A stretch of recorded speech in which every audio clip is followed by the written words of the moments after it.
This handsome guy who looks like a CEO is our protagonist, Dekulin von Grahen Euclin.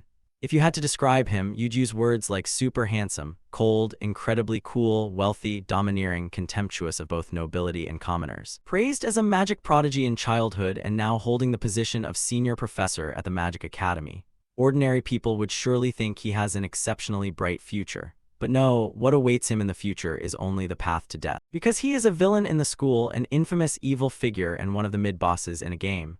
To save himself, Dekulin must change the storyline. If you want to know the full details of the story, please give me a like and subscribe to the channel, then come back to watch. The story begins with a scene of pouring rain. At that moment, Dekulin was leaning against a wall, while a white-haired girl drove her sword deep into his chest. Her eyes were empty, like a cold-blooded assassin with no emotion at all. She gently twisted the sword in her hand, widening the wound. This made Dekulin unable to help but cough up a mouthful of blood. Yet it seemed Dekulin did not feel any pain at all. He stared at his opponent and thought, if she wants to kill me, she is still that beautiful and heartless. As he thought that, he raised his hand and gently touched that impassive face. Then his hand fell limply to his side. The last thing he said in his heart was, "You damned bitch." At the same time, a notification suddenly appeared on the screen. Cancel engagement. Request Dekulin's death. Congratulations, you have completed the phase. Looking at Dekulin's death on the computer screen, a young man clenched his hands in excitement. Finally, the bug is fixed. This damn bug took decades of iterations to fix. At last, I fixed the bug that kept happening in the cancel engagement storyline. My name is Kim Woojin. I'm a game programmer. About to escape this endless overtime grind, Woojin said as he stretched tiredly. To explain this, we need to mention a handheld game developer called REW. In the trash heap of Korea's handheld game industry, they suddenly rose to prominence. Since their founding, they've only released top-tier games. As a result, the company became famous worldwide. And the game I'm testing and fixing is REW's newest AAA title, a game worth as much as the entire company. In other words, one game will either raise us to the top or drag us down into the abyss. The main draw of this game is its difficulty and the storylines that change based on player decisions. Therefore, even as a single-player game, it has an extremely complex plot centered on named characters generated by artificial intelligence.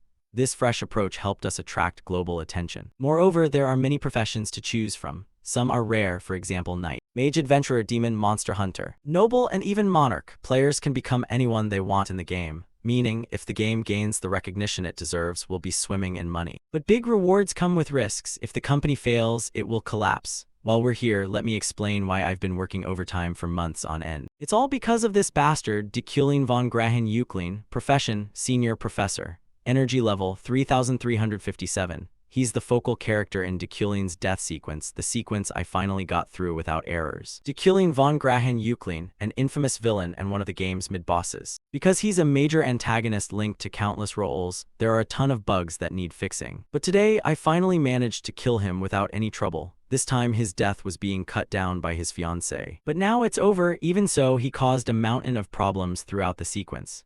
Woojin thought as he laced his fingers together and stretched to loosen his muscles. Then, at that moment, a girl's voice suddenly sounded behind him. Woojin, how's the testing going? Hearing his name, Woojin turned his eyes back and quickly recognized who the young woman was. This is Yu Ara, my lead programmer and also my ex-girlfriend. We were together for 7 years, and every moment was full of joy. In truth, she was workaholic while I was lazy. But what drove her to improve was finding work for me and pushing me to do better, to do more. But in the end, we broke up. I couldn't change, no matter how hard Ara tried. It's been 6 months since we split. I heard she already has someone new by her side. Unaware of these thoughts in Woojin's heart, Ara spoke up. Congratulations. I heard you were struggling with a bug. I'm glad you got through it. In response, Woojin exhaled and said with a hint of sarcasm, looks like you and your new person are doing well, huh?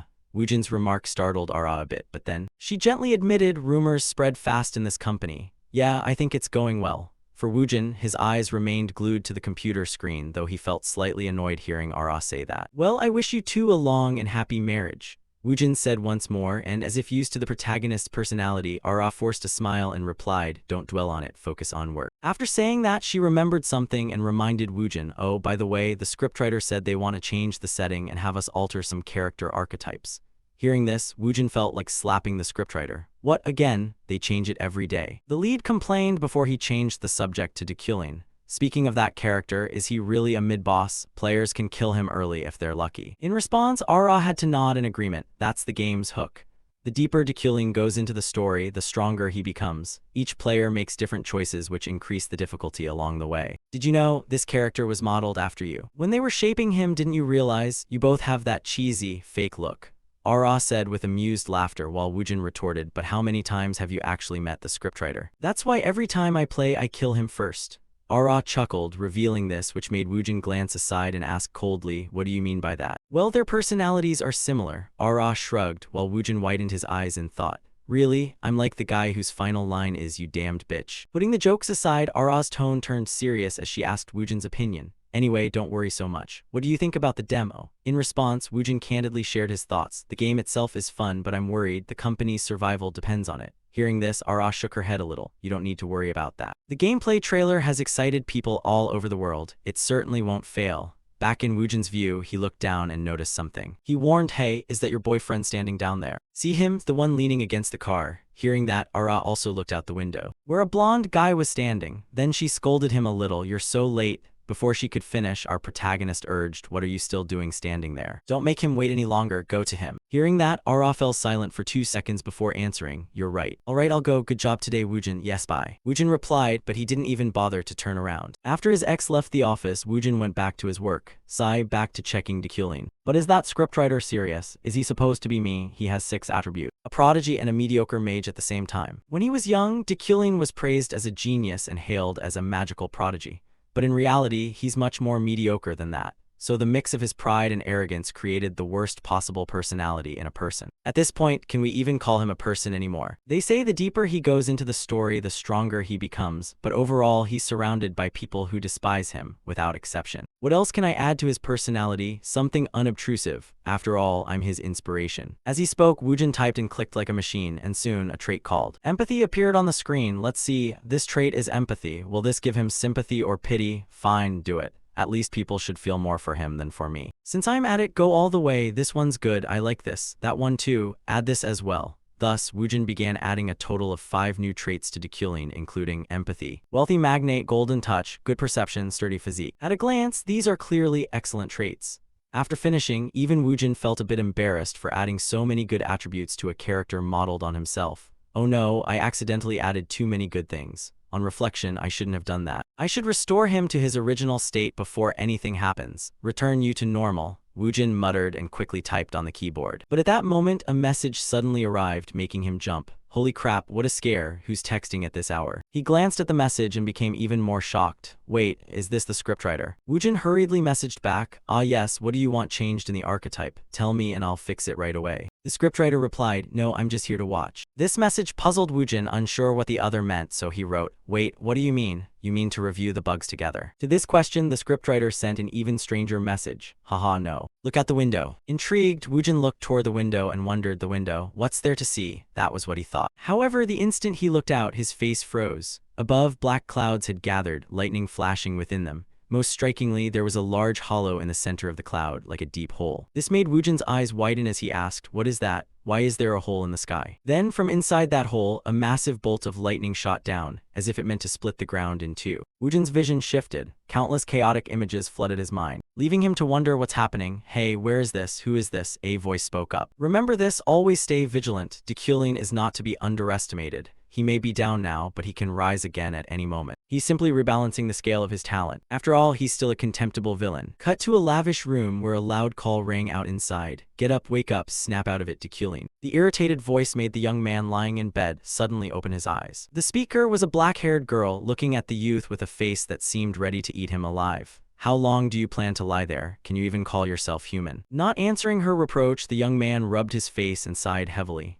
Ah, so that's it. It's been a few days since I possessed this body. But it still feels like a dream, Woojin murmured in a voice only he could hear. Meanwhile, seeing Woojin ignore her, the black-haired girl's lips clenched. Then she shouted, how long will you lose yourself over a woman? Do you want to disgrace our family name? I've left the documents here. If you don't want to be fired from the professorship you cherish, get up and work. With that, she stormed out of the room in annoyance. On the other side, Woojin was still piecing everything together in his mind.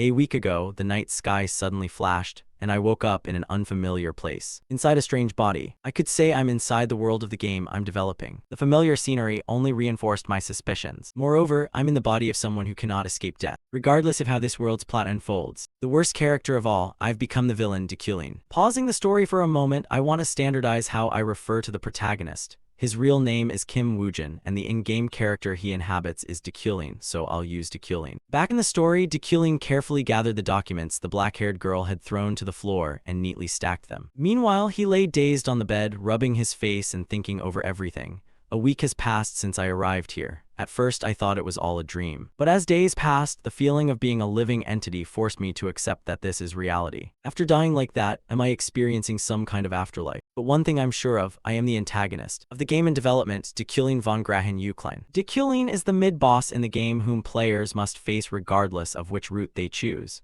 He is the enemy of parents and lovers of numerous characters and the source of various events. I've become such a villain. The biggest problem is, I don't know which stage of the game I have appeared in. The only thing I know is the total mana I have, but I don't know how to use it. I can't defend myself in this state. I'm not joking. In all the characters, including Destined, I tested game routes over 1,000 times during development. And Destined survived in only one scenario. He truly is a villain created solely to fulfill his role as a mid-boss. Thinking of that, Destined glanced at the stack of documents beside him. These were the papers the girl had left. They contained basic knowledge of magic and mana-related theory. Next, information about the black-haired girl quickly popped into Destined's mind. Her name was Uriel von Dellen-Uklein. The papers she left while he was asleep belonged to Destined's half-sister, and she acted as the family's de facto lord in his stead. Also, she did not have a good relationship with Destined. The woman Uriel mentioned is probably Yuli. It seems there's something going on between Destined and Yuli. If I recall, she mentioned a professor position. There's a lecture today. I should go. Since I've never taught a class in my previous life, I need to gather any information I can, and most importantly, these lines keep appearing. At that moment, a system screen appeared before Destined. Main survival goal, become a necessary character for the game. Side quest, teach at the academy. Reward, shop money plus 0.5. Reluctant or not, Destined had to drag his tired body out of bed. As he moved, he muttered encouragement to himself. Whether for it or for Yuli, I must act. She was one of the factors that caused Destined's death. And the shop money is fairly important too. So how should I give this lecture? Naturally, I'm nervous, but I'll manage. After all, this body has a special skill, understanding. Understanding, an innate skill that grants the user the ability to comprehend everything. It can be activated by consuming mana. Before becoming Destined, I added this skill to him, hoping he would become more empathetic. This is an innate special skill that appears in the latter half of the game, so it surely has some hidden uses. A lavish bathing clothes, but I can wear them far more naturally than I expected. It's as if I've always lived as Destined. At first I thought these outfits were too ostentatious. Now they feel elegant and oddly comfortable. This must be the influence of Destined's trait, dignity. Everything seems to be telling me, this is your body. Honestly, I can't bring myself to act against the decorum this body expects. Things that Kim Woojin once found uncomfortable now feel utterly natural. Even attending my first lecture just to gather information seems perfectly ordinary. I am an outstanding and noble aristocrat. At the thought, Destined started sweating uncontrollably. He reminded himself once, what the hell, Kim Woojin? A healthy Korean young man, supposedly tall, educated, and handsome. Borrowing someone's last words before parting, a lazy and boring jerk. That's the real me, right? I won't forget myself, no slacking off. Scene transition. Destined silently reminded himself again, then strode outside. Waiting, there was a driver and a very luxurious car. Seeing Destined appear, the driver bowed at a 90-degree angle to greet him. Seeing that, Destined coldly and swiftly stepped into the car. In his head, he couldn't help but exclaim, damn, this expensive car. I don't think I rode such a pricey car in my previous life. Damn it. It reminded me of that time. So annoying. Destined gritted his teeth, thinking of Ara's new boyfriend waiting for her downstairs at the company. Then, when Destined glanced to the side, he noticed a brown-haired teenage boy whose hair partially obscured his eyes. Curious, Destined wondered inwardly, who is this kid? Beside him, the boy, startled to see Destined looking his way, quickly greeted him. Professor, good morning, he said as he handed a stack of papers to the protagonist. This prompted Destined to quickly use his wits and deduce the boy's identity. He seemed to be Destined's secretary or assistant. Probably. With that thought, Destined reached out to take the papers and asked, are you a mage? Destined's unexpected question made the brown-haired boy exclaim in surprise, what, huh? You've been teaching me for nearly 3 years. Ah no, I was only joking, Destined said, shaking his head. After that, while heading to the school, the protagonist checked the stack of papers. These materials, I thought they were lecture notes, but they turned out to be lines I only need to read. The lecture content had been prepared from start to finish. I mean, no way would this incompetent, arrogant Dekulin prepare a lecture himself. This kid must have done it for him. Thinking that, Dekulin felt slightly flustered and said, "Well done." However, the moment Dekulin spoke those words, the student startled and cried out, "What?" Dekulin didn't say much and simply instructed, "Rest until we arrive." "Yes, understood," the student replied quickly, while the driver was also taken aback. What did the young master just praise someone? He wondered to himself. Back with Dekulin, his face tightened and he was breaking out in a sweat. What kind of irrational personality is this? My stomach clenched just from one compliment, so this is Dekulin's nature. I sensed it before leaving the mansion, but it feels like my mind is being influenced by Dekulin's personality. The protagonist murmured inwardly, and shortly after, the sleek black car stopped, accompanied by the driver's reminder, "We're here, young master." From the back, Dekulin said little and quickly opened the door to step outside. Before him stretched an expansive architectural complex with towering buildings. Inside the school grounds, countless students moved about, a scene that left Dekulin overwhelmed. So this is where Dekulin works, the Royal Academy. The lecture hall to go to is Rodeo Hall. Time passed quickly. Cut to Rodeo Lecture Hall. At this moment, the hall was packed with students. They chatted excitedly. "Finally, I can attend Senior Professor Dekulin's lecture." Hearing that, someone else wondered, "Is he the genius who analyzes incantations?" Replying, someone more informed added, "Not only that, I heard he's a prodigy." Before the students could discuss further, a voice rang out. A figure appeared in the room and called for attention. "Everyone, pay attention." All the students fell silent immediately. "I am Dekulin von Grahen Euclin. I have been assigned this lecture as a senior professor of the Mage Tower." With a cold, aristocratic demeanor, Dekulin calmly said, "Then, let us begin." His handsome presence began to stir the female students. "Wow, he's so handsome and smart too, so cool." In another corner of the hall, a girl hearing these words clenched the paper on her desk. It trembled with excitement. "Cool, haha. At last we've finally met." Her eyes filled with hatred. "That damned Dekulin, my father's enemy," she said, staring at the protagonist with a sharp gaze. Returning to the thoughts of this mysterious girl, memories of the past began to surface in her mind. 3 years ago, my father committed suicide. After years devoted to researching scriptural exegesis, he took his own life from the shock of having his thesis stolen.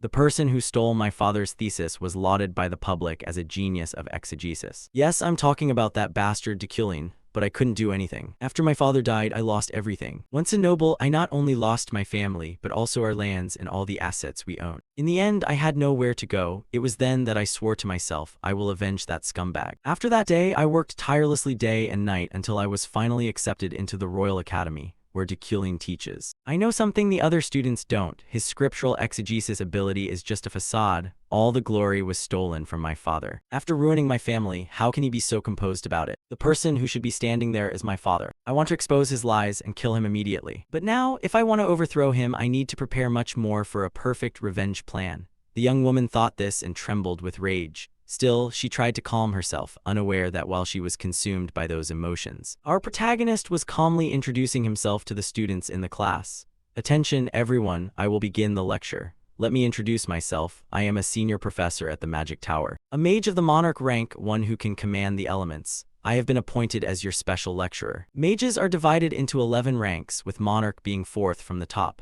By the time you came here, I'm sure you already know this. But magic is mainly divided into 3 attributes and 9 schools.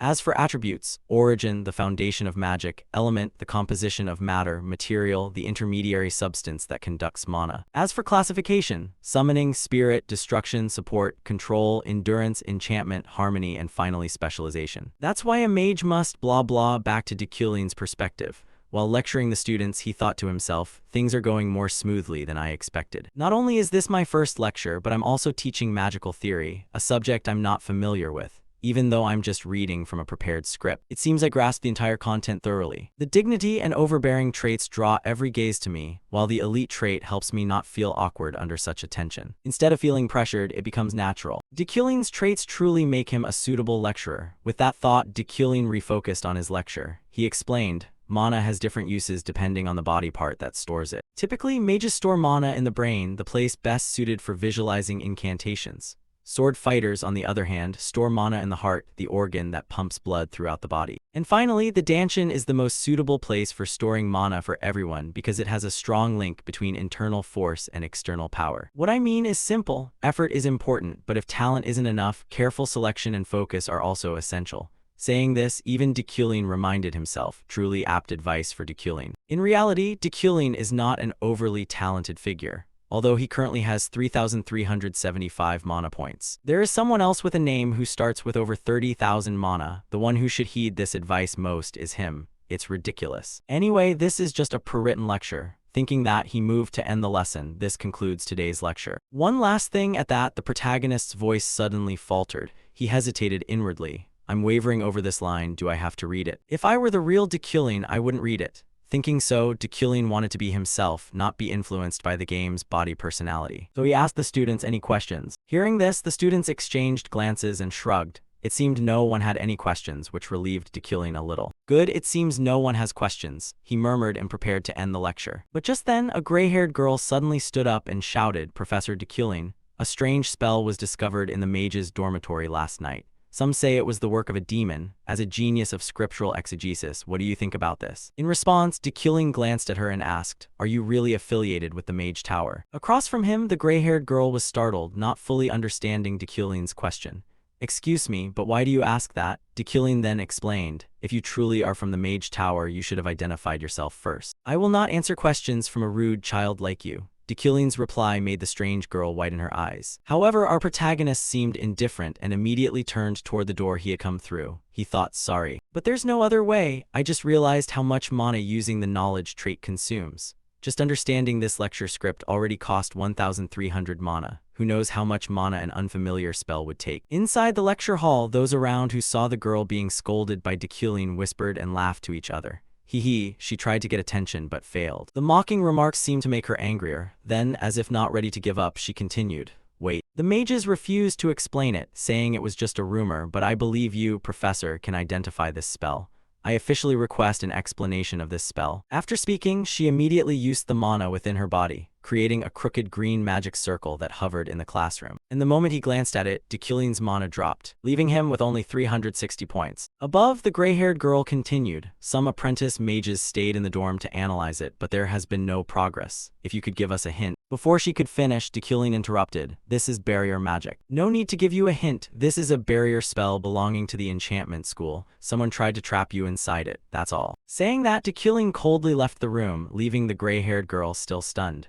For completing his teaching duty, Dekulin also received 0.5 shop points from the system. Time passed quickly. The scene shifted to the Mage Academy dining hall. At this time, the gray-haired girl was still angrily recalling Dekulin's earlier lecture. What an annoying man. I wanted to expose his fraudulent exegetical skill with an unknown spell. But instead he called me rude just because I forgot to give my name. I thought I would die of embarrassment. But he must have been surprised trying to deflect the situation. He labeled it enchantment magic. Enchantment magic is very complex, so it usually requires an intermediary object. How could it be enchantment magic without an intermediary? What I showed him was an exact copy of the unnamed standard magic that was drawn on the dormitory's main door last night. Although people were initially quite confused, it became research material for the newcomers. I know he's lying, she muttered. Then from the back, a red-haired friend came rushing over and called out, Epheren, Epheren. The magic formation from last night, it clarified. When we restructured the incantation into a barrier, I was truly amazed. We were too afraid of the professor to ask anything, but you're so brave. At this, Epheren's face turned stunned. Oh, wait, you mean, that really was barrier magic? To confirm, the red-haired girl smiled and nodded. Yes, Professor Dekulin is truly amazing, right? How did he know it was enchantment magic without an intermediary object? Thank you, Epheren will submit a report about this. We'll definitely put your name down then. Thanks, Epheren replied awkwardly. Even then, she still couldn't accept that Dekulin had really guessed the magic correctly. Impossible, that can't be, it must have been a lucky guess. In the end, I only increased his reputation. Thinking that, she took a paper out of her bag. Understanding Elemental Magic, Advanced Class, 5 credits, Lecturer, Dekulin von Grahen Uklein. Looking at the paper, Epheren pressed her lips together. She thought, a lecture taught by Dekulin this semester. They say if you know your enemy and yourself, you will never lose. I'll have to steel myself if I face that bastard every day. Just wait, Dekulin, I'll expose you soon. Epheren told herself this, and a blazing anger began to burn inside her. Back with Dekulin, although he had left the classroom, he couldn't help feeling nervous inside. That was a close call. The moment I glanced at that magic, my understanding trait accidentally activated, and merely looking at the magic circle with its interwoven lines was enough to drain all my mana. I still don't know what kind of magic it is. Even if I had twice my current mana, I couldn't comprehend its rules. but at least nothing bad happened. As Dekulin was thinking this, a voice called out ahead, "Long time no see." The voice caught Dekulin's attention and he quickly realized who it was. White hair and bright eyes, a person he'd seen many times on his computer screen. Yuli von Dea Freyden, she is Dekulin's fiancée and a notable figure who will reach the pinnacle of the knight profession. Unexpected to meet her here. Up ahead, Yuli greeted him. "How have you been lately?" Dekulin answered with a cold expression. "I'm not sure, let's say I'm fine." For some reason, Dekulin's reply seemed to anger Yuli. Her brows knit as she questioned, "You're fine, even though you broke the promise we just made a week ago." Back to Dekulin's perspective, he had no idea what promise she meant. What promise? I don't know what she's talking about. Better to avoid it. Thinking that to avoid more trouble with such a dangerous person, Dekulin stepped past coldly. "I don't remember now." Before the protagonist could finish, the knight stepped in front of Dekulin and said coldly, "Are you planning to run away?" As before, Dekulin felt that Yuli was determined not to let him go, so he had to stop and speak. "It seems I forgot because of the fever I had. Could you remind me what we promised each other?" At Dekulin's question, images from the previous week began to surface in Yuli's mind. Back then, she had told Dekulin, "Promise me. If you are honest with yourself and admit your pride and arrogance, I'll marry you, even if the world collapses." Thinking that her trust had been betrayed, veins stood out on Yuli's face. She gritted her teeth and said to the man before her, "It seems I was wrong to trust you. You can go now." Hearing that, Dekulin glanced back at his fiancée for a moment, then walked away immediately. "Well, I'm off then." Meanwhile, behind him, Yuli's teeth were clenched so hard they made noise. She recalled her betrothal to Dekulin. "My engagement to Dekulin was for advantage. Dekulin is a talented mage, and I'm a capable knight. The union of the two of us would certainly be good for politics and lineage," Yuli's brother had said. Because both the Uklein and Freyden houses had royal blood, no one objected to the marriage. Even Yuli accepted it at the time. "It's fine, for the family's sake. Even if I don't love him, I'll accept it." That was what Yuli thought then. However, the two families soon realized a truth. Dekulin's talent never actually existed. Perhaps he didn't want to admit it, but he deceived everyone by claiming to be a prodigy in magical analysis and became a professor. But what must happen eventually did. Over time, many began to doubt whether Dekulin's talent was real. Magic prodigy, the youngest senior professor in the history of the Mage Tower, Dekulin made no progress since the exam 3 years ago.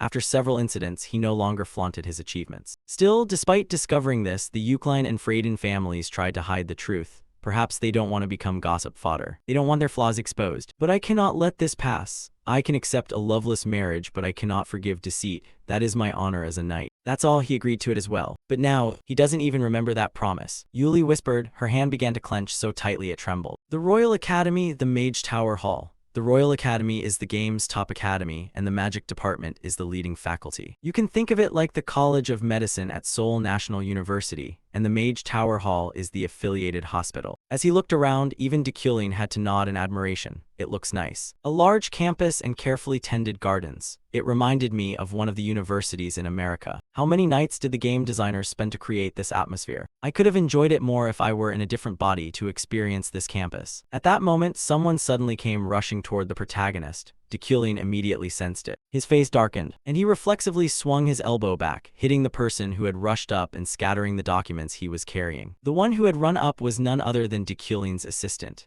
"I'm sorry, I'm in a hurry to meet the professor over here." Dekulin also recognized his identity. "So this is that kid from before? I thought it was an ambush," he murmured, then asked, "Oh, are you Zaro?" "No, I'm Alan," the assistant replied, which made the atmosphere between them a bit awkward. A few seconds later, Dekulin hesitated and continued, "I must have been mistaken." "Ah, yes," Alan answered, also wondering who Zaro was. Next, the scene shifted to Dekulin's office. He was examining the documents Alan had brought and asked, "So this is why you rushed to see me?" Alan nodded and explained, "Yes, Professor. This is the list of sponsors for this year's newcomer mages." His words made Dekulin quickly grasp the issue. This mage tower is equivalent to a research institute in the real world, so money is essential for developing magic. Professors in the tower sponsor newcomer mages they deem worthwhile. Then, while reviewing the candidates' information, Dekulin suddenly noticed one entry glowing. "This name is glowing. I think it's because of Dekulin's traits. He possesses the wealthy magnate trait rare, described as a born tycoon and outstanding financier with unmatched intuition for valuable things. The more information provided, the more accurate your intuition becomes. The keen vision trait rare describes the ability to perceive visually. Mana points and similar elemental attributes are mainly used to link with other traits rather than used alone." Back in Dekulin's perspective, he quickly inferred, with this phenomenon, it's certainly the combination of wealthy magnate and keen vision. I think the factor behind this name will bring wealth. There are a few like that, but she is the brightest glowing. At that moment, standing before Dekulin was the gray-haired girl, Eferen. Oh, this is a familiar face too. Eferen Luna, that's a well-known name in the game. According to the developer who designed her, Dekulin had taken her father away. However, why does Efren Luna have no sponsors at all? Dekulin asked without thinking. To this, his assistant Alan scratched his head and explained awkwardly, Efren Luna, I think people are afraid. Without letting him say more, Dekulin nodded. I understand. After saying that, he thought to himself, it seems people are wary of what she'll do if they sponsor her. Let's see, she has enough talent to enter the Mage Tower without the Academy. However, this Eferen Luna is Dekulin's enemy. No, rather, Dekulin is her enemy. If I let things play out exactly as in the game, I'll end up the same, dead. A system notification appeared. Skill, villain's fate, description, everyone wishes for his death. However, those things that don't kill him will make him stronger. In the game, Dekulin dies in many ways. Stabbed through the heart, stabbed in the head, poisoned in wine, blown up no matter the method. The fact of his death does not change. If I want to live, I must make a different choice. A choice the original Dekulin wouldn't make. With that thought, after about 2 seconds of deliberation, Dekulin began to sign the paper, then handed it to his assistant Alan. Alan, submit these and borrow a few books. I plan to write some things before going home. Ah yes, goodbye, Professor. Alan replied and hurried off to borrow books. After seeing him leave his office, Dekulin fell into thought again. I need a lot of money to survive. Money can be used to avoid many deaths. Investing in a mage is one way to make money. However, that's still not enough. There are countless names in this world that hate me. They will kill me whenever they get the chance. To survive, what I really need is an escape. I need to become stronger. However, Dekulin's talent is only average. In this situation, I won't be able to properly handle the threats that lie ahead. I can't survive the countless deaths still waiting in front of me. Although I have one thing in my favor, my traits. Dekulin can't control all 4 elements as he boasted, but he certainly has potential in manipulating earth and fire, combined with his talent for spell manipulation. And from combining earth and fire to form metal, Dekulin developed a special trait called the Midas Hand. Midas Hand, unique rank, consumes the user's mana to unlock a target's potential. Therefore, Dekulin's talent for controlling metal allows him to manipulate swords to hover using energy. Thus, his metal manipulation lets him control energy-suspended blades. However, this is certainly not common in this world. What I lack in raw power can be compensated by manipulating the properties of metal. But to do all that, first I must learn how to control it. I have to learn how to manipulate objects. Let's give it a try. No sooner thought than done. Dekulin placed his hand on the basic manipulation magic manual before him. At the same time, he activated his understanding trait to learn faster. Immediately, a violent surge of energy flowed from his body and formed an extremely complex magic circle in the air. Then a storm of information began pouring directly into Dekulin's head, making sweat stream continuously down his face. The content and incantations of the mental chant flooded into his mind, but very quickly the process ended. To test what he just learned, Dekulin glanced at the pen beside him and tried to focus. Sure enough, shortly after, he was able to make the pen hover in midair. For this result, our protagonist was fairly satisfied. Now I've memorized the basic mental chant and no longer need the incantation to cast it. Seeing something I've only seen in the game realized like this. Even if it's just basic, if the result after first learning the skill is this good, once I learn the advanced remote manipulation skill, I'll reach nearly the level of power I want. But now what should I do next? Could I inscribe magic arrays all over my body? In this world, the larger a magic array is, the more powerful it is. Then, if I understand my body fully with the understanding trait, not just the brain but the heart too, I could enhance object control by engraving arrays across my whole body. Of course, there's a chance my body could be overloaded or suffer side effects. But this body has a trait called Iron Man, giving its owner top-tier physical ability and innate bodily potential, allowing me to withstand those side effects. This is something that can only happen to me in this world. My remaining mana is currently 800, which should be enough to try a bit. With that thought, Dekulin began experimenting directly on his body. The book in his hands burst into a fierce light, and then countless strange characters began flowing inside Dekulin's body. Instantly, Dekulin felt a terrifying pain wash over him. An incomparable agony, as if all the bones in his body were shattering, and every muscle was being torn apart. However, Dekulin did not flinch. He would not utter even a groan, for that was the refined composure a noble must maintain. Time passed quickly, the process finally completed, and Dekulin's remaining mana was down to a single point. His whole body trembled from the pain. I feel utterly exhausted. I failed because I ran out of mana. But I gained something. Now I have a magic array on my shoulder. At this rate, it'll take about 2 weeks to engrave them across my entire body. Time moved on. 1 month after Dekulin's lecture, today was the first day of class. Scene cuts to the Mage Tower, where the students had gathered and were closely watching the wooden board bearing Dekulin's notice above. I, Professor Deculing, want to test your abilities. Bring me any results from this area that you study. This place is brimming with elements suitable for your experiments. After reading it, the students were startled, turning to one another and whispering, "This is different from what the seniors told us. Are all his classes like this?" Think about it, he's just asking us to self-study using the guideboard. So we have to do something with the elements. Is that why we're here? Where's Professor Deculing? The group asked anxiously. Elsewhere, Eferen frowned in irritation, blaming Deculing inwardly. What an irresponsible man. Telling us to self-study on the first day, what kind of bastard is he? No sooner had she finished speaking than a blonde girl came up from behind and bumped into her. The girl hurried on without offering any apology. This annoyed Eferen and she was about to snap at her. However, when she saw the blonde girl's face, Eferen fell silent as she recognized who the girl was. It was Sylvia von Finale. Opposite her, Sylvia tilted her head slightly at Eferen, but then turned and walked away. Eferen's face went blank as she wondered. She doesn't recognize me. Time passed quickly. At that moment, Eferen was building a small castle like a child playing with sand using her magic. Still, Sylvia's earlier snub left her puzzled.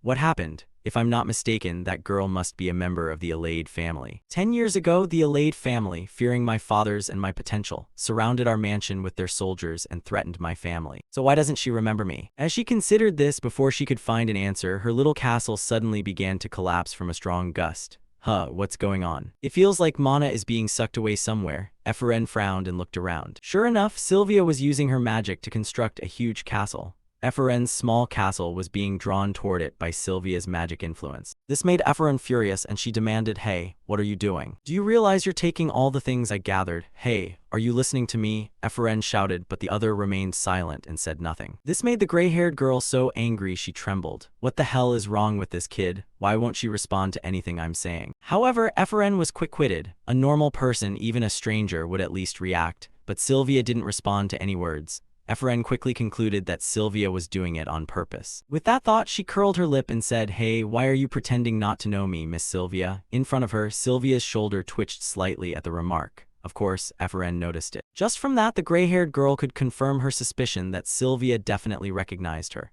She continued, "I thought so. There's no way you wouldn't recognize me. After threatening my family and forcing me to give up magic, are you afraid I've come to steal all your attention?" Across from her, Sylvia coldly denied it. "I don't know you." Hearing that, Eferen angrily shouted, "Now you dare look down on me." In response, Sylvia fixed Eferen with a sharp stare. "I don't know you, but I know your father. That arrogant noble, I heard he is dead." The words had barely fallen when Eferen's teeth clenched, her eyes filled with searing fury like a bomb about to explode. And as expected, the students around them began to sense a huge magical fluctuation and turned to look. Look, one male student called out. At that, everyone turned their gaze and discovered Eferen had gathered energy into her fist and lunged straight at Sylvia without a second thought. She shouted, "What did you just say?" "Say it again." In front of her, Sylvia quickly used her mana to form a barrier to protect herself. Eferen's attack struck that shield directly, producing a deafening explosion in the air. The group of onlooking students was pushed back by the pressure. Only when the blast subsided did panicked voices begin to ring out. "What just happened? Is anyone hurt?" Someone asked anxiously. By their gaze, Eferen was now grabbing Sylvia's hair and demanding, "I told you to say it again. How dare you insult my father?" Before the words finished, a student in the crowd sensed a strange magical vibration and shouted in alarm, "What's that? What is that light?" Hearing this, Eferen paused her actions. She looked back and discovered that somehow a spatial rift had appeared behind them, emitting red-black energy. This caused the entire group of freshmen to scream in fear. Even Eferen, who had been so aggressive moments before, broke into a cold sweat at the sight of the rift. "It's a rift. Yes, it's where my mana and Sylvia's mana collided earlier. It's sucking everything nearby in." On the other side, a student who quickly grasped the urgency shouted, "Hey, it's about to explode. Run now." Hearing that, Eferen felt her heart leap.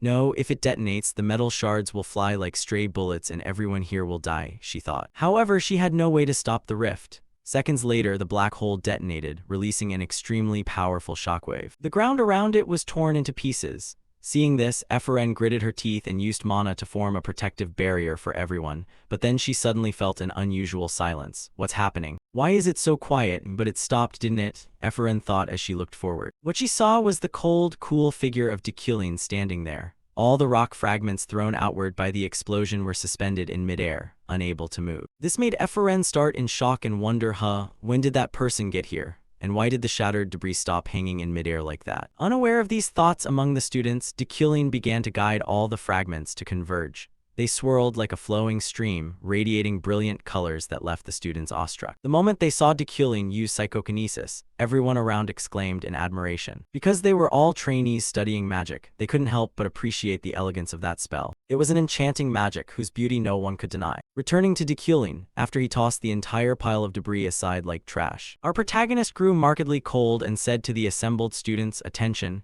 today's lesson ends here. Everyone, except those responsible for this incident, leave at once." Seeing Dekulin's icy expression, Efren swallowed nervously. "That's it, I'm done for," she thought. Time passed quickly, scene cuts to the interrogation room. Because the chaos caused by Efren and Sylvia nearly got the whole class into serious trouble, the academy immediately launched an emergency investigation. And as the professor responsible for that lesson, Dekulin was present.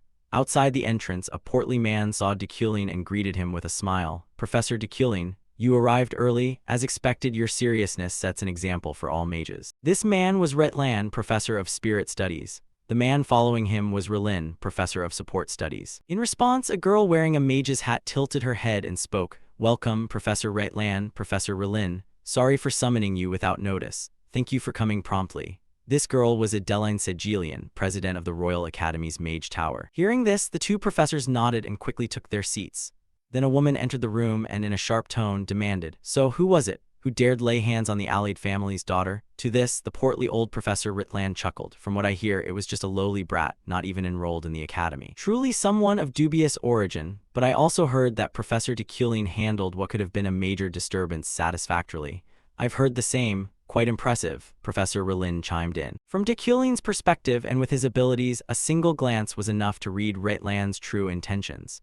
He was only flattering him outwardly. All the professors here were skilled at swaying outcomes, so the disciplinary meeting's result was essentially predetermined. On one side was Sylvia, daughter of the powerful Alade family, while on the other was a fallen noble, actually a commoner, Efren. It was obvious which side they would take, so I must change the outcome of this disciplinary hearing. Earlier, I could see a deep crimson aura swirling from Efren. Only I could see it because of my sharp sight trait. It indicated the arrival of the villain's fate. If I can't alter the results, my death will draw nearer. Back to the interrogation. After waiting until everyone arrived, a voice announced, "The disciplinary hearing between novice mages Efren and Sylvia will begin now." On this side, the portly Ritlan didn't wait and thundered, "How dare you two brawl within the academy? If not for Professor Dekulin, someone would have been hurt. Why did you two fight?" In response to his question, Efren could only bow her head bitterly and say, "I can't say." "What?" Ritlan furrowed his brow and asked in puzzlement. Meanwhile, Efren looked up toward the professors seated above and thought, "That bastard is watching from somewhere above, so I couldn't say anything. Sylvia had looked down on my father and driven me mad in a cunning way, but I couldn't possibly say that in front of that enemy." Thinking this, Efren's tears continued to fall. She felt as if the whole world were against her. Unaware of these thoughts in Efren's heart, Ritlan saw her crying and not only felt no pity, he shouted even louder,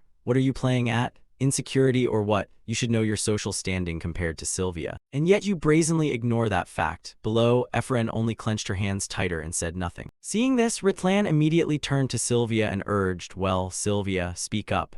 In reply, Sylvia recounted everything. "In class, I accidentally ruined her work, which led to the dispute." After hearing this, the professors grew angry and muttered among themselves. "What? So Sylvia didn't do it on purpose, and Efren used that as an excuse to cause a scene? How dare some nameless lowborn brat? Can't she control her temper? Chairwoman, we should expel her. We cannot tolerate that attitude and violent behavior." Below, Efren's teeth began to grit at the continuous attacks from the professors. "It's so cold, I have to endure all these crude insults at a simple disciplinary hearing at the academy. All the criticism was aimed at me, and I couldn't give any explanation. No one would stand up to defend me anymore. Everything felt so bleak, Dekulin. It's all because of that name." The more she thought, the more hateful her gaze became. Meanwhile, seeing that everyone had reached a consensus, Chairwoman Adeline announced, "If that's the case, it seems everyone has decided."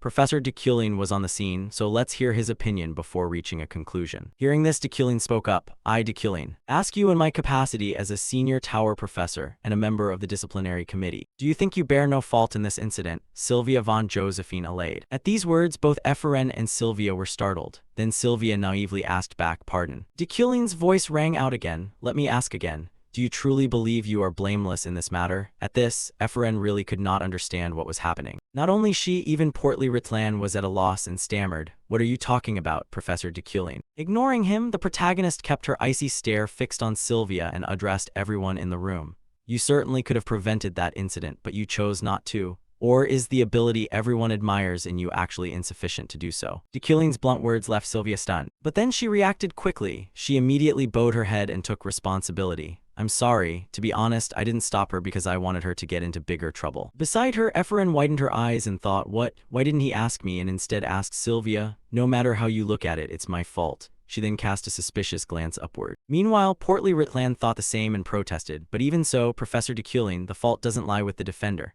The attacker is to blame, isn't she? To this, Dekilling turned to him with a cold look. If you consider the context, the fault lies with me, the one who conducted the class. Professor Ritland, do you want me to take the blame? Of course not, I just thought that would be inappropriate, Ritland replied hesitantly. For Efren, Dekilling's words astonished her even more. He had even rebuked the professor who supported Sylvia. Why did he have to go that far? Could it be to protect me? Efren wondered silently. Then, to dispel the tense atmosphere, Chairwoman Adeline clapped her hands to draw everyone's attention. All right, they're children, they need friction to grow. These kids are only novice mages, so instead of arguing over who is at fault and belittling them, let's let this pass. This time, no one will be disciplined. You both may go home now. The chairwoman's declaration made Efren's hands clench and tremble. Instead of feeling relieved at not being expelled, she felt angry. What? I was completely prepared to be expelled. The Dekilling I know surely wouldn't do this. Then why is this happening? Efren wondered. Scene shifts to the professors. Since the inquiry was over, they drifted out of the room. Meanwhile, portly Professor Ritland took the chance to flatter the protagonist. Just as expected from Professor Dekilling, you have a remarkable way of analyzing things, all for the students. However, before he could finish speaking, Efren below, unable to contain her curiosity, stood up and said, Professor, I have a question. A storm of thoughts filled Efren's mind. If you remember the Luna name, and if you know my father, and if you know that he suffered his whole life before ending it. After saying this, she bowed her head anxiously and thought, but suppose Dekilling still remembers. What if he retracts his judgment to protect himself? Even so, if he doesn't remember my father, wouldn't that be even more heartbreaking? The more she thought, the more anxious Efren became, awaiting Dekilling's reply. But Dekilling did not disappoint her. He answered, You don't need to ask, don't waste your talent on things of the past. Having said that, our protagonist left immediately, leaving the gray-haired girl standing there in a daze. I knew it. Dekilling knows me and my father. If it weren't for that, he would have no reason to help me. Surely Dekilling feels some responsibility and decided to help. So, did he help me out of pity? Thank goodness. It turns out he hasn't forgotten. And if he still remembers me, I'm satisfied with that. At least for now, that's enough. As she thought this, 2 streams of tears rolled down her small face. Then Efren moved to wipe her tears away. Thanks to the change in the girl's mood, Dekilling also overcame the shifting death and received 2 shop coins. Time passed quickly, scene shifts to Sylvia. At this moment, a blond man arrived to pick her up in a convertible. His name was Gilthian von Ludwig Alade, Sylvia's father, a clairvoyant mage and the head of the Alade family. He had heard the whole story and turned to console his daughter. That's, well, you don't need to worry about that child anymore. Efren Luna does have talent, but she missed her chance. Behind him, Sylvia stood dazed, surveying the surroundings and thinking of a memory from the past. 10 years earlier, on the day of the aptitude test to enter the academy, it was the first time Efren and Sylvia met. After the test with the magic orb, the old mage was stunned by the light it emitted. Impossible, both of you have the talent to become archmages. Those around who heard the result whispered among themselves. What? 2 kids from our territory? What's going on? The reason everyone was so surprised was because of the archmage level. The pinnacle of the magical worlds, the immortal, eternal tier. An entity at that level that even the emperor cannot reach. Those who reach that level are called archmages and are etched into the continent's history. However, typically only 3 people can become archmages in an era. Regardless of whether they are mages or specialists in some field, that is an unchanging law among magicians. At that time, aside from Damakin, the first to reach the eternal level in this age, 2 slots remained. However, one of those slots was virtually reserved for Adeline, the tower's chairwoman and the strongest candidate for the archmage position. In other words, Sylvia, the heir of the Alade family, and Efren, the daughter of the Luna family, a branch house, had to compete for the remaining spot. I could tell that without anyone explaining it to me. That day, I learned the real reason the Alade family was oppressing the Luna family was because of me. It was to help me become an archmage instead of Efren. Becoming an archmage is my wish, and my destiny, Sylvia told herself. Yet when she thought of Efren's earlier words, "Are you afraid I'll surpass you?" Sylvia felt a sting of irritation but quickly steadied herself. No, I'm probably just overthinking. Ahead, Uncle Gilthian seemed to sense his daughter's worry and smiled. You don't need to worry about that child. You should be wary of Dekilling. He's not a simple man. He may be struggling now, but he was called a prodigy in his youth. He could rise to the top. No one knows. Sylvia was clear about her father's admonition. I know. Professor Dekulin saw through my trap. At the time, I had clearly caused Eferen's mana to vanish. I set a trap so that when it came into contact with Eferen's mana it would explode. The bigger the explosion, the more trouble she'd be in. But Dekulin immediately saw through my plan, even though I had checked for any signs of observational magic in the area. At that point, he forced me to compromise, instead of saying it was me. I know everything, do as I say, it was a threat, but I still had to accept it. I thought he was just someone slightly above average, but unexpectedly, he's so deep. What kind of person is he, after all? The more she thought, the more the young woman's face broke into a sweat. Her hands trembled with tension. Time passed quickly. A few days later, the scene shifted to Dekulin's mansion. At that moment, our protagonist wore an elegant outfit that emphasized his noble bearing. It seemed Dekulin was preparing to attend a party. Outside the room, a man's voice reminded him, "It's me, Roy. Are you ready?" Dekulin replied he would be out shortly. After that, the driver took Dekulin to the event in his costly car. Inside the car, the protagonist quietly thought about Eferen. I was right to support her. Because of that, I eliminated a volatile element and received shop money. I didn't expect the new mage who asked questions to be Eferen, but she has the highest hostility toward Dekulin. Of course, Sylvia may still resent me no matter what, but I had no other choice if I wanted to save myself. With that in mind, he paused briefly and turned the conversation to today's trip. Social events, I want to avoid them. However, I can't miss the chance to earn more shop money. With that thought, he glanced at the system screen beside him. Side quest, attend the New Year's Blossom event. Reward, shop money plus 0.5. Seeing this quest, Dekulin reminded himself, I need at least 5 shop coins to access the shop. Therefore, I must check whether any notable figures will attend this event. Not long after, the carriage stopped at a grand castle. After Dekulin stepped inside, the 2 servants at the door bowed to him. Welcome, Professor Dekulin, without paying much attention to that as soon as he entered the Great Hall. Dekulin didn't forget his purpose and cast a quick glance around to see if anyone could help him earn more shop coins. They all looked like high nobility. And I also saw many famous people I knew, especially Ihelm, the one I personally designed. Coming here was definitely the right choice, Dekulin murmured inwardly. At the same time, an elderly man at the back quickly noticed Dekulin's arrival and hurried over to greet him. Look who's here. Isn't that Professor Dekulin? My daughter studies in your class. Around them, the other guests heard this and all turned and rushed over like sharks sensing prey. Oh, Professor Dekulin, I've always wanted to meet you. Seeing the crowd swarming toward him, Dekulin really had to retract his earlier thought that coming here was the right choice. Then, before Dekulin could greet the nobles in front of him, a voice caught his attention. Ganesha, I read about your feats in the Continent magazine. Beside him, the elderly man was about to invite Dekulin to dinner, but Dekulin raised a hand to stop him and scanned the room as if searching for someone. I just heard someone say Ganesha. Meeting her, she'll be a major turning point in the plot. This will be the best thing I can do today. But where is she? I heard her name somewhere nearby. I need to seize this chance to meet her. Thinking this, Dekulin scanned all around. At the same time, on the second floor, a girl dressed like a captain was also watching him intently. She was Ganesha, the 5th strongest character at the start of the story. Back to the protagonist's viewpoint. Though it took a moment, he quickly spotted Ganesha's figure. She must be nearby. There she is. The woman with a red ponytail, wearing a faux adventurer's outfit. I need to hurry, Dekulin reminded himself and quickened his pace. However, it seemed fate wanted to block his path. At that moment, some random blonde guy came up and bothered him, preventing him from moving. Professor Dekulin, the one who approached, was the blonde Ihelm. His full name was Ihelm von Girion Rewind, a royal grade mage belonging to the crown. Ihelm slowly walked up to Dekulin and spoke casually as if they were very close friends. Ho ho, impressive. Senior Professor Dekulin still remembers me, what an honor. It's been a long time. How's your research going? It's a bit sudden, but I've heard some rumors. Dekulin frowned and demanded, what are you talking about? Ihelm replied with a pleased look, oh nothing. It's just that your research hasn't progressed in 3 years and some doubt your abilities. If you need help, I'm willing. Back in Dekulin's viewpoint. As the creator of these characters, he immediately guessed why this blonde came to see him. So he's here to provoke me. This guy was Dekulin's rival at school. They had been very close, but after losing the senior professor position to Dekulin, he began to show jealousy. Dekulin would have been somewhat bothered at first, but such provocation meant nothing to him. Actually, Ihelm wasn't entirely wrong. His rumor had some truth. With that thought, Dekulin glanced up to the second floor and realized Ganesha's figure had disappeared. She's gone, Ganesha has vanished. I lost track of her because I had to stand there and listen to this idiot talk. Unaware that Dekulin was furious behind him, Ihelm kept speaking like a machine. If you keep being so arrogant, no one will like you. Back to Dekulin, by now he could no longer hold back his anger. He slowly stepped closer to Ihelm and warned him coldly, hey, Ihelm. Enough babbling, get lost, you bastard. With that, Dekulin walked off, leaving a stunned Ihelm behind. Damn it, I need to find Ganesha quickly before she leaves the party and meets that person.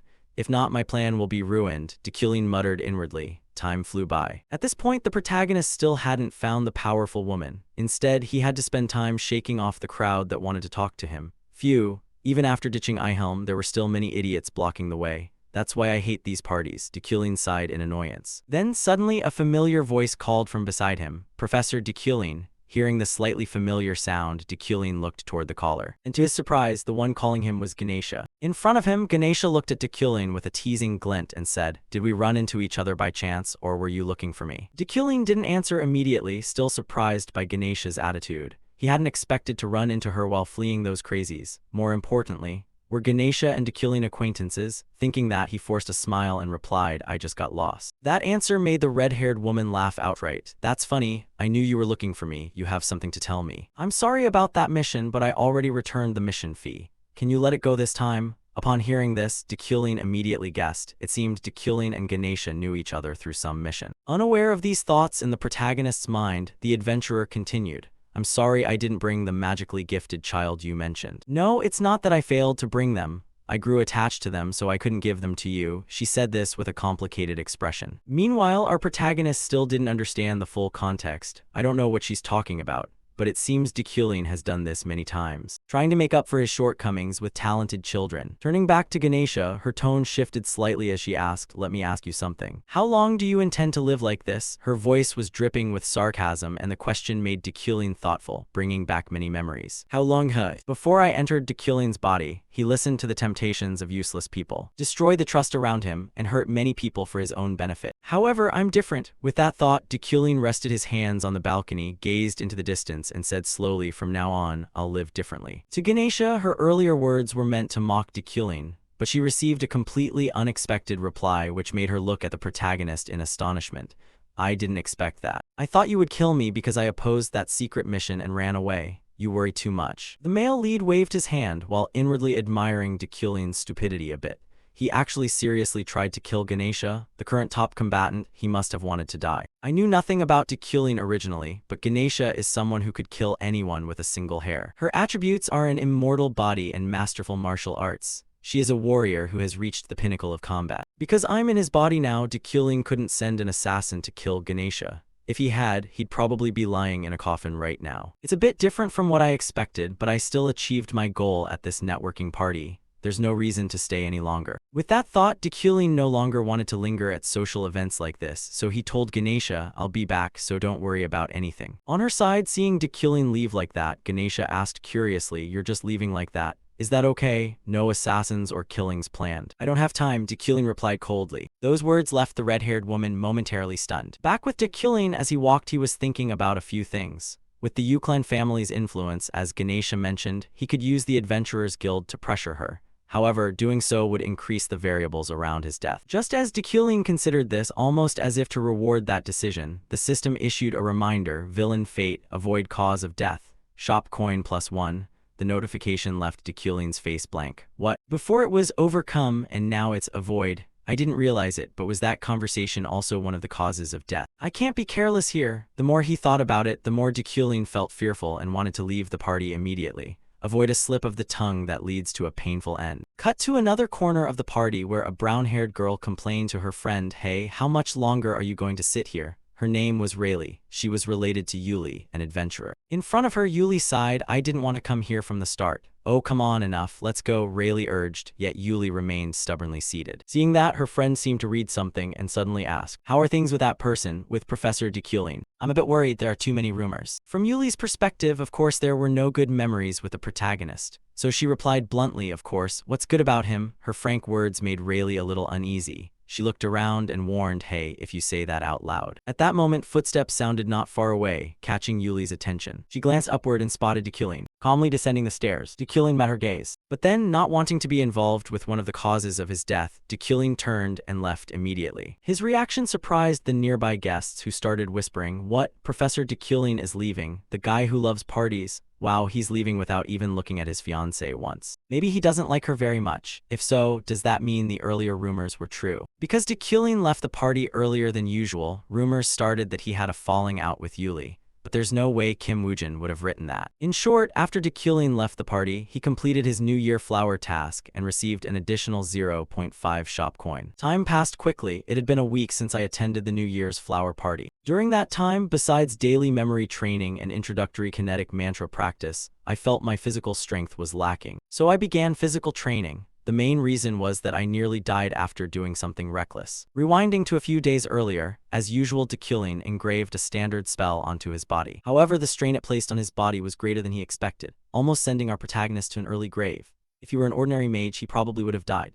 Could my endurance be thanks to the Iron Man attribute? After meeting Ganesha the other day, I craved greater power, so I engraved the kinetic mantra, fire control, alongside the object controlling kinetic mantra, ready to augment my metal control techniques. The purpose was to upgrade by implanting a magic core into the kinetic mantra. This method shortens the time needed to learn a spell, but in return, it's extremely dangerous. After realizing the tremendous pressure it put on my body, I decided to train my physique. As a result, I developed a morning routine, thinking that Dekilin finished his training. Whether it was due to the Iron Man trait or not, after only a short period of training, his muscles became sharply defined, like someone who'd trained for years. Phew, time to head to work. Dekilin exhaled softly. Time passed quickly. Cut to Dekilin's office, where his assistant Alan arrived and handed him a document pouch, explaining, "This is a notice just received from the Mage's Tower. The sender is the Tower's Professor Qualification Review Committee." Hearing this, Dekilin's expression changed, and he quickly inspected the letter. The letter read, "We hereby notify you of a hearing scheduled within the next 6 months regarding progress in your ongoing research, Professor Dekilin. Until then, please prepare all related documentation." For Dekilin, such an unexpected inquiry felt difficult to handle. If an audit hearing is held, it means Dekilin's research has been stalled for a long time, even before I entered this body. This is an unfavorable situation for me. In the game, Dekilin was always a bona fide professor. Perhaps the prerequisite of this quest is to retain the professor title. If I lose it, every hope of returning home will vanish. Therefore, I must find something, anything, in Dekilin's lab to save myself. Dekilin was standing at the lab door. However, upon opening the door and stepping inside, the sight before him left him speechless. It was a mess. Papers, books, and furniture were strewn everywhere, a chaotic jumble, and it looked like no one had set foot in here for a long time. If Dekilin truly had been tending this place, the lab would never be this disordered. Thinking that, Dekilin glanced toward a pile of muck not far away. He sensed something about it. That trash heap looked very unusual. Was it hiding something? I don't know whom to blame, but this was clearly an effective way to hinder Dekilin. Fortunately, I had learned the kinetic mantra in time. With that thought, Dekilin began using his telekinesis to retrieve a certain notebook from within the rubbish. Opening the book a crack, Dekilin saw it was a notebook recording research information. It seemed he had encrypted all his results to prevent theft. But it was futile. Thinking so, Dekilin used his understanding trait to scan through all the information. Immediately, a stream of brilliant golden light began to emanate from the notebook. Even Dekilin was awed by it. This radiant golden light, it was blinding. It seemed his research was truly extraordinary, thanks to the prosperity magnet and keen sight. I could perceive this magnificence. However, the research was still incomplete. It was torn and had many gaps. Even the logic in this part was completely flawed. Nevertheless, the work was grand enough to trigger a reaction from the prosperity magnet. Next, he found a pendant tucked inside the notebook. Inside was a photo of little Efren posing with a man, seemingly her father. This child is Efren Luna, right? So that's it. It seems that when he was a researcher for Dekilin, Efren's father desperately tried to hide this. The grudge the Luna clan's mages hold against Dekilin. Clearly, because of Dekilin, Efren endured a tragic life. But don't worry, I'll complete this research using the understanding trait. If I can finish the thesis that way, I'll list that person as a co-author. Of course, I also need my own achievements, so I can't put only your name. In a different development, cut to the cafe on the Academy campus, where Efren and a group of classmates were discussing things. Within the group, an orange-haired girl spoke loudly. "Understand, we commoners have to stick together. There are only 30 of us from commoner backgrounds in this class. If we don't cooperate, we'll suffer sooner or later." "You think so too, right, Efren?" she said, turning to look at Efren, startling her into thought. "I used to be nobility, sigh, whatever, never mind. Don't even talk about fulfilling noble duties. If I don't even have a house or land, what kind of noble am I?" Thinking that, Efren sighed heavily. Unaware of these thoughts in her mind, her orange-haired friend kept reminding her, "Got it, Efren. You absolutely have to be here. You're the representative of the commoners. That's right. You were also a victim of Sylvia." The group all spoke at once and looked at Efren with expectant eyes. This made Efren manage only an awkward chuckle inwardly. Haha, so they think I'm some sort of representative for the common folk. In another corner, a male student stammered, "Actually, if we want to form a club, we need a supervising professor, right? I don't think the professors will like us gathering like this. This reminder made the orange-haired girl rub her chin and admit, that's the biggest obstacle. Maybe we should ask Professor Rillin. She suggested that, but the male student across shook his head and explained, he's known for currying favor with nobles. That fat noble guy. What about Professor Carmel? She asked next, only to be refused immediately. Don't mention that name. The moment that Professor sees commoners, he turns his back and walks away. And of course, Professor de Kulin is out of the question, returning to Ephraim's perspective. Unlike the others who were busy thinking of plans to found the club, her mind was fixed on the pile of food, and she was drooling. They don't like eating that stuff. I hope they don't. She silently prayed inwardly. However, before her wish could come true, the orange-haired friend suddenly slammed the table and proposed, right? Ephraim, go ask Professor de Kulin. You'll ask for us, won't you? Her words made Ephraim's face turn completely pale. While the others seemed to think the suggestion wasn't a bad idea, the male student sitting next to Ephraim said, well, come to think of it, he's fairly impartial. He looks down on everyone, nobles and commoners alike. Across from her, the orange-haired friend continued excitedly, you avoided punishment because of him. Doesn't that mean you already caught his attention? Hearing that, Ephraim began to reply with an embarrassed face, no way, do you really think he's that nice? Saying this, her face kept breaking out in a cold sweat from anxiety. Why did the mood shift so strangely? I don't want anything to do with de Kulin. Thinking that, to avoid the task of asking de Kulin falling on her, Ephraim immediately broke into a run. I really can't do it. Don't say that. Think about it more. Thinking that, to avoid the task of asking de Kulin falling on her, Ephraim immediately broke into a run. I really can't do it. Don't say that. Think about it more. And so the two of them began chasing each other for a while. But just as the orange-haired girl caught Ephraim's arm, her face suddenly went blank. This made Ephraim unable to help but ask in surprise, what's wrong, Julia? Before Julia could answer, a familiar voice rang out behind them. Ephraim, step aside. The voice belonged to no one else but our main character, de Kulin. Seeing de Kulin appear, Ephraim's face stiffened, and she couldn't react. And when she turned around, she realized that at some point her close friend Julia had quietly slipped into the cafe and given her an encouraging look. Good luck, Ephraim. Julia, when did you sneak in? Coward, Ephraim screamed inwardly. On this side, our main character had no time to watch Ephraim and Julia exchange looks, so he left immediately. Seeing that, though somewhat afraid inside, Ephraim still tried to calm herself. She slowly pushed the form forward and said, Professor de Kulin, I want to start a club and I need your signature. I don't mean to bother you, I'm just worried because it seems you don't approve of clubs that include commoners. From de Kulin's perspective, Ephraim's words made him pause for a moment and consider the matter. I don't want to get involved with Ephraim, but she's right. The truth is other professors won't cooperate with me, so instead of wasting time with that deceitful lot, why not give it a try? With that thought, de Kulin reached out to take the form, and quickly signed it, adding, send the details to my office. Here, take it. De Kulin handed the form back to Ephraim. While Ephraim herself still couldn't believe her eyes, he actually signed it. He just agreed, de Kulin. Ephraim spoke as she watched de Kulin's retreating back with suspicion. Meanwhile, Julia hurried over and hugged her tightly to celebrate.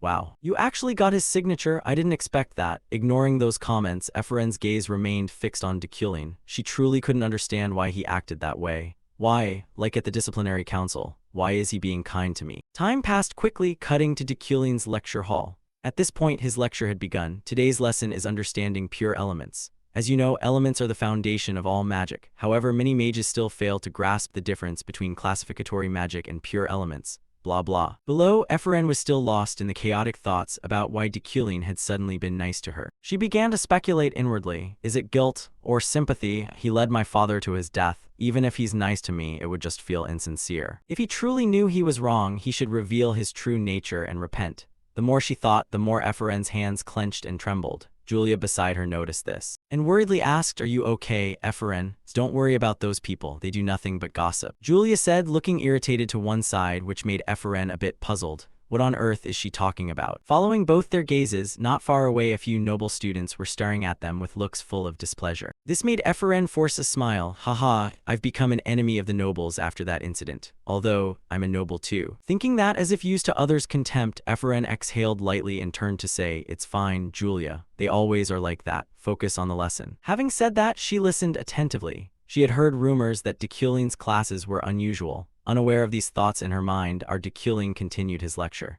The magic circles you've used so far also carry meaning in each stroke. At that, de Kulin immediately used his magic, forming a magic circle above his palm. A small flame rose from it.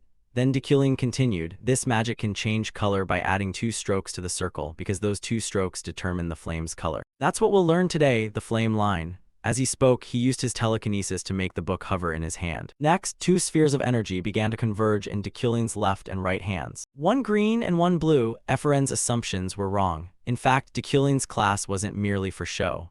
As a professor, Kim Woojin recreated concepts beautifully, using magic to explain with deep understanding. This was shocking to the new students in the lecture hall. And the same went for Sylvia, who had lost interest in studying because of her talent. Ignoring the astonished gazes of the students below, Dekyling continued to explain each point carefully.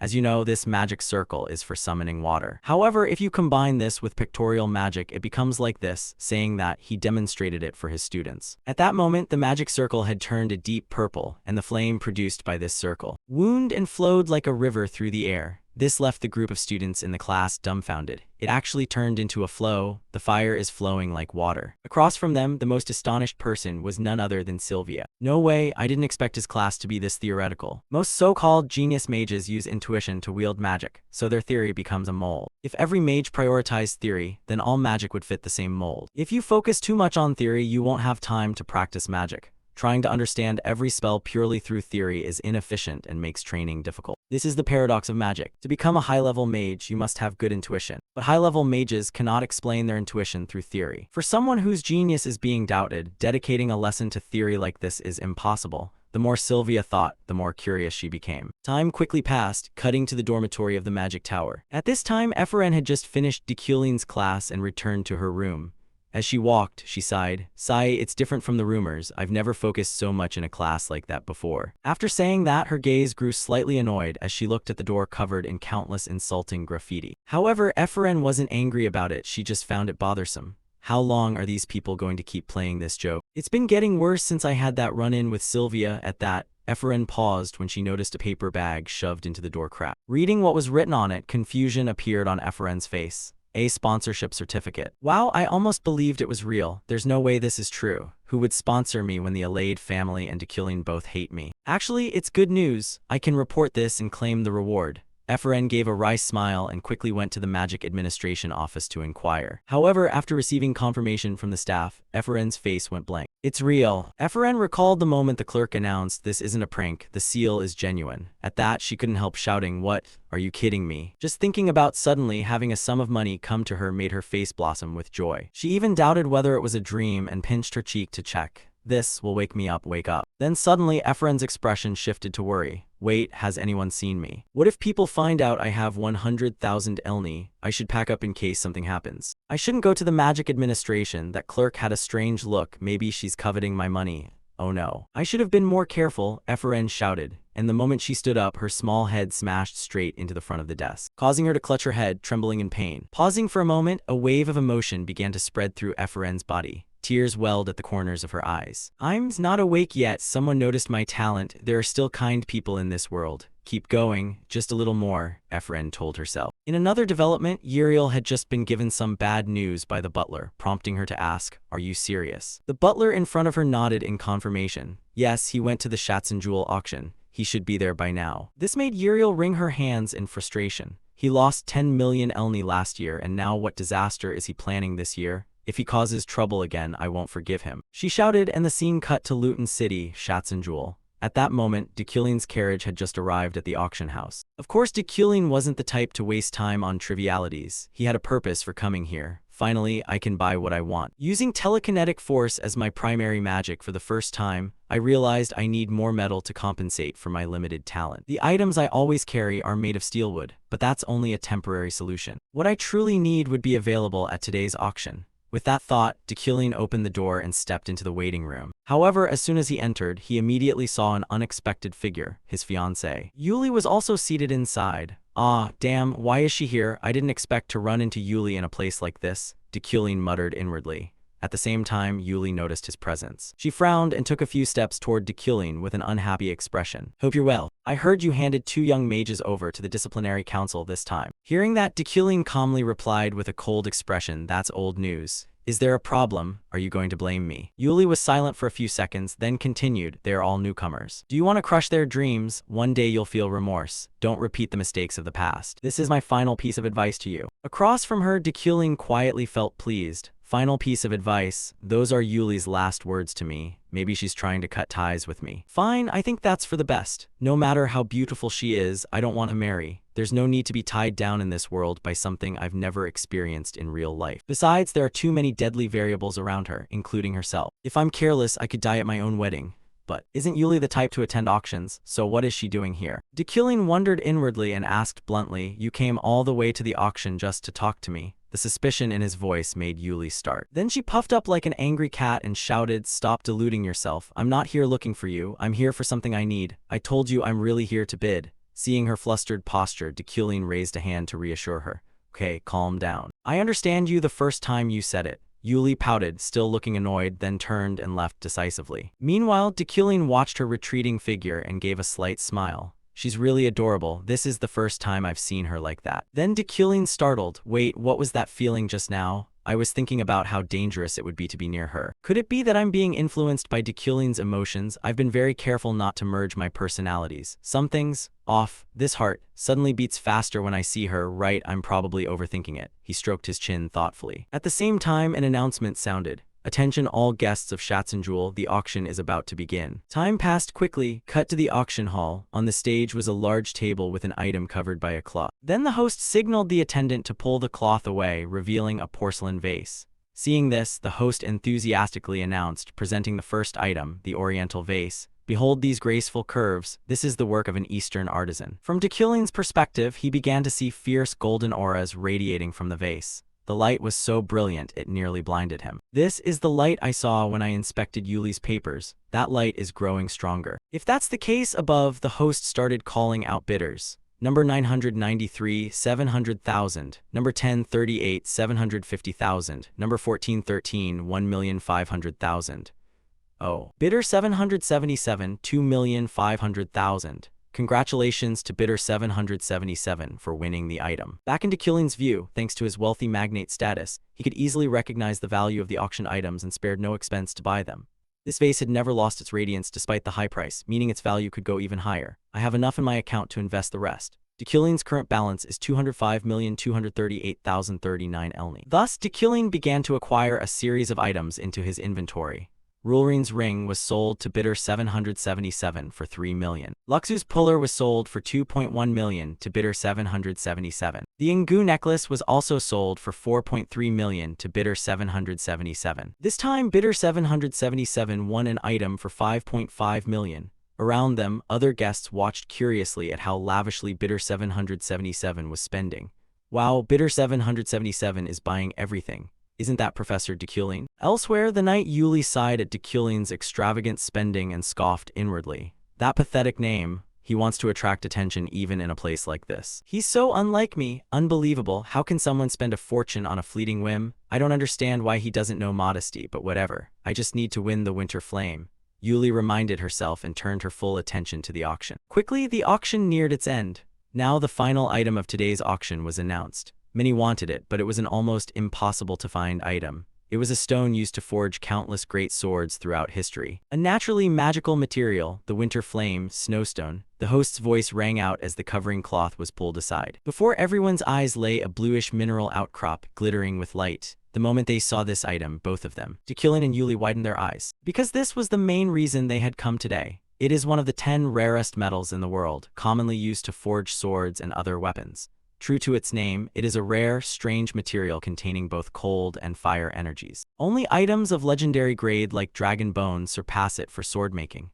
Therefore, snowstone is certainly the best material I can obtain. I must win it, this is what I need, the two of them thought silently. But it wasn't just Dekilin and Yuli. Naturally, many attendees at the auction were also targeting this ultra-rare item. The bids quickly skyrocketed. 10 million, 13 million, 20 million, 25 million, number 1089 bids 30 million, any more, if not, this item will go too. At that moment, Knight Yuli's face lit up with joy because bidder 1089 was her. Great, I'm about to get it, she thought. However, right then, Dekilin cut her off by placing a higher bid. Number 777 bids 31 million. Hearing that figure, her expression went blank. Then she turned angrily to look at Dekilin. Number 777, how many times have I heard that number today? I can't ignore him any longer. Why would you do that, Dekilin? Then the back and forth over money intensified, driving the price even higher. Elsewhere, the other bidders gave up contesting the snowstone. Meanwhile, a man who recognized Dekulin turned to him and said, "You want the snowstone to forge a sword? Surely it's to give to your fiancée, right? But if you wanted to give it as a gift, you could just let her buy it. You must really love your fiancée." That remark made Dekulin's gaze waver slightly. He looked toward Yuli up ahead. Only then did he realize, am I competing with my fiancée? Am I bidding against Yuli? She must be interested in the snowstone too. If I take it, she'll surely hate me, but I need it. It's the first time it's appeared in 3 years. Who knows when there will be a second chance? I might be in danger, but for my item, I must win the snowstone. Then, without surprise, it became clear who would claim the snowstone.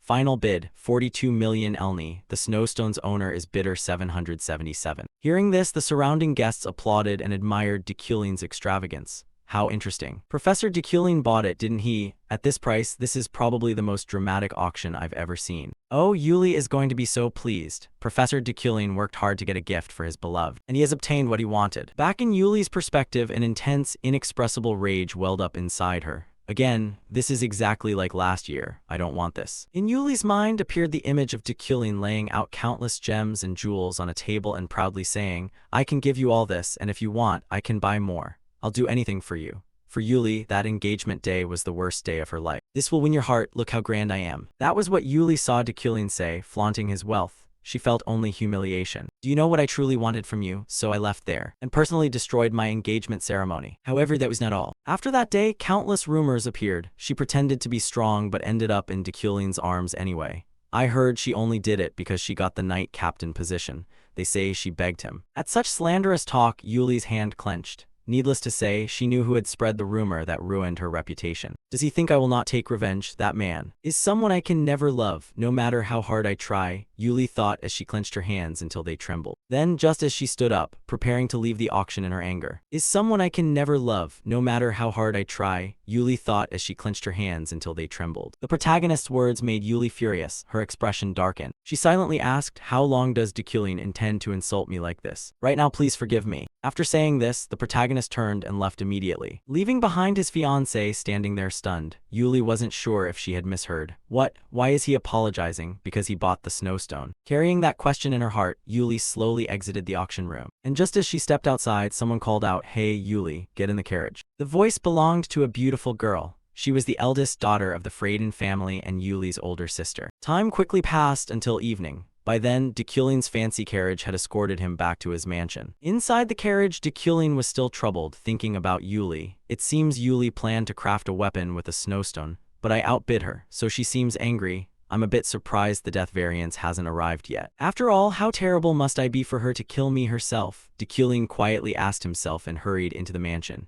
Seeing his return, the servants all bowed. However, their faces didn't look good. This caught Dekulin's attention and he asked, "Has something happened?" The butler, embarrassed, replied, "Miss Uriel has returned home." Without further words, Dekulin guessed he was about to get scolded by his sister. What will come must come. So he calmly went up to the second floor. There his sister Uriel was waiting. As Dekulin passed, as always, Uriel spoke up. "That's my money. You said you'd keep it for a while. And this is what you do." Hearing this, Dekulin understood why his personal account had so much money. At the same time, he felt a pang of guilt. "I didn't expect she had so much. Have I always been so thoughtless?" He then assured her, "Don't worry, I only bought things that yield profit." In response, Uriel's scream echoed through the mansion. "You treat me like a trash. You think I'm the one to clean up your mess." Dekulin felt a chill. He slowly turned and saw the hatred-filled, teary eyes Uriel fixed on him. Uriel continued listing the hardships she had endured caring for that bastard Dekulin.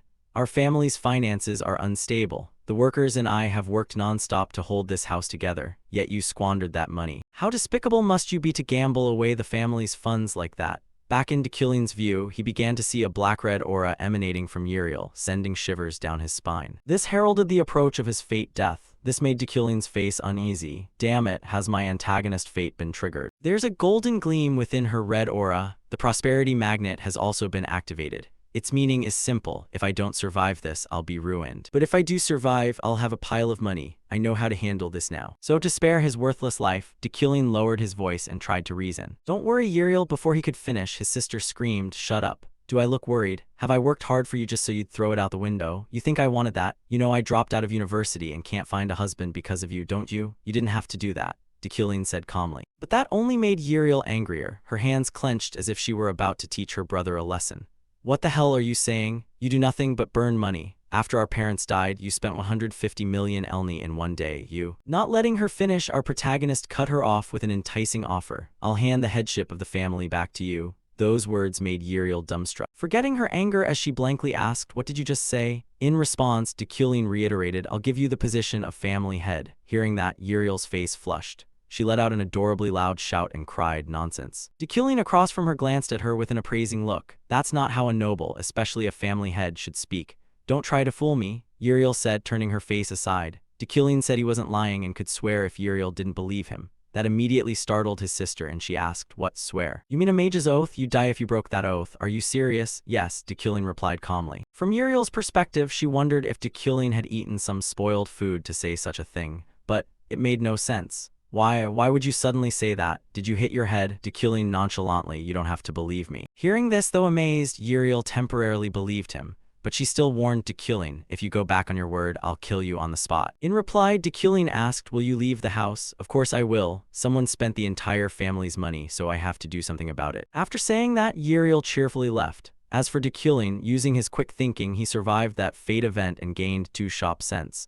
Once he saw Uriel had gone, he finally breathed a sigh of relief. Phew, the storm has passed. Thankfully, I'm unharmed. Giving her the position isn't so bad. If I change things one by one like this, I can avoid death. Just as he thought that, a familiar voice suddenly called at the window. Have you really changed? The sudden sound startled Dekulin. He glanced toward the source and saw the person who was speaking was the adventurer Ganesha. An uninvited guest, Dekulin said coldly. Ganesha swung into the room and explained, sorry, I was passing by and dropped in. I was quite surprised to see you like this. In response, Dekulin folded his arms and sighed, why surprised? She's the one who handles things better than I do. Replying to that, Ganesha began to share some troubling news, but Uriel von Granhen Euclin does not carry the Euclin bloodline. This made Dekulin, normally composed, flinch and turn. What is she talking about? I don't recall that in the game. From Dekulin's viewpoint, he began hastily reviewing all the information he knew about Uriel.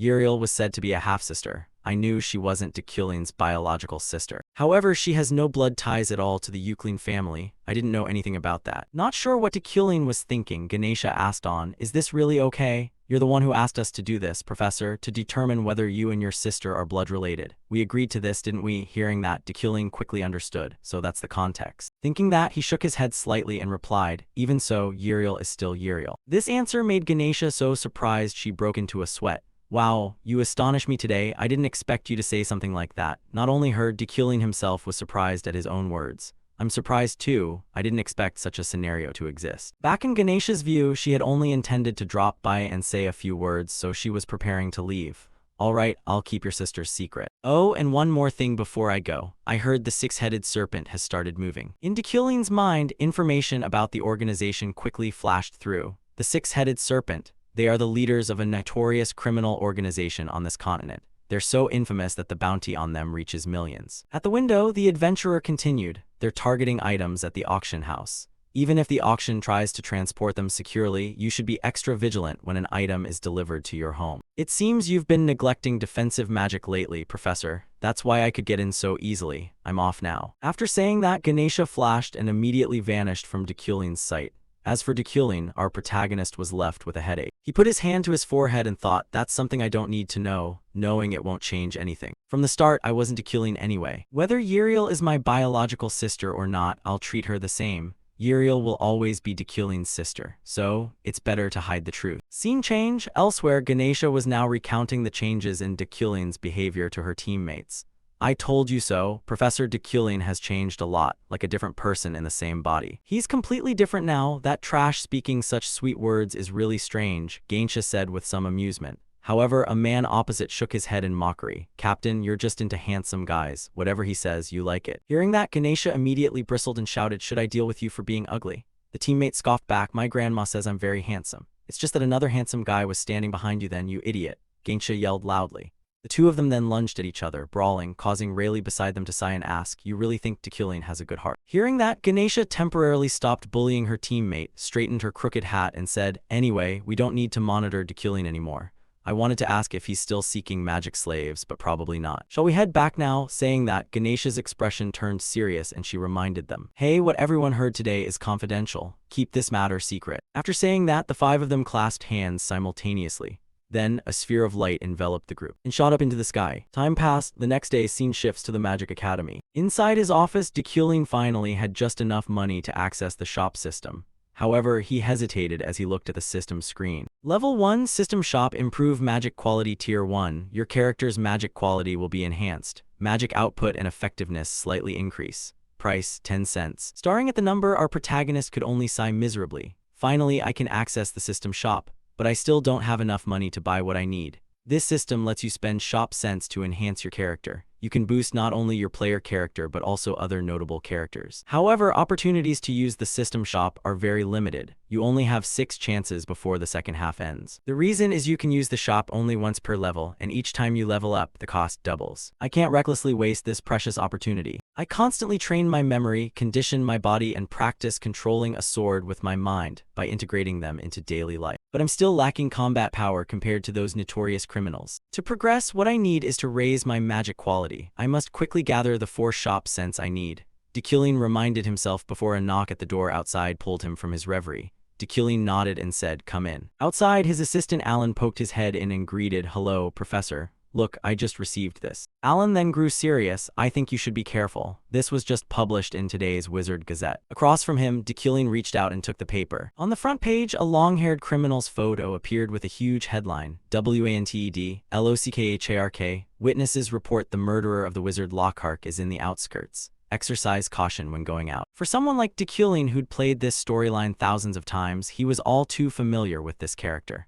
The killer of Wizard Lockhart, he's the biggest threat to mage players in the early stages of the game, so he's appeared already. Of course, if I were an ordinary mage, he'd be a threat to me, but now I don't need to worry. Maybe this will net me a few shop cents. Hopefully I'll run into him. Thinking that, Dekulin reassured Alan, "Don't worry about the wizard killer. I'm heading to the library. You can head back." Having said that, as if recalling something, Dekulin halted in his tracks. He turned and asked Alan, "Hey, Alan, would you like to become the professor's assistant?" The sudden proposal from the protagonist made Alan's eyes widen like saucers. He shouted, "You want me to be the professor's assistant? But you've always said I'm useless. I'm asking because I see you're serious now." Dekulin shrugged in reply, but honestly, this idea didn't come from nowhere. He'd been reminded before to pick an assistant since every professor has one, only Dekulin hadn't chosen anyone yet. He'd been a senior professor for a few years now. Beside him, Alan stammered as if wanting to explain something. However, our protagonist didn't want to waste time on this and cut him off. "Enough, take this." Saying that, Dekulin produced a bracelet engraved with the Euclid family crest. "Keep working hard." Alan looked at the bracelet in front of him, surprised. By this point, our friend Alan no longer foolishly refused. He hurriedly took the bracelet and bowed in thanks. "Thank you very much, Professor." "A bracelet engraved with the Euclid crest," he said, staring at the bracelet with teary eyes. Seeing Alan so happy he could cry, Dekulin also reflected inwardly, "Alan is excellent at managing documents and running errands. He's very useful. I can't afford to lose him." All those fed up with Dekulin's cruelty couldn't stand it and left, but Alan still handled all these tasks alone.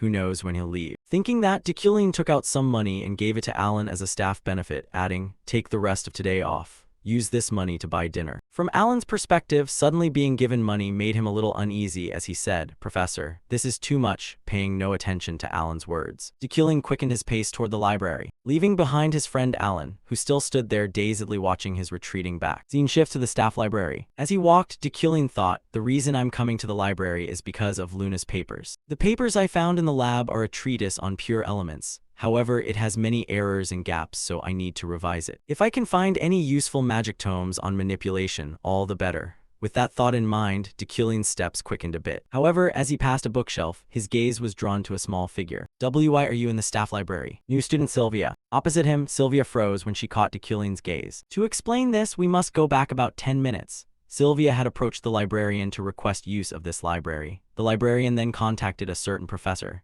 "Yes, Professor, Sylvia is looking for study materials, but this is a reading room exclusive to senior staff." Responding, the portly Professor Ritland smiled and agreed, "It's fine. No need to forbid the heir of House Alade and this new student. Let her use it freely for her studies." Seeing that, the librarian stopped objecting and nodded to Sylvia. "He says it's okay, Sylvia. Feel free to browse." So Sylvia began wandering through the library, searching for the books she needed. Sylvia's interest is literature and linguistics. She came to the exclusive library to find materials that meet her criteria. The novel she sought was ethanol, but with the disappearance of the fairies, its value rose and ethanol became rare. That is why Sylvia came to the exclusive reading room, a place she rarely visits. And of course, she didn't expect to run into Dekylin here. Dekylin, why is he here? I clearly heard he doesn't go near the library. Sylvia wondered in confusion but quickly explained, I'm here to find materials. Professor Ritlan allowed me. In front of her, Dekylin remained stern, so that means that Professor ignored academy rules and the librarian let you in. If that's the case, they deserve discipline. Dekylin's words left Sylvia flustered and at a loss for what to say. Then, before she could explain further, Dekylin used his telekinetic ability to snatch the book from Sylvia's hands. Let's check it out. This is the Ethanol novel. You broke rules just to find a romance written in Ethanol. Dekylin's voice was teasing, causing Sylvia's face to flush. She hurriedly said, how can you read Ethanol? Wait, that's not the point. I like literature and languages. Then somehow, Dekylin tossed the book back to Sylvia and admonished, I'll let this slide this time. However, if you come here again without proper permission, I'll discipline you. So if your purpose isn't to flaunt your family's influence, have someone else borrow the books for you. Having said that, Dekylin left at once, leaving Sylvia standing dazed. She hugged the book to her chest and thought, did he insult me? I just wanted to learn about fairies through the Ethanol novel. But how could Professor Dekylin possibly read Ethanol? The Ethanol language lacks consistency, making it difficult to read. The more she thought about it, the more puzzled this prodigy became. Scene shifts to some pine forest. An outdoor class is underway for the new students. They chase small beasts one moment, then gather herbs the next. To ensure safety, 3 professors, including Dekylin, are supervising. On one side, the portly Professor Ritlan wiped the sweat from his face with a handkerchief and said, this is their first field experience. They're surprisingly calm. I thought they'd be scared of Black Mountain. Training must stop at nightfall, but I'm proud of them. Dekylin also scanned the area and thought, Black Mountain? It's far from the academy. Black Mountain holds great significance and strict security for the Mage Tower. Its forest serves as a training ground for students and a rich source of magical materials. Therefore, the risk of monster and venomous creature attacks is high. The Mage Tower must strengthen protective barriers and ensure professors on duty patrol the area. Returning to Ritlan, as if remembering something, he scratched his head and asked the protagonist, oh right, Professor Dekylin. The professor assigned to this week's watch hasn't been decided. We need to appoint someone new. Who do you think is suitable? In response, Dekylin volunteered immediately. Let me do it. Hearing this, the fat Ritlan's eyes showed a flash of surprise. But he quickly agreed and didn't forget to praise Dekylin, just as I expected from a professor. The way you lead is a prime example of an academy instructor. Back to Dekylin, he kept a cold face at such flattery. And of course, he wasn't foolish enough to take on heavy work for noble reasons. As he thought this, Dekylin glanced at the mission screen sent to him. Side quest, Shadow of the Mage Tower reward, shop sense +1, additional title reward. Back with Dekylin, he began to feel something tugging at his mind. Something was drawing him over there. That must be why I received the side quest. Something is about to happen on that mountain that could turn this game into a horror at night. Dekylin frowned while the other 2 professors began assembling everyone and announced, everyone start packing up. Goodbye, Professor, a student called. All right, see you later. They nodded in reply. Time passed quickly. 9 hours later, at a cafe near the Mage Tower, the sorceress Epheren, having received her sponsorship funds, decided to treat her friends to parfaits. Seeing the glittering treats, the group exclaimed, wow, they look amazing, too pretty to eat, they must taste great too. Did you really buy these for us, Epheren? Epheren answered with a bright smile. Of course. Dig in, I've got 100,000 coins now. Epheren murmured to herself and the friends stopped being formal. While they ate, her friend Ritlan spoke up. I've submitted the plan to form a club. It should be approved soon. This is our first gathering. Hearing that, the blue-haired boy opposite grew a bit anxious about forming the club. I just hope others won't hesitate too much. Not many signed up, don't worry. As long as we run the club well, people will join, Julia replied confidently. By the way, I heard there's training at Black Mountain today. Epheren, still gazing at her parfait with shining eyes, replied, that's right. 50 volunteers signed up, though there were several accidents. No sooner had she spoken than a massive noise suddenly rang out, startling the group. Did you hear that? You heard it too. Where did it come from? We need to check. Saying that, the young friends hurriedly ran toward the sound's origin. From afar came a frantic voice, save me. Hearing this, Epheren immediately grew anxious and sped up. However, at the same time, Julia seemed to sense something amiss and quickly restrained her. Something's wrong, Epheren, stop, she cried, reaching forward as if to pull Epheren back. However, it was already too late. From Epheren's point of view, when she heard the call, she turned and asked, what did you just say, Julia? No sooner had she spoken than Epheren realized something strange. She was no longer standing on the street.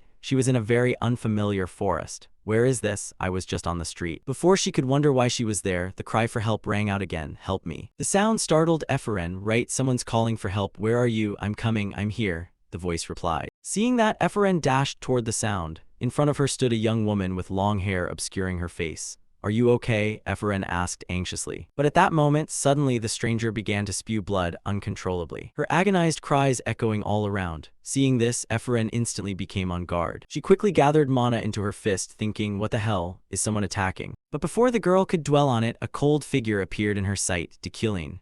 Sharp shards of wooden steel hovered and whirled around him. Immediately, Efren guessed that Dekilin had attacked the woman and demanded, Professor, did you just attack that woman? How could you strike a civilian? Dekilin only stared at the stranger, then said coldly, open your eyes and look again. That's not human. What? Efren cried in astonishment. When she looked again, everything was as Dekilin said. The strange woman had vanished. In her place stood a humanoid monster. Its skin and eyes were blood-red, white smoke constantly seeped from its mouth, and it looked ferocious. Its appearance made Efren recoil in fear. She hesitated. What is that? Dekilin merely glanced back and said coldly, it seems you've been bewitched. This is caused by demons. Don't interfere and leave. Saying that, Dekilin immediately used his control magic, hurling Efren's small body out of the area. After seeing Efren disappear from view, he coldly turned to observe the demon before him and whispered, now, time to hunt. The red demon roared in fury at losing its prey. Without prompting, Dekilin and the demon lunged at each other at breakneck speed. Attacks were unleashed continuously, colliding brutally in the night. The red demon screamed in rage and charged like a bullet toward Dekilin. As it closed in, it swung an arm lined with razor claws. Dekilin quickly formed a barrier of wooden steel shards across his chest to block the strike, while he himself stepped back to maintain distance and analyze. Gazing at the core on the demon's forehead, Dekilin thought its attribute must be illusion. But due to my resolve and resistance to mental attack, it has no effect on me. My blood is boiling. The Euclin lineage makes me furious. Euclin attribute unique rank. Description: a lineage with superior power in slaying demons. When facing demons or in areas saturated with dark mana, you can purify surrounding mana with your own and use it to augment your strength.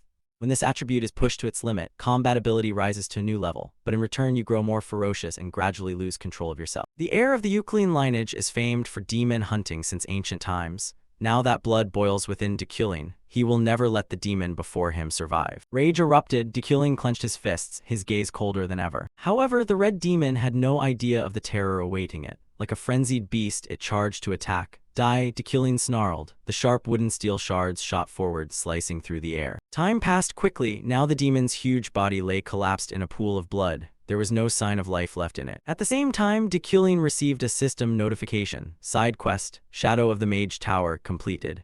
Shop Sense +1, additional title reward, first demon slain, Euclin attribute unlocked. Dekilin narrowed his eyes, looked at the monster's corpse, and sneered, filthy creature. Even in death it only spews filth. He frowned slightly. There was a hint of concern in him. The appearance of this demon is not normal. This is a sign of the beginning of a game tougher than ever. Time flew on until morning. Cut to the academy infirmary. The genius Efren suddenly woke from her stupor. A nurse beside her spoke up, "You're awake, Luna." Hearing herself called, Efren looked around dazedly and asked, "What happened?" "I was in the forest," and before she could finish, the nurse, anticipating her question, answered, "Yes. It seems you don't remember everything from last night. A demon appeared on Black Mountain. You were struck by its dark magic and lost consciousness. Afterwards you were found and brought to the clinic. Black Mountain has been sealed off due to that demon's appearance, and the Mage Tower is conducting an investigation." Pausing briefly, the nurse continued, "Oh, and Professor Dekilin was the one who saved you." Hearing this, Efren's face soured, murmuring inwardly, "Damn, him again." Thinking that, as if remembering something, she hurriedly asked the nurse, "Wait, what day is it today?" The nurse hesitated briefly, then replied, "Let's see. It's been 36 hours since you were brought here, so today is Wednesday." Back to Efren's perspective. Hearing this, the girl widened her eyes and screamed in panic, "Wait, if today is Wednesday, then I'm late." Next, she bolted out of the infirmary in a flurry and ran to the lecture hall. When she arrived, she was panting like a beast. Huff, huff, I almost missed it. Inside the lecture hall, her friend Julia waved excitedly upon seeing Efren and called, "Efren, over here, are you okay? I went to the clinic to visit you, but you weren't awake then." Efren nodded in reply, "I'm fine now. Actually, I'm at my best since I overslept so much." After speaking, she glanced around and noticed some strange ingredients on the table. She frowned and asked, "But what are these? Is there some announcement about today's class I missed?" Julia looked and shook her head. "I don't know either. They were like this when I got here. There must be some special class today." Not leaving the group in suspense long, Dekilin entered the classroom soon after, accompanied by his assistant Alan. Dekilin's steady voice rang out, "Before we begin today's lesson, I have an announcement. This is Alan. He is my teaching assistant. The class gasped and looked at one another in disbelief. What? I thought Professor Destined preferred to teach alone. Yeah, I heard he's never had an assistant before. But to become a teaching assistant, one must be evaluated and nominated by a professor. There's no way Professor Destined would allow that to happen. Right. So why did Destined bring a mage I've never seen before? However, Destined had no intention of explaining. He announced bluntly, today's lesson will be based on practical experience. Try to solve this exercise within 3 hours. After he spoke, Alan quickly went to each desk and handed everyone a watch. This is your watch and this. Back in Efren's thoughts, Destined's sudden announcement that he had an assistant left her deeply unsettled, making it hard for her to focus on the test. My father's legacy, this bracelet I've always asked myself. When will I become stronger? When will I be able to prove myself? Unconsciously, she looked down at her wrist, a habit she'd kept for a long time. To Destined, who is my father? Why won't he give my father a chance? And why is he doing these good deeds now? Efren shook her head and thought, no, I can't lose focus. I have to finish this exercise. I need to come up with a spell fast. But her mind was still cluttered with too many thoughts. At that moment, the clear voice of the prodigy Sylvia suddenly rang out, drawing the class's attention. 25 minutes 50 seconds. I'm finished. Hearing that, everyone turned to Sylvia in astonishment. Flowers began to bloom before her, radiating a brilliant halo that looked magnificent. What? Not even 30 minutes. Of course, it's Sylvia. Turning to Destined, he stared intently at Sylvia, making the young girl feel a little pressured and break into a sweat. But then Destined simply nodded. Perfect, you may go. Hearing that, Sylvia's eyes lit up with joy. She unconsciously glanced at Efren beside her and noticed she was still struggling with the pile of ingredients. Sylvia exhaled in relief. Efren noticed this too. She gritted her teeth angrily, thinking, damn it, I have to finish this too. As time passed, the other students finished their tests one by one. Destined's voice continued to echo in the classroom. Julia, you may go. Lehin, you may go as well. Potten, you may leave. Kane, you may go. Ehan, you may go. One by one, the students left the class. Over here, Efren still hadn't completed her exercise. Maybe it was Destined's influence, but even after all the students had left and night had fallen, she still hadn't achieved anything.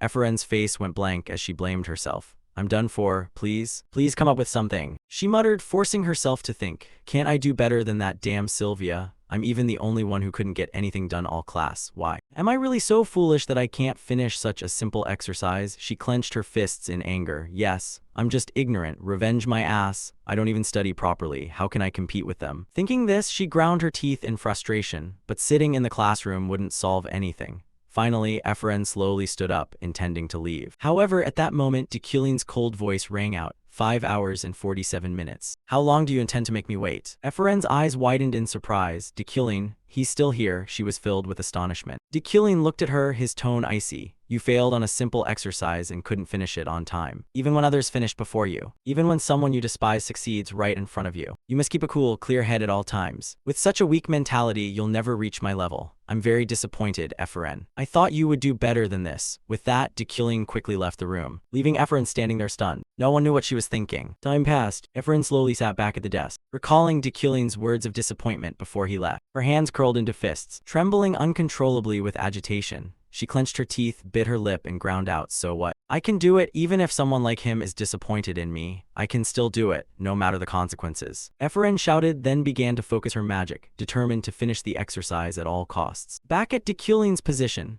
in fact, he hadn't left. He stood just outside the door, quietly sensing the fluctuations of magic within the room and feeling somewhat reassured. This should be no problem. I've spent over 6 hours on Efren, but it's necessary. I need Efren to be stronger to prepare for events to come. Thanks to the demon's appearance on Black Mountain, Destined knew the main quest was about to begin. When an era of evil runs rampant, figures who follow the light will appear in the main quest. Among them will be a stronger Efren. Right now, she still lacked the mental strength and sensitivity of a mage, but once Efren overcomes this obstacle, she'll progress very quickly. Of course, that power would threaten me, but I won't let that happen. Fate is just a thought for those unwilling to strive. I only trust myself. With Destined's personality, he would hardly allow a newcomer to catch up. As he thought this, he sensed the magical fluctuations inside the room cease. Then the classroom door was flung open with force, and Efren stormed out scowling. She didn't even notice that Destined was standing there. After watching the girl leave, Destined calmly entered the class to check Efren's test results. To his satisfaction, the flowers had bloomed brilliantly. Seeing this, a smile unconsciously appeared on the protagonist's cold face. He whispered, 6 hours, 25 minutes. The exercise is complete. After speaking, he took out a sheet with Efren's picture on it and wrote something down. As he wrote, he murmured, she displayed the innate weakness of an academy student. However, this result is also worthy of competing for the top spot. At the same time, the system announced, "Congratulations, side quest your path completed. Shop cents +1." After finishing, Dekulin dragged his tired body out of the room. However, while he was still walking across the campus, a cheerful voice rang out ahead. "Oh, Professor Dekulin. Haha, long time no see." Hearing the call, Dekulin immediately looked toward the speaker. His face tensed and sweat began to run. "It's Zeit. What is he doing here?" A few facts about the big guy flickered through Dekulin's mind. Zeit von Bruggen Freyden, currently the head of the Freyden family, and also Yuli's older brother. He was also the one who pushed for the engagement between Dekulin and Yuli. But more importantly, his early game combat strength even surpassed Ganesha. In terms of power, he ranks third at this stage, a figure notorious for terrifying combat ability. But why would someone like him come looking for me? Could it be because of Yuli's Snowstone? At that thought, the biological alarm in Dekulin's head started blaring. He swallowed hard but didn't know what to do. Could this situation be a deadly variable? I have no strategy to deal with this monster. Ahead, unaware that the protagonist was internally panicking, Zeit smiled and called out loudly, "Great to run into you. I've heard you and Yuli haven't been getting along lately, so I've been concerned. So I've decided to arrange a dinner this week. Do you have time?" Hearing Zeit's cheerful tone, Dekulin finally breathed a sigh of relief. Thank goodness, he still seems friendly for now. He was about to say something, but before he could open his mouth, Zeit's large hand slapped his shoulder. "Haha, decisive, I like that. I've prepared the dishes you like, so just come. I arranged it, so I'll take care of everything properly. See you then, Professor Dekulin." Zeit's tone sounded more like a command, watching his huge back as he left. Dekulin felt a new worry. He didn't give me a chance to refuse. No, rather, he made it impossible to refuse. Zeit always put his family above all else. Who knows what would happen if I upset his plans? Seems I can't cancel this meeting. Time passed quickly to the next day. Scene shifts to the Freyden household. By then, Yuli had been informed about the meeting with Dekulin. Naturally, she wasn't willing to agree easily. "I don't want to see him. Besides, I'm busy training the cavalry, so I don't have time to meet." At his sister's objection, Zeit's face showed some annoyance. "You're upset because someone stole a snowstone from you, aren't you?" Hearing that, Yuli immediately retorted, "Pout, listen, not a chance." Zeit pressed on. Why would he want a metal useful only for forging weapons? If not for you then. Before the big brother could finish, Yuli shouted, "If he plans to give me a sword, I'll break off the engagement immediately." She said it with a face full of anger. However, Zeit opposite her was equally irate. Blue veins like worms bulged on his neck and face. He even began to emit a terrifying aura and growled, "Yuli, think about it. The other day I told you doing that was very foolish. I'm sure I warned you. In politics, there's no room for personal feelings. And as far as I know, there's probably no man who loves you. Or do you have someone you like?" Across from him, Yuli gritted her teeth and answered, "No." Seeing her slightly resigned expression, Zeit's demeanor softened a bit and he asked, "Are you paying that much attention to Dekulin's past?" Yuli answered immediately, "It has nothing to do with that." "Then why?" Zeit pressed. For that question, she stood silently and said nothing. Seeing this, the head of the Freyden family didn't press further. Instead, he turned to leave but reminded her, "Be sure to arrive on time. If there's a problem, deal with it." Behind him, Yuli stood silent.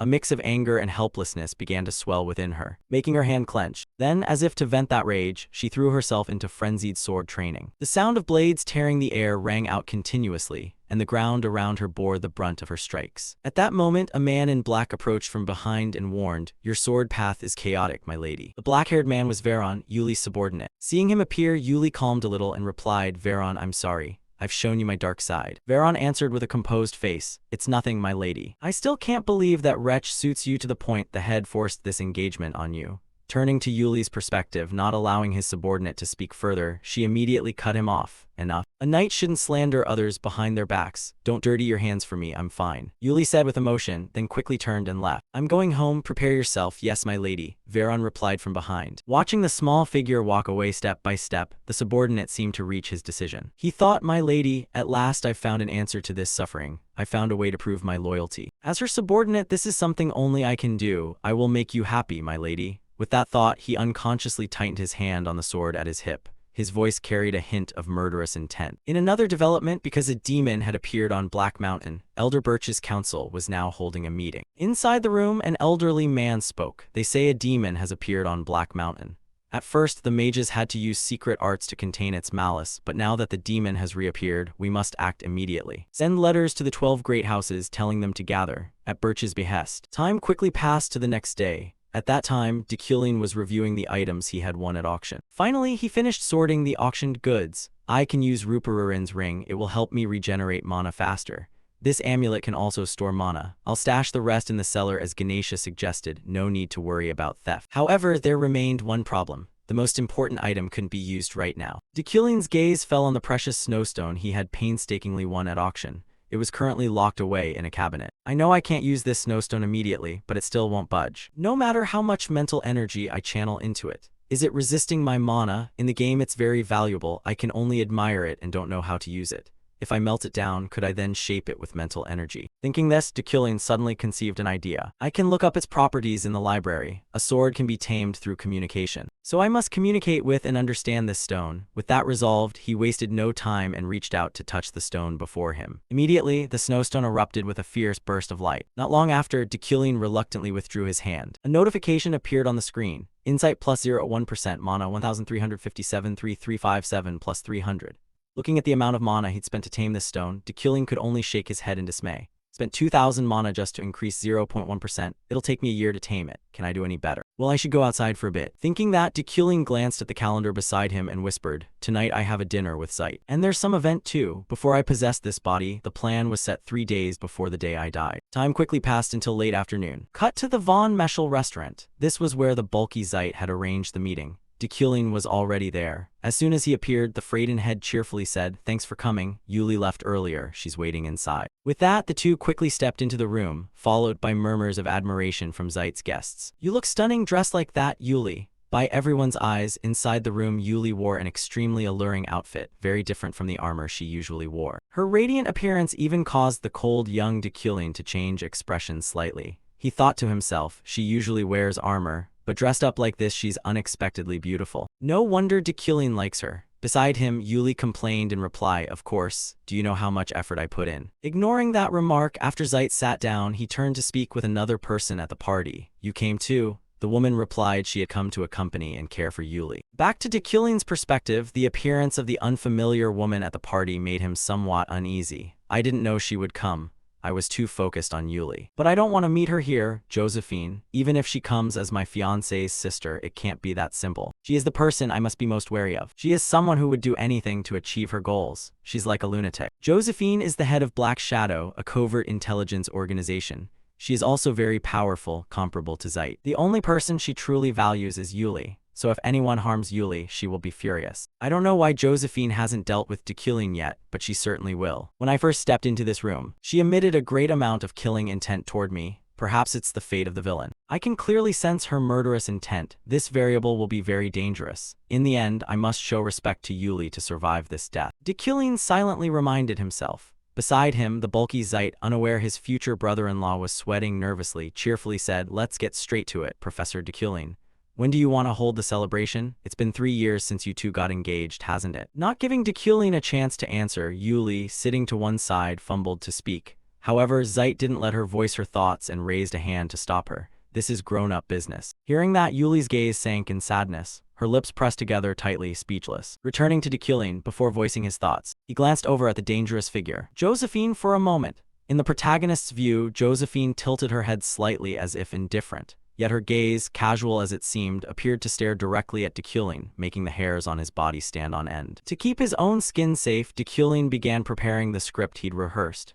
"I'll let Yuli handle this. If she doesn't trust this marriage, I'm willing to give it up." Deculine's seemingly considerate words made Yuli so angry she ground her teeth. While the bulky householder Zeit gently chided, "Oh come on, marriage is a major matter. How can you take it so lightly? Haven't you two been apart too long? If so, just rekindle your feelings. Marriage isn't something you can just abandon. The elders of the family won't accept that either." Hearing this, Yuli could no longer hold back. She shouted, "Householder, please let us speak privately, please." Hearing Yuli's tone, Zeit immediately guessed his sister was unsettled. After about 2 seconds thought, he nodded in agreement. "All right, let's go, Josephine." So the two of them stood and left the room. Before exiting, Josephine even waved cheerfully, "Have a nice chat, Tilda." Once the door fully closed, Yuli's cold voice rang out. "What are you planning to do this time? What exactly do you want?" she demanded, glaring at Deculine with eyes full of hatred. At the same time outside, Josephine stood silently in the corridor, secretly eavesdropping on the young couple's conversation inside the room. Back to Deculine, he dared not risk answering the question. Immediately and instead cast a quick glance toward the door. Worry clear in his eyes, she's eavesdropping behind that door. Josephine is listening. She acted as if she had left, but it was surely only to hide her listening device. There's no way she actually left. However, this was also an opportunity. Josephine didn't know she had been discovered. Deculine truly loved Yuli. if he could make her believe that, he could avoid the deadly variable. With that in mind, he switched on his superb acting skills to fool his young wife. He put on an emotional face and said, "Yuli, I'll tell the truth. As you've seen, I can't cancel the engagement as I wish. No, rather, we can't do anything. Everything has gone too far." Hearing that, Yuli clenched her hands and demanded, "So this time, what dirty method will you use to torment me? Before we were engaged, you used your connections to force this marriage. You promised to compensate my family's elder, and do you remember what you said to persuade me? You said fighting is too dangerous. Because of that line, you forced me to give up pursuing the Empire's will, then suggested I take over the captaincy of Haid Kine, the unit managed by the Euclid family. And when I refused, you spread all kinds of rumors about me. What were you trying to do?" As she spoke, tears spilled from Yuli's eyes. She stared at Dekylin, waiting for an answer. But looking at her face now, Dekylin was also silent. He told himself, "I know all of this." He had mistaken obsessive insistence on keeping her close for love, and he sabotaged everything around Yuli so she would have no choice but to stay. Dekylin had done unforgivable things. Therefore, I understand Yuli's resentment better than anyone. Thinking this, Dekylin could say no more except to assert, "I won't do that anymore." "I don't believe you," Yuli shouted, yet the protagonist's next words truly surprised her. "I know I've forced you too much. I realize what I did was wrong, but I didn't do it alone. Her sister and brother went too far as well. If that weren't the case, they would have no reason to oppose canceling the engagement.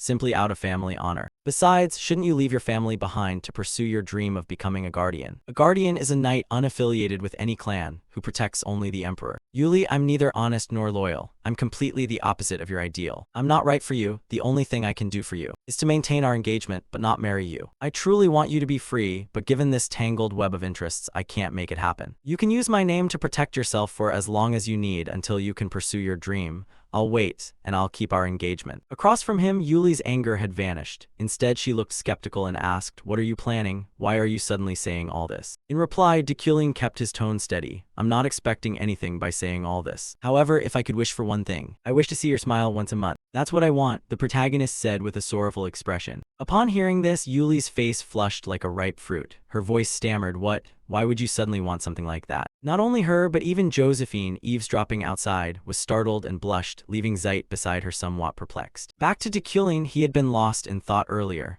To avoid the deadly variable, he had said what she wanted to hear. However, seeing how flustered Yuli became after his words, she looked truly adorable. "I must admit, even the love Dekylin felt for Yuli is now mine." Opposite him, Yuli's face grew even redder. She said in an embarrassed voice, "Are you trying to deceive me with such shameful words?" "Anyway, I don't believe you. I'll never trust your plan." Seeing her reaction, Dekylin couldn't help but laugh out loud, but this only made Yuli more embarrassed. "Why are you laughing? I told you I wouldn't believe it." Outside, witnessing Dekylin's acting, even Josephine was utterly convinced and felt reassured.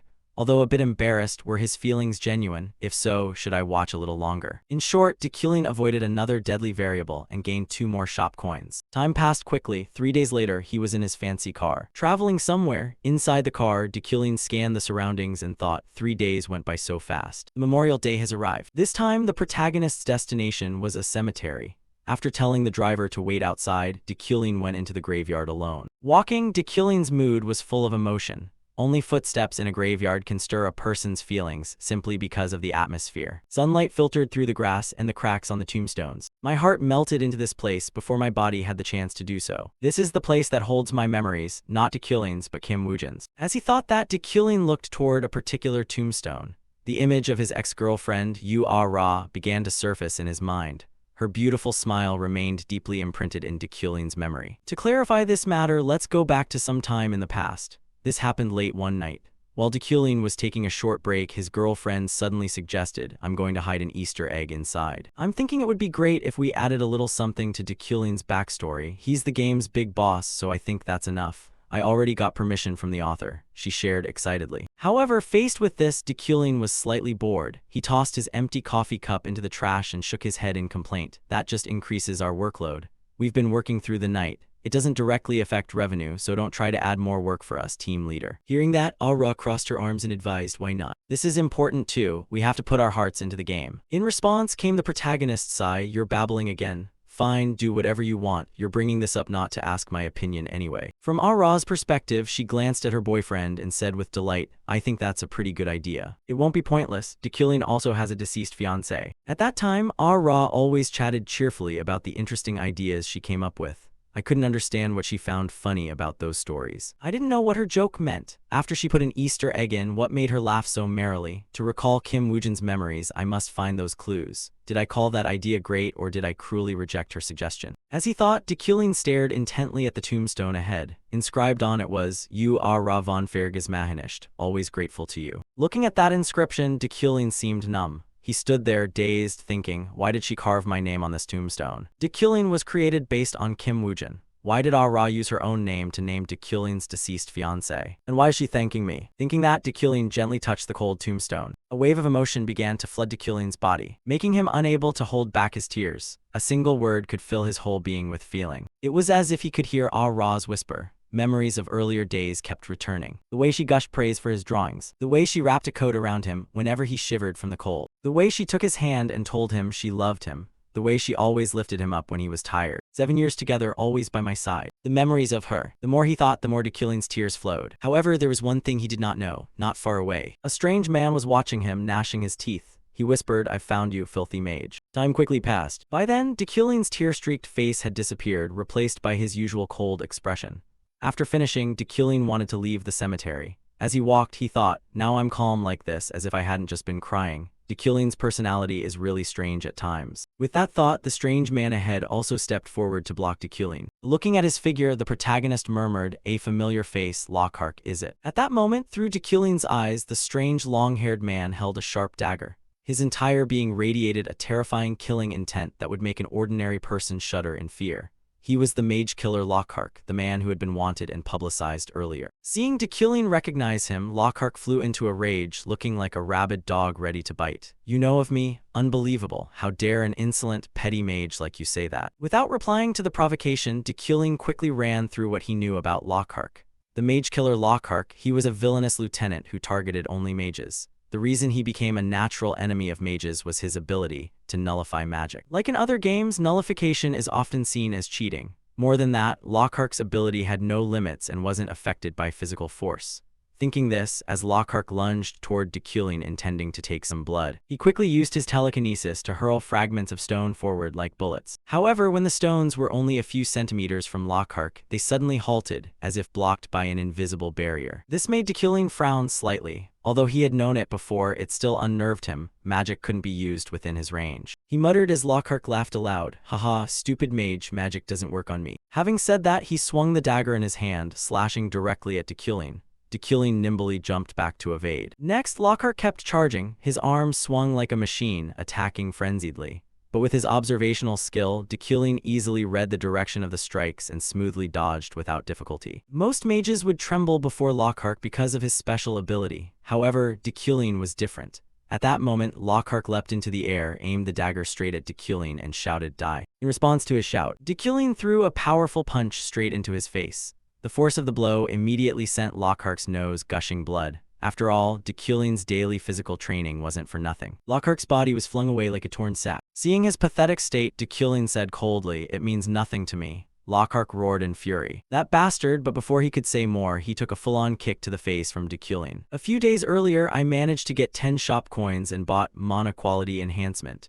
This helps increase my mana control effectiveness." After the mana quality was enhanced, Dekulin tried using telekinesis to control a chair. Immediately, the chair shot up into the roof and got stuck there. Let's see, it looks like I need to recalibrate this completely. I only wanted to lift it a little, but now I realize I can release much more mana than before. It seems this ability applies over a wider range than I thought. Now just carry on with daily life as usual then. Saying that, Dekulin quickly took off his shirt and tossed it aside. Then began his usual pull-up exercises. However, as soon as he gripped the bar, Dekulin noticed something strange. He hurriedly pulled his hand away and saw deep, clear indentations where he'd gripped. This surprised Dekulin. "What is this? I thought it was just a slight enhancement, but in fact, it has significantly increased my physical strength quality." Back in the present, Lockhart was now kicked flat on the ground like a dead dog by Dekulin. At the same time, the system notified, "Villain's fate overcame uncertain death. Shop coins +2, paying little mind to the notification." Dekulin simply stared at Lockhart, who was being beaten like a dog, and thought, I know that monoquality enhancement also applies as a stat. I could beat Lockhart with the Iron Man attribute, but since that trait has become stronger, things are easier than I expected. Ahead, Lockhart's body began trembling uncontrollably as he tried to stand. He kept cursing, damn it, I could have wiped out those damned mages, traitorous mages, the ones who oppose God, Vissam, the Brecks, the brazen, arrogant lot, you're all lunatics, you're just a worthless bug without magic. Deculing, with his noble dignity, did not get angry at Lockhart's meaningless curses. He began to think about this man's ability, a power so strong it could be considered cheating. A rage directed at mages, and within that expression was heresy. Deculing suddenly associated something and asked aloud, Lockhart, are you of the Red Blood clan? This unexpected question left Lockhart stunned. He stared at Deculing, then hesitated and asked, you, how did you know? The Red Blood clan is named so because they are born amidst a curtain of blood. Their bloodline is inherited from demons of ancient times. They hide their identities and live scattered across the continent, a race opposed to mages. Just as magic was created to fight demons, the conflict between mages and the Red Blood clan is a core element in building the worldview. It is also one of the main storylines of the game. However, the Red Blood clan continuously faces threats to their lives, simply because of their ancestors. A purge is very likely happening somewhere right now. Thinking that, Deculing's face showed some sympathy. He said, Lockhart, I understand you very well. The oppression you've suffered all this time has truly been harsh. But if you kill an innocent mage, you'll become a monster just like them. In response, Lockhart's face twisted into extreme fury.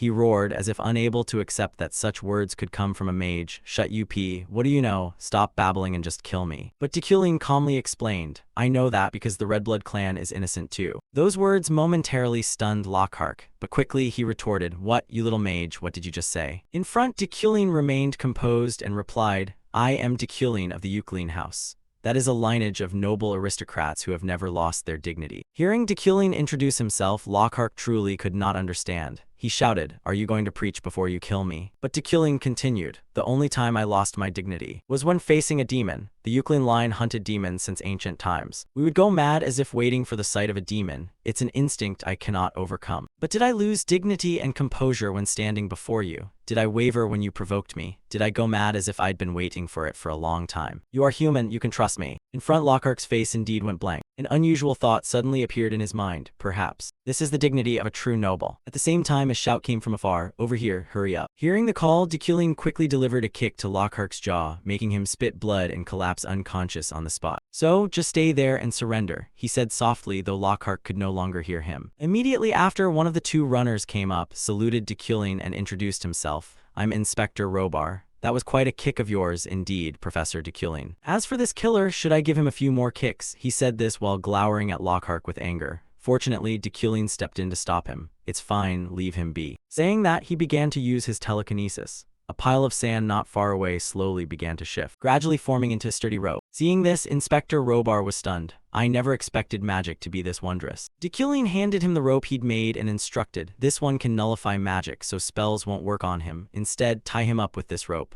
Magic like that? No wonder he's so good at escaping.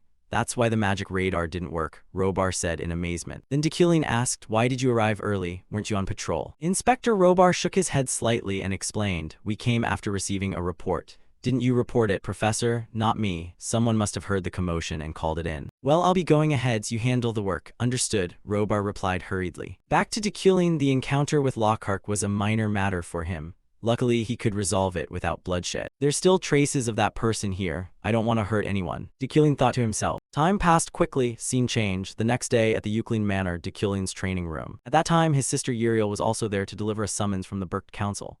She said, this is the first meeting in Berkt in 15 years. Hearing this, Deculing paused his training. He took the letter and idly asked, you came here in person just to hand me this scroll? Uriel replied with an annoyed face, because you didn't care, I had to come personally. Isn't the head of the house supposed to take care of the family? And when are you going to put some clothes on? Deculing quickly unrolled the scroll and grasped the letter's contents. It read, recently, a demon appearance occurred at Black Mountain. Therefore, the Berkt Council wishes to gather the noble houses to discuss the matter. At the same time, the system issued him a main quest, Berkt's summons. After reading it, Deculing told Uriel, it will take place in a week. I can have someone accompany me like a bodyguard. Hearing that, Uriel was slightly surprised, then probed, you need a bodyguard? Then I'll ask Jeff. He used to be in a mercenary unit. Deculing shook his head, no need for that. Someone like Jeff is even less necessary. He's more used to steering a wheel than wielding a weapon. Opposite her, Uriel snorted softly. But then her expression grew worried as she warned, but you can't go without a bodyguard. I've been before, the journey to Berkt can be life-threatening. I've been before, the journey to Berkt can be life-threatening. Her words made Dekylin a bit thoughtful. He asked, "Are you worried about me? Dream on, don't speak such disgusting things. I just can't let you die before I officially take the headship from you," Uriel shouted. Before she awkwardly cleared her throat and added, "Leave the bodyguard matter to me. I'll hire someone trustworthy." Zing change. Freydin military camp. At that moment, Yuli was training a group of soldiers. Good, that's the attitude, keep focusing. Not far away, the deputy commander looked ahead with a face full of worry. "What should I do?" In response, someone behind spoke up. "What do you mean?" The sudden voice startled the deputy commander, who shouted, "At least make some noise when you walk, Veron. We just landed a big contract, but there's something that's worrying me. I don't know if we should accept it." Veron raised an eyebrow. "Don't speculate. Tell me your concern, Deputy Commander." Hearing this, the man could only ruefully voice his worry. This is already hard to tell her about. The mission is to protect Dekylin, more precisely to protect the whole convoy. But plainly, they know that if they asked us to guard the entire convoy, we would refuse. That's why they downplayed it. The Deputy Commander said calmly. What he didn't know was that the moment Veron heard the name Dekylin, his hands trembled with excitement. However, Veron quickly hid his earlier demeanor and counseled, "Take that mission. Guarding an entire convoy isn't something anyone can do. If we succeed, our army's reputation will rise immediately. We'll also be less worried about money. After all, we're a private army." The deputy commander still hesitated, but the commander with Dekylin, however, Veron cut him off coldly. "It's fine. Our commander is not the sort to let personal feelings interfere with a mission." Hearing that, the deputy commander nodded in agreement. "That's true. I'll report back to the commander." Having said that, the man quickly departed. Behind them, Veron simply stood there with a cold expression. Berkt is the name of a highland mountain range in the northern part of the continent, standing at an altitude of 3,500 meters. It is also the home of the mages known as the Elders of Berkt. This place is the center of all magical schools across the continent, where every thought and study of magic converges. Magic towers are expected, but even the floating isles of mages cannot disobey orders from here. Berkt's influence is so great that it can be regarded as the pillar of the magical world. And because convocations are rare, occurring only once every few decades, being summoned to Berkt for such an event is both an honor and a recognition of one's status within the magical community. However, a summons from Berkt is also known as the Tomb of Mages. Scene change, Berkt Station. Currently, Yuli's group is at the station. She instructs her vice captain, "Have you prepared thoroughly?" "Of course, don't worry." The vice captain replies, then adds, "He's coming." Hearing that, the night Yuli turns her head back and sees Dekylin approaching with his assistant Alan. On the other side, Alan looks around with delight and exclaims in surprise, "Wow, it's April and yet the snow is so heavy, Professor. We really are in the far north." Turning to Yuli, upon seeing them, she steps forward to greet, "Thank you for coming all this way. From this transfer station, the Freydin Association will be responsible for protecting half the train. We will do everything we can to protect you and ensure you have a comfortable journey." She says this with a flushed face. It seems the meeting party last night still lingers with her. Recalling Dekylin's words from before, "I hope you will show me your smile once a month." Yuli's whole body begins to tremble again. She keeps asking herself, what should I do now? Should I smile? If I smile, how should I smile? A beaming smile or just a faint one? Why do I have to endure this? Behind her, the vice captain, seeing Yuli's trembling, silently weeps inside. Even though she despises him to the core, she still gives her all for him.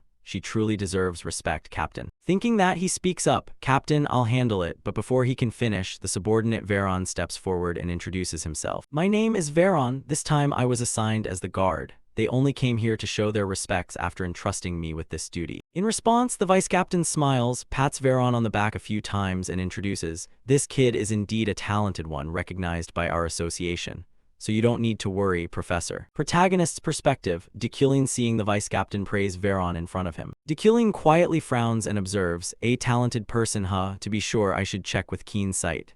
But I can't sense any special energy from him. Am I overthinking this?" Across from him, Veron has no idea Dekylin is secretly scrutinizing him. He calmly says, "Most mages travel with guards, so each train car is assigned one. I'll be responsible for the car you're in, Professor." Dekylin nods, "Then I'll be relying on you." On this side, after finishing the greetings, Yuli prepares to leave. "All right, I'm done. Have a safe trip." After saying that, she quickly departs with the vice captain. However, as if remembering something, she suddenly turns back. She forces a strained smile, her face flushed. Across from them, Dekylin chuckled. "So she kept her word," he murmured. Time passed quickly. A few hours later, inside the train car, Dekylin noticed his assistant Alan looking tired and advised, "If you're tired, just sleep. We still have a few hours to go." In response, Alan's eyes were already half closed, so he didn't refuse. "Yes, I'll doze off a bit." Saying that, he leaned back slightly in his seat and dozed off. While Dekylin remained lost in thought about the convocation held by Berkt, The summons from Berkt is called the Tomb of Mages for a particular reason. Berkt is regarded as the pillar of the magical world, but it also has a second, completely opposite face. That's because unexpected incidents always occur whenever the Berkt convocation is held. One of the greatest dangers is attacks on the trains. Surviving such an event is not easy. One of the many causes of the original Dekulin's death was an intellectual gamble, guessing which train route to Berkt would be safe. If you want to choose a less risky option, you can buy information from the underworld about which train will be attacked. If he were the original Dekulin, he certainly would have done that. However, now that's impossible. After I inhabited Dekulin, I severed all ties with the underworld. Because of that, before coming here, I prepared many measures to protect myself. For example, that's why I used insight to learn the legendary martial art Destined combat. And to be fair, Alan is really sleeping soundly. He was just riled up with excitement, yet now he can sleep so peacefully. Back a few days earlier, when Dekulin made the offer to his assistant, "Alan, would you like to go to Berkt with me? Be my assistant. Of course, since this trip is dangerous, you can refuse if you want." On the other side, Alan was so moved he nearly cried. "Thank you so much, Professor. For someone like me to be given this chance is a great honor." He spoke with tears and a runny nose, which angered Dekulin, who is squeamish. "If your nose starts running, I'm not bringing you." Back in the present, truthfully, Alan's agreement surprised Dekulin a bit. "That's surprising. I didn't think he'd agree to come, knowing how dangerous it is. Could he be more ambitious than I thought?" Time passed quickly. The train made a brief stop to drop off passengers at some station. Dekulin glanced outside and thought to himself, now there's only one stop left, Berkt. Nothing's happened so far. Did I choose the right train? I prepared extremely thoroughly, but it all seems in vain. Before departing, I used the Midas hand on the outfit of a renowned master to boost its defensive capability. I also reinforced various wooden and metal pieces and concealed them inside the carriage. I even cast a spell on Alan's clothes. Thinking of this, Dekulin's expression grew somewhat somber. Lately, I've used the Midas hand so much that my mana is nearly drained. Should I use it on something else? What a waste. Preparation is preparation, but it's best if nothing happens. I hope everything continues peacefully like this, Dekulin murmured inwardly. But things never go according to his plans. Just as the train crossed a large stone bridge, suddenly one of the cars exploded with a tremendous bang. Flash back a few days. Before Dekulin boarded the train to Berkt, the father and son Gilthian and Sylvia had begun their journey. Inside the carriage, Uncle Gilthian complained to his daughter, "Not even on the train are you going to put your book down?" Across from him, Sylvia kept her head bent over the exercise book in front of her. The professor assigned a lot of exercises. Hearing that, Gilthian chuckled and advised, "Haha, you'll become a grand mage in the future anyway, yet you work harder than anyone." In reply, Sylvia said calmly, "If I can't even do this, how could I become a grand mage?" Saying that, her face showed slight displeasure, her eyes thoughtful as she thought, "Honestly, I'm not worried about Ephraim at all, but I still want to hear more of Dekulin's lectures." Thinking this, Sylvia grew curious and asked her father, "Father, why did we leave early to attend the Berkt convocation? We could have left in a few days, right?" Across from them, upon hearing this question, Gilthian suddenly fell silent. He was silent for a long moment, then his steady voice spoke, "Have you ever heard that? The journey to Berkt is the Tomb of Mages?" Sylvia, surprised, asked, "I thought that was just a ghost story." Then her father shook his head and slowly explained, "It's not a joke. Whenever there's a convocation to Berkt, a few mages always lose their lives. 15 years ago, 11 people died. For a long time, being summoned to Berkt has been a sign of a prestigious family. If you are chosen among the 20 clans and attend, your family's name will be etched into history. However, clans that are summoned but fail to attend the convocation will be permanently removed from the list. And there's an important rule: a new clan will take that vacant spot. So what do you think is the easiest way to bring down a prestigious clan?" Hearing this, Sylvia understood the issue. Certainly, clans not on the list of 20 honorable families had sought to kill participants to take their places. Yet, she still found it hard to believe. "No, this is." Before she could finish, Gilthian admitted, "That's exactly it. The trip to Berkt is like thin ice. Those who crave becoming renowned mages will lose their lives for what they're trying to achieve. That's why we had to hurry. We received word that a group is plotting to attack the train departing after us. I brought you along to be as cautious as possible. However, if this leaks, there will certainly be trouble." Saying this, Gilthian paused, then thought, "Should I explain this to Sylvia? After all, she'll have to face the brutality of this world." After thinking, he continued, "Among the 12 traditional clans, do you think any one clan always keeps its position? If someone must be punished for this, it must be all the mages. The deaths on the way to this convocation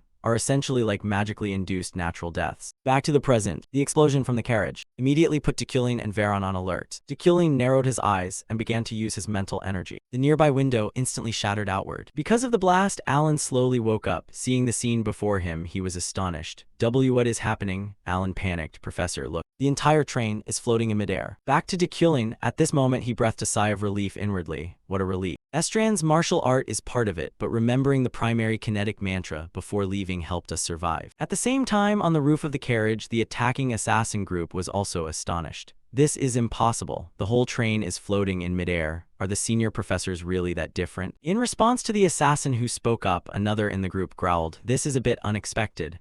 But we've only just begun. Everyone focus. If we succeed, we'll receive a fitting reward." After saying that, they dropped a rope down below and used it to swing into the carriage, where Dekulin was sitting. They kicked through the window glass and climbed in, sending shards of glass scattering everywhere. However, Dekulin had long since prepared for this attack. Seeing them appear, he spoke coldly, "What a bunch of fools. Too bad for you that I anticipated this already." No sooner had he finished speaking than he used his mental power to hurl broken steel and splintered wood at the assassins like bullets. They had barely flown into the carriage and were still reeling when they were riddled like a beehive. Beside him, his assistant Alan, witnessing the scene, shouted in shock, "Professor, this is an attack. What's happening?" Hearing that, Dekulin glanced at him, then grabbed Alan by the neck and snapped him unconscious on the spot. "Rest a bit, Alan." Dekulin murmured, then turned to Veron. "Veron, yes. Take this kid to a safe place. If there are any other passengers in other cars, evacuate them." Following Dekulin's request, Veron quickly carried Alan out of the carriage. As he watched their backs disappear, Dekulin pondered inwardly. Alan's neck feels so soft. I can sense the difference thanks to the steel body trait that enhanced my senses. Could it be? It seemed he had a suspicion, but very quickly. Dekulin pushed the thought aside. He turned inward, facing the remaining assassins. "Let me finish this first, then I'll think." Staring straight at them, he said coldly, "You started this, so you should know what's right. Yes, your deaths here will also be natural deaths." As the words rang out, Dekulin's body erupted with fierce mana. That made the assassin's hair stand on end. An overwhelming sense of danger began to envelop them. Back to Veron. After positioning Alan safely, seated against a rock below, Veron looked up at the carriage floating in the air. He frowned slightly. No one knew what he was thinking. Time passed quickly. Back with Dekulin, inside the carriage, the assassins' bodies lay scattered everywhere. Pools of blood stained the floor, none of them still breath. Dekulin sat back in his seat, exhausted, trying to steady his breathing. More tiring than I thought. Minimizing damage from the explosion while fighting at the same time drained my mana. As he thought this, he looked at his trembling hand. His mana now was down to only 10 points. Next, the swordsman Veron returned to the carriage and reported, "I've brought all the remaining passengers to safety." Hearing that, Dekulin nodded in praise. "Well done. Then we should." Before he finished, Dekulin's eyes flashed with surprise. He studied Veron's expression intently and thought, "This guy, his gaze is different now." Well, I was shocked by the attack too. He must be surprised as well, right?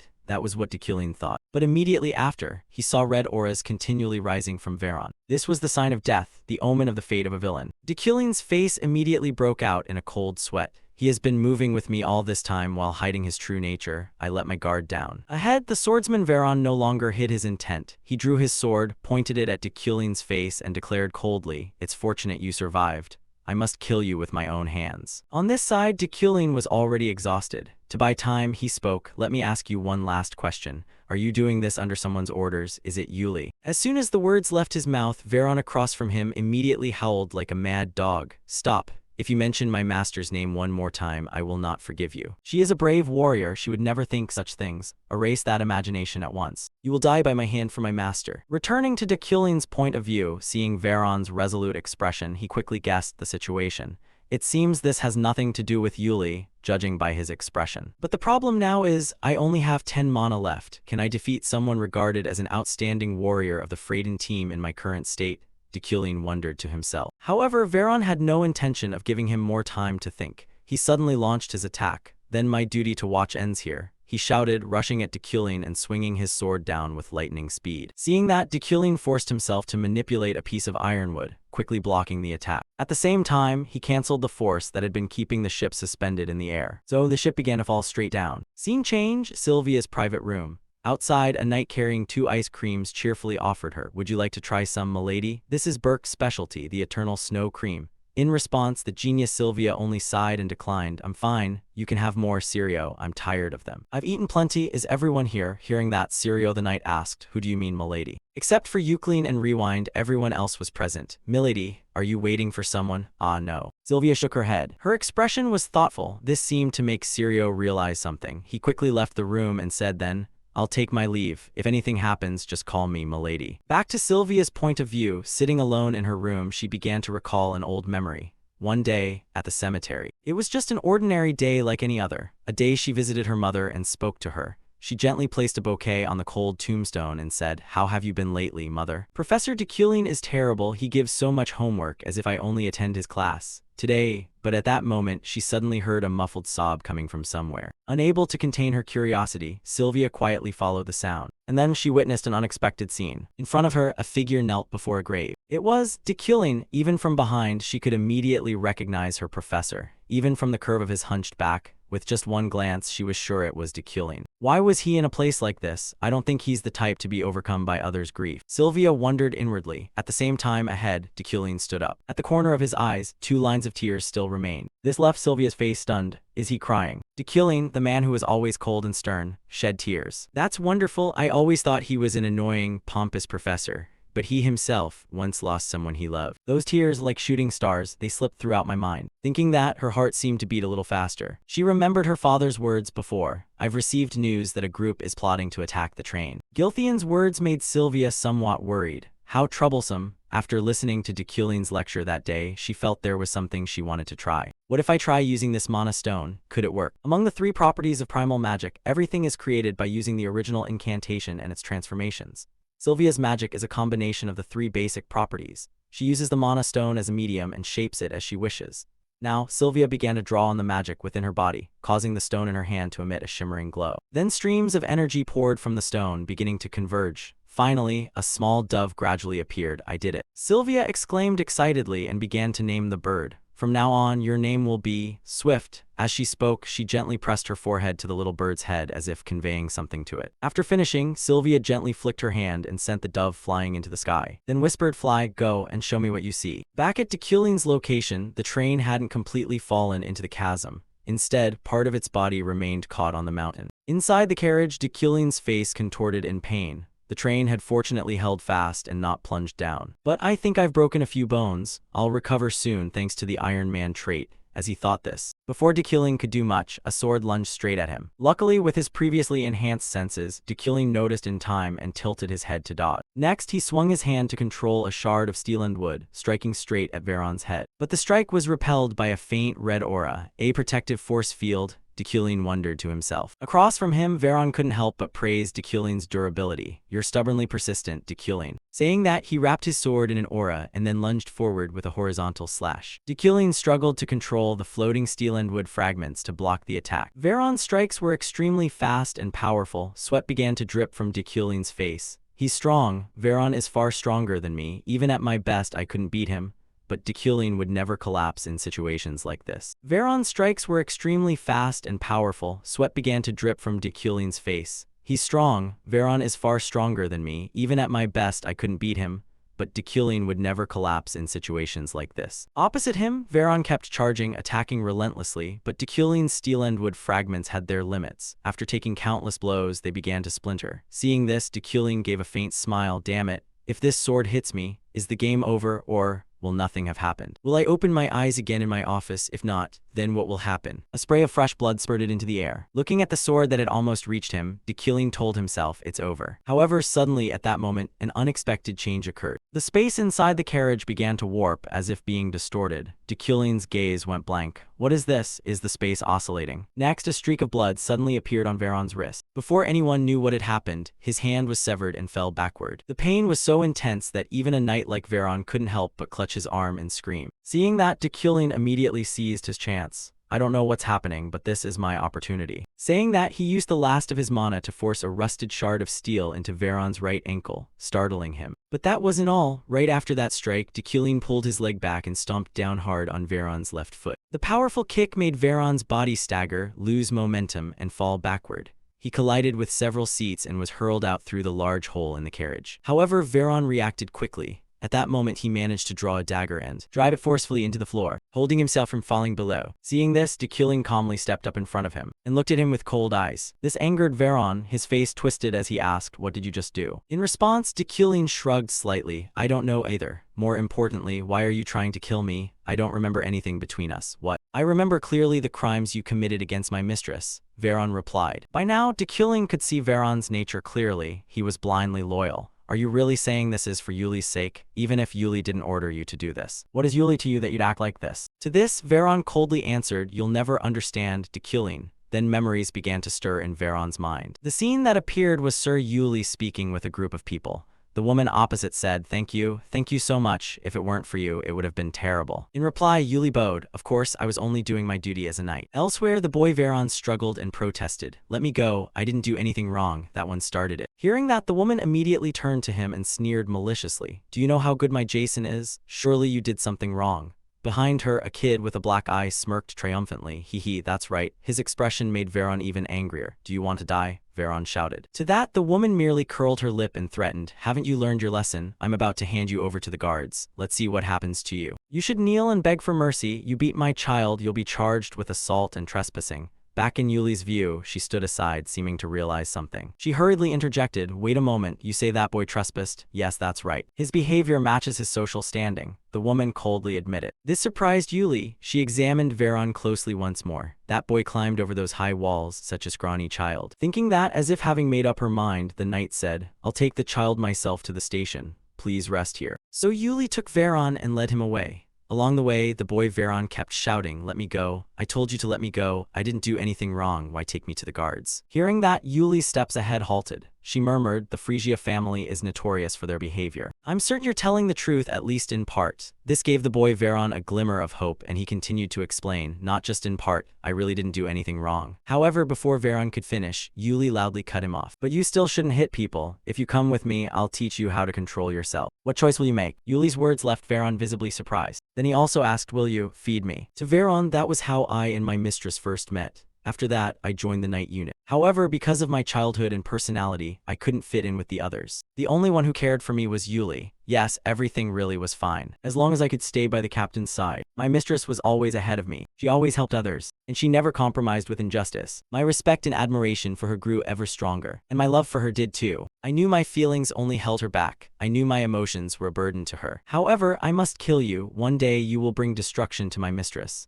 Veron said with eyes full of hatred. And upon hearing that, even Dekylin had to admit inwardly, he was right. The world's evils were butterfly effects of what Dekylin had done. However, I will change what Dekylin did. I'm certain Dekylin's fate is not destruction. With that thought, Dekylin reached out to Veron. Take my hand, Veron. Whatever happens, I won't harm Yuli. Trust me. His words made Veron's face falter briefly, but sadly for our protagonist, his words were like water off a duck's back to this one. He didn't heed a single word. Moreover, the red aura around him flared even more intensely. This made even a patient person like Dekylin lose his composure. He snapped angrily, you really have no intention of changing your mind. Below, Veron replied with an impassive face, yes, I will not change my decision. No matter what, I will kill you. Back to Dekylin, he had no intent to spare such a fool any longer. Idiot, your foolish choice today will torment Yuli forever. Then, Dekylin clenched the rusted shard in his hand and struck straight at Veron. At that same moment elsewhere, the female knight Yuli suddenly jolted. This made the vice captain ask with some worry, Captain, are you feeling unwell? Are you worried about Veron again? He can take care of himself. Haha, yes, Yuli smiled in response, unaware that far away, her loyal subordinate was falling through the air. Mistress, I hope you find happiness. He muttered a final line. At the same time, the dove the genius Sylvia created was also hovering right above the carriage. Through its eyesight, Sylvia witnessed the entire incident. Dekylin had fought with his master's bodyguard, and the bodyguard fell off the cliff. No, more precisely, that knight had tried to kill Master Dekylin first, and in self-defense Dekylin killed him,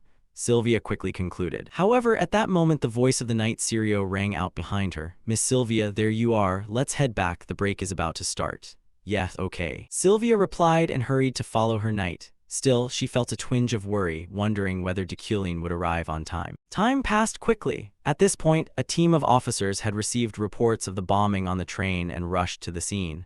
The person responsible for investigating the incident was Deputy Director of Security, Lilia Fremian. Seeing her arrive, several men ran over to salute and honor Deputy Director. Lilia, not wanting to waste time, asked directly, there was an explosion and an attack. Yes, that's right, the seasoned-looking man replied. However, incidents like this often occur whenever the Berk summit approaches, so it's not a major issue. As he spoke, he handed Lilia a report book. While reviewing the documents, Lilia asked again, I see. Were there any casualties? The man nodded and explained, yes. Although no one was injured, 2 people are currently missing, a bodyguard named Veron and Professor Dekylin. You can hear details from that survivor over there, he said, pointing at the assistant Alan, who was still unconscious, leaning against a rock. Lilia continued questioning those around to confirm the situation. When speaking with a photographer, she unexpectedly received an interesting piece of information. A night saved me. The train hovered in midair for a while, and when I came to, the train had fallen. I think the assassin tried to attack again. Hearing this, Lilia was puzzled and asked. The train stopped midair. The photographer quickly sensed her confusion, produced a photo, and explained, "Here's the picture. I was so shocked I had to take it immediately." In the photo, the train was held suspended in midair by Deculin's mental force. This was hard for Lilia to believe, despite the clear evidence before her. He lifted the entire train with magic. Ridiculous. Suddenly, a voice sounded directly in her head. "Knight Veron is dead. I do not know why, but Veron attempted to murder Deculin and ultimately failed. Senior Professor Deculin survived." The sudden words startled Lilia. She hurriedly turned to look for the source of the message, but saw no one suspicious. "Where am I receiving that signal from?" she wondered. Lilia narrowed her eyes and scanned everyone around, but still couldn't identify who had contacted her. Suddenly, someone in the crowd pointed ahead and shouted, "Someone's coming from that direction. Is that Professor Deculin?" All eyes turned to a figure walking toward them. Deculin looked a bit disheveled, but his gaze remained sharp. At that moment, he was lost in thought about the earlier battle. If that strange phenomenon hadn't happened then, by chance, I would have been killed by an anonymous knight if it weren't for someone's help. I can't believe I was so helpless. But in the end, who helped me? Deculin asked himself silently. Back to Lilia, seeing Deculin appear, she introduced herself. "Senior Professor Deculin, I'm glad you're safe. I'm Lilia Fremian from the Security Bureau. I have a few questions regarding the incident." In response, Deculin didn't answer but countered, "What time is it?" His question surprised Lilia a little, but she answered, "It's 3:30 in the afternoon." Hearing that, Deculin immediately calculated. He had 6 hours left to quickly get to the Berkt conference. Meanwhile, Lilia continued, "These questions are official. I hope you can." Before she could finish, Deculin bluntly interrupted. "Is this train the only route to Berkt?" Deculin's refusal to answer her questions annoyed Lilia, but she kept calm and grit her teeth. "No, there's also a land route and a sea route on the other side." "Let me ask again, please hear me out. Professor, the knight who was with you." Before Lilia could finish, she suddenly realized Deculin's figure had disappeared. She couldn't help but wonder, turning to two men nearby, wasn't Professor Deculin just here? Maybe he used acceleration magic. Even after stopping the derailed train with mental force, then fighting the assassin and Veron, he still had strength to cast such high-level magic. How much mana does he have? So he was the Deculin Lockhart mentioned. Cut to the Berkt assembly. Representatives from the powerful houses were safely seated around a large round table. On one side, Uncle Gilthian whispered, "It's nearly 9:30, the moment the stars converge." Beside him, the prodigy Sylvia felt a little anxious. She glanced at 2 empty seats and thought inwardly, he's still not here. Cut to another corner of the assembly. Behind a curtain, a robed mage sat cloaked. He spoke. "Before the assembly begins, I wish to express my deep gratitude to those who answer the summons." As his voice rang out, a tremendous magical aura also radiated, making Sylvia wince at the pressure. This magic is extraordinary. He must be Dezekin, the great elder of Berkt. He is the closest candidate to become an archmage, a living legend who has withdrawn from the mundane world. So, at least I must reach that level to challenge to become an archmage. No one knew these thoughts were passing through the little girl's mind. Dezekin's voice continued, "After roll call, we will begin the assembly." He paused, then began reading each house's name. Gilthian of Alade, present. Uncle Adeline answered at once. One by one, names were called, and of course everyone responded when their house was called. However, when Dezekin called the Euclid house, no one answered. "The Euclid house still hasn't arrived." Dezekin's voice deepened. "If he doesn't arrive before I call his name 3 times, I will consider him unresponsive to the summons, and the Euclid house will be excluded from the mage ranks." These words immediately stirred the hall. Excluded from the mage houses? This is a major event. They were first summoned 200 years ago. Inside the meeting, someone sneered. Wasn't this predicted? Deculin's abilities fall far short of his ancestors. Indeed, there are many tales of his talent being negligible. Ha ha ha. Derisive laughter rang through the room. Hearing this, for some reason, Sylvia felt a bit irritated. How has he lived until now? Doesn't anyone worry about him? How pitiful. It makes me so uncomfortable, despite the murmurs of the mages. Dezekin continued to call. The current head of the Euclid house, Deculin. Still no answer. The current head of the Euclid house, Deculin. The atmosphere grew heavy. The current head of before Dezekin could call a third time. The door suddenly swung open. All eyes turned to it. Deculin's figure appeared, stepping slowly into the hall. Before fully entering, he brushed the snow off his coat, adjusted his slightly disheveled hair, then spoke in a steady, deep voice. Deculin von Grahen Euclid present. The entire room fell into a brief silence. The current head of the Euclid house had finally arrived. Seeing Deculin appear, everyone in the meeting room froze for a moment, glancing at one another. But no one spoke, as if all tacitly understood. The silence carried an indescribable tension.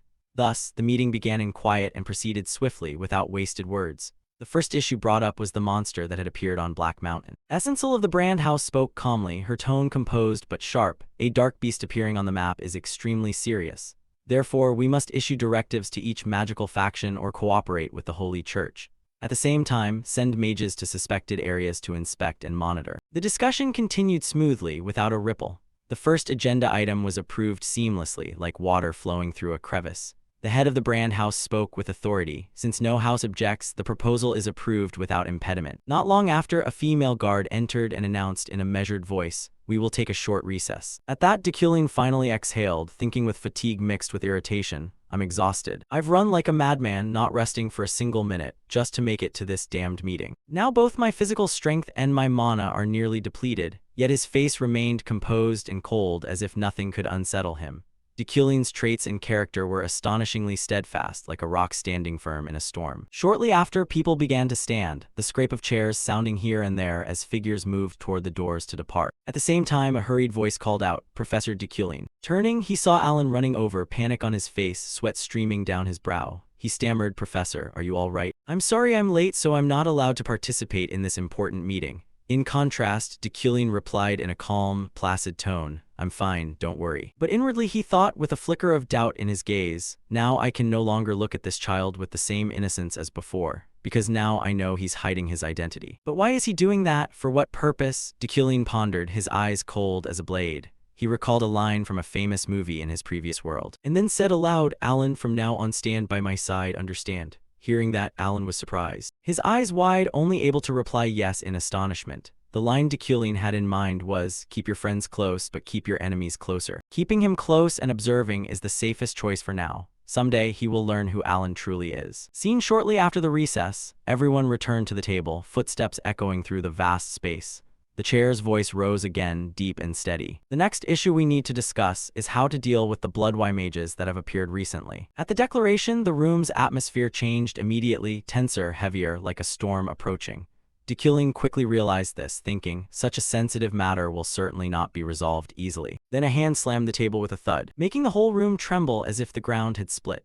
Bedin of the Bayorad house shouted angrily, his voice growling like a beast, "Those Bloodwy are nothing but a filthy swarm of cockroaches. They are proliferating by slipping into our society, gradually corroding this land in the most disgusting way." In response, Essencel's face briefly tightened as she retorted, equally sharp, "What evidence do you have to say that? We have no way to distinguish Bloodwy from other races." Before she could finish, Bedin roared, drowning out all other sounds, "Then we just need to find a way. There must be some clue, some characteristic of their race. We must eliminate them as soon as possible by using royal magic at the magic tower." Essencel snapped angrily, her eyes blazing. "Old man Bedin, watch your words. Eliminate them all. What the hell are you talking about?" Sitting to the side observing, Dekulin was not surprised, only contemplative. "I already expected their views would clash like this." No one knew his thoughts as Fat Bedin continued shouting, his tone growing more savage. "I don't know the reason, but the Bloodwy are recognizing one another and gradually gathering. Surely they have a leader guiding them. Furthermore, we have no idea what they are plotting by acting this way." At this, Essencel could no longer hold back. She slammed the table with a thunderous bang and shouted, "That's just your one-sided speculation." Bedin refused to yield, growling, "Speculation? The leader of the Bloodwy is hiding and secretly recruiting more while we have no idea what they're plotting. Doesn't that disgust you?" Hearing this, the other delegates nodded in agreement. Old Bedin continued loudly, triumph in his voice, "Yes, 60 years ago, countless mages died because of your hesitation." After that remark, the atmosphere fell into an impasse. No one spoke, as if the space had frozen. After a moment of silence, Gilthian suddenly fixed his gaze on Dekulin and spoke. In a low, suggestive tone, "So then, Dekulin of the Euclid house, what do you think? Everyone knows your house is a great lineage of demon hunters, long at the forefront of this fight against demons." Hearing the question, Dekulin fell silent for a moment, thinking, "As someone of this era, I understand situations like this well. Hatred born from abandoning reason on issues like this always leads to unnecessary misfortune. However, putting all that aside, suppressing the Bloodwy is a mistake. Even if I cannot stop them, I must delay this as long as possible to complete the primary mission in the future. Because the true common enemy of this world is not the Bloodwy." Then he spoke, calm but weighty. "For a long time, the Bloodwy have indeed been our common enemy. However, if you examine each record, they all stem from some mistake." Old Bedin asked irritably, "A mistake?" He answered without a hint of wavering, "Yes, indeed. 237 years ago, in the Raudra witch incident, Raudra was accused of witchcraft and burned alive unjustly. Since that event, a large-scale purge erupted and countless Bloodwy people were slaughtered.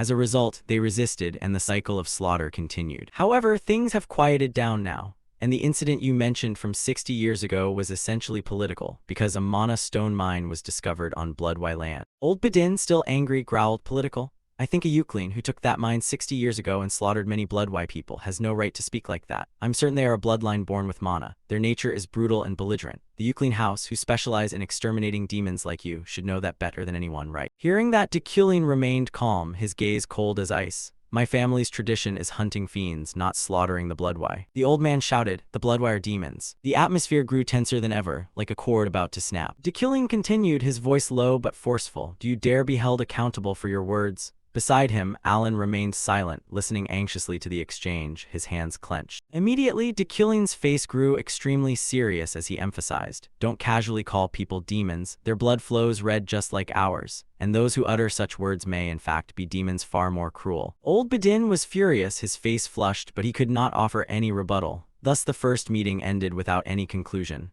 The topic was postponed until the next day. Elsewhere, Gilthian was speaking to his daughter with lingering affection. It's a pity I must leave you until the next meeting, my beloved daughter. Sylvia replied nonchalantly, it's only until tomorrow, we'll see each other again. He continued, by rule, every member of the Burke family must stay in a separate room. So are you okay being alone? She answered, a bit annoyed, what are you talking about? Kids my age already have separate rooms, don't treat me like a child. Hearing that, Gilthian's expression turned mournful. He muttered, my daughter no longer loves her old father. Sylvia was at a loss for words and simply stood looking at her father.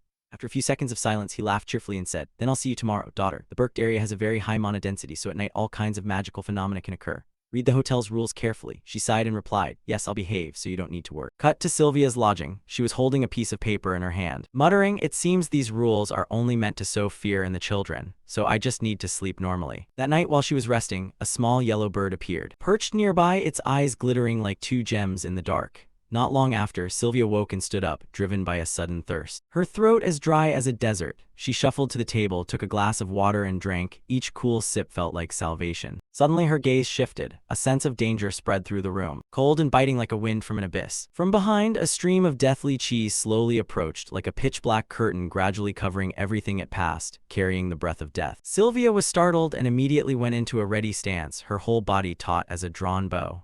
She suddenly remembered the instruction sheet. Thinking, the space suddenly turned into a corridor. Did I do something wrong? Her heart pounded, her eyes scanned the room, which had warped strangely as if reality were being squeezed by an invisible hand. She hurriedly reread the lines on the instruction sheet, her eyes darting over each sentence. One passage read, once you lie down and rest in bed, you must not leave it before sunrise. If you violate this, you may be transported to an unpredictable place. Sweat broke out on her brow, cold as ice. Sylvia realized, so if you get into bed you must wait until morning to leave. That's why I'm in this situation. A few days earlier when she was in the second corridor, she hadn't experienced this at all. Now she thought, it seems to happen because the clan leaders and those with great power are nearby. Therefore, the surrounding energy is denser and more prone to alteration. I was overconfident and careless, yet I thought that staying in my room would keep me safe. Trying to calm herself, Sylvia told herself in a trembling voice, stay calm, I must stay calm. But at that moment, terrifying sounds came from the rear corridor, low growls mixed with heavy footsteps like a beast stalking.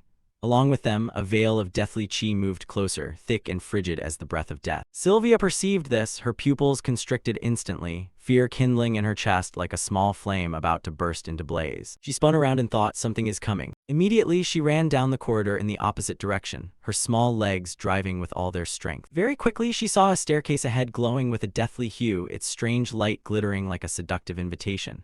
But she suddenly remembered, the Rosary Hotel is a single-story building. Also, the guide warns, never follow stairways up or down when they appear. Her heart pounded, she gritted her teeth and kept running. Passing an open door, the light inside mingled with the faint deathly chi spilling out. Another warning flashed through her mind. If you encounter doors already open in the corridor, never enter those rooms. Sylvia shut her eyes, gritted her teeth, and sprinted through the doorway, mentally reassuring herself. Don't panic. I remember there's a door ahead, and it will surely help me get out of this. She soon reached the door, immediately knocked, and called out in a trembling voice, is anyone in there? Please help me. But her head was full of fear as another warning echoed. If someone suddenly knocks on your door at night, do not respond or make any sound. Sylvia feared the person inside might see her as a threat and refuse to help. Desperate, she continued pounding on the door. Is anyone inside? Please, please help me. After several seconds with no response, the girl was on the verge of tears, trembling as if she might collapse. Suddenly, the door swung open and warm light from within fell across Sylvia's still uncomposed face. A familiar, gentle voice followed. Out late and lost, Sylvia? It was Dekilling, standing there composed as a glassy, untroubled pond. Seeing him, Sylvia calmed a little, though her eyes still glittered and her tears hadn't yet dried. Dekilling said, "All right, come inside quickly." Sylvia hurriedly obeyed, whispering, "Thank you." Before long, the room's fireplace was lit, bringing warmth to the girl. Sylvia regained her composure and murmured, "Sorry to bother you. Because I carelessly left my bed at midnight, I was randomly transported into the corridor." Dekilling showed no anger, replying calmly, "Chaotic magic incidents happen often in Berkt. Likewise, souls disoriented by magic wander about and cause many hazards." He paused briefly, then added, "You should have read the rules carefully to avoid this trouble." Sylvia sat behind him, listening and watching, thinking, he always has a calm, steady expression and a resolute gaze. Has he endured so much loss and pain that he can ignore the rules and open his door to help me? Just as she was lost in thought, a cold, growling sound suddenly issued from behind. From the crack of the door, purple slime seeped through every crevice, slick and horrifying. It then transformed into a gruesome skull that screamed and lunged at her, its sharp teeth flashing in the dark. Sylvia froze in fear, but at that moment Dekilling's calm voice rang out. "Stay calm, you have nothing to fear." Immediately, 2 flying blades streaked past the girl at incredible speed. Rushing straight for the dark soul, in no time it was struck and began to disintegrate, turning to ash before Sylvia's astonished eyes. It turned out those 2 streaks of light were shards of crystallized ice, hovering like razor-sharp blades. Sylvia exclaimed, "Amazing, that wandering soul was really smashed." Dekilling replied softly, "No need to be surprised, it's just a specific killing spell. Anyway, it's nothing worth mentioning." He paused a moment, then added, "Because magic should not be created for the sole purpose of killing." Those words made Sylvia blush slightly. She didn't know how to respond. She looked at the flame before her and wondered, "Isn't that the flowing flame?" At that moment, Dekilling looked up from his book and softly replied, "Yes." Then Sylvia began casting a series of spells of various attributes to attract his attention. Brilliant lightning, sturdy earth armoring, gentle wood, and blazing fey fire. But Dekilling paid no mind, his gaze glued to the book as if she were nothing more than a passing breeze. That made Sylvia a little angry. She thought to herself, he didn't even spare a glance at the light in my hand. Should I do something more dramatic? But at that moment, Dekilling's voice rose, "You did very well." Sylvia blinked in surprise and he continued, "However, there's a small instability in the wind magic circle you attached when you cast the fire spell." Those words surprised Sylvia. She hurriedly asked, "Professor, where is that instability?" But Dekilling coldly replied, "You should find that out yourself." That irritated Sylvia a bit. She retorted, "But you explained those details to Effelin." Dekilling remained focused on the book, saying calmly, "Effelin discovered them on his own. I did not merely teach him." Sylvia bit her lip. While she was still slightly annoyed, Dekilling's voice spoke again. "Try to rid yourself of impatience and haste, Sylvia." He paused briefly, then continued, "You are still young and have plenty of time to develop. As long as you keep striving, you will soon achieve what you desire." Dekilling tilted his head slightly, his voice carrying steady confidence. "So, you can advance slowly but surely, step by step." He closed the book and looked at the girl. "After all, you are one of the 3 most promising and talented young mages in the world." Those words left Sylvia astonished. Is this Dekilling's assessment of me? She recalled the phrases people had always attached to her since childhood. My goodness, a genius. This girl will surely become a great archmage. With power like that at her age, her future must be bright. Sylvia remembered that such remarks had followed her since she was little and continued to the present. Tired, conventional compliments she had grown weary of. But why did Dekilling's words feel different, like a sharp blade piercing her heart? Cut to shortly after. Sylvia, exhausted, was given the bed to sleep in, her breathing steady in the quiet room. Meanwhile, Dekilling continued reading, his eyes skimming lines by the flickering fire. Suddenly, a faint but strange stream of power caught his attention. He looked toward it outside, thinking, this power, could it be? Not long after, Dekilling entered a forest, walking and musing. I've received a warning. Aside from the Berkt meeting, this secluded mountain path must also be a forbidden area. It seems I might find a rarer item here than expected. At the same time, a ghost appeared behind him, vague in shape but fierce. It lunged forward with aggressive gestures and terrifying screams to intimidate him. But Dekilling showed no reaction, continuing on as if he hadn't seen it. His steps even and mechanical. Seeing this, the ghost began to sweat in confusion. It kept following, repeating its scare tactics, growling, swinging, howling, but to no effect, like water poured on stone. After searching for a while without finding anything, Dekilling suddenly stopped. The unexpected action startled the ghost, which took a step back. He turned and casually asked, "Hey, have you seen any items here that contain strong magical power?" But instead, the ghost, startled by the question, babbled incoherently, uttered meaningless groans, then fled as if it had encountered something even more terrifying than itself. That left Dekilling puzzled. What on earth is wrong with it? He continued searching and before long finally found what he wanted. Here it is. Before him lay a piece of wood radiating a metallic golden power, brilliant like a sun trapped in captivity. As soon as he picked it up, the system immediately displayed information. Pure mana wood fragment. Details: a shard of a mana tree struck by lightning. This wood naturally contains a large amount of mana and has been refined by lightning, becoming an excellent material. Category: special wood. Dekulin read the data and couldn't help but exclaim, "Just as I thought, it's top quality." He gripped the wood tightly, calculation flashing in his eyes. "Since arriving in this world, I've trained and researched nonstop. But this body's capabilities aren't what I hoped, so I've failed many times. With this wood I can craft a high-quality wand and my power will surely increase as a result." He stared at the fragment in his hand, a faint smile at the corner of his mouth. "With this effect, it's even better than I expected." Time quickly passed until the next morning. After a night of rest, the houses returned to the conference table to resume the unfinished meeting. However, the atmosphere had grown far tenser this time, like a string pulled to the breaking point. Fat Elder Bedin roared angrily, "Their bloodline carries demon blood, doesn't it? Then aren't they themselves demons?" Hearing that, Dekulin did not waver and immediately retorted, his voice cold as a blade, "An absurd viewpoint. If you add salt to water, would you call that water salt?" The heated debate between Dekulin and Bedin left many at the council surprised, eyes passing over each other in suspicion. Whispered chatter filled the room like a disturbed hive. "Is Dekulin siding with the enemy? It seems so, but I thought he was deliberately acting to lure the opponent out." Elsewhere, Uncle Gilthian pondered with a sword-sharp gaze and snorted coldly. "What picture is Dekulin trying to paint? What is he scheming?" On the other side, Sylvia looked at her father, silently reflecting. She was certain that not only her father but everyone here thought the same. They believed Professor Dekulin must have some deep reason for siding with the enemy. But she felt differently. His words from last night still echoed in her mind like an indelible melody. "They're all wrong. He's only stating an obvious truth." As the dispute raged on, an authoritative voice rang out, cutting everything off like a decisive strike. "Enough." It was the venerable elder, he intoned. "A formal conclusion cannot be reached under such a lack of consensus. The matter concerning the Hayat Y tribe will be placed on tomorrow's agenda. Now focus on discussing other issues." Unlike the topic of the Hayat Y, the remaining items were approved quickly, like wind sweeping over an empty field. After a few days, the formal meeting concluded, and people left the chamber one by one, footsteps echoing in the quiet. Host Bedin, unable to dominate the debate, angrily barreled into Dekulin in a childish outburst, his shoulder striking the man as if in petulant spite. Dekulin frowned, watching the childish display with some displeasure. "I only wanted to secure this victory for important future missions. Yet that inadvertently creates more enemies." Cut to the next day at the Burke shopping district. Dekulin and his assistant were strolling through a shop specializing in magical implements, the air tinged with the scent of old wood and heavy mana. He held glittering gems in his hand, their light reflecting like tiny stars in his palm.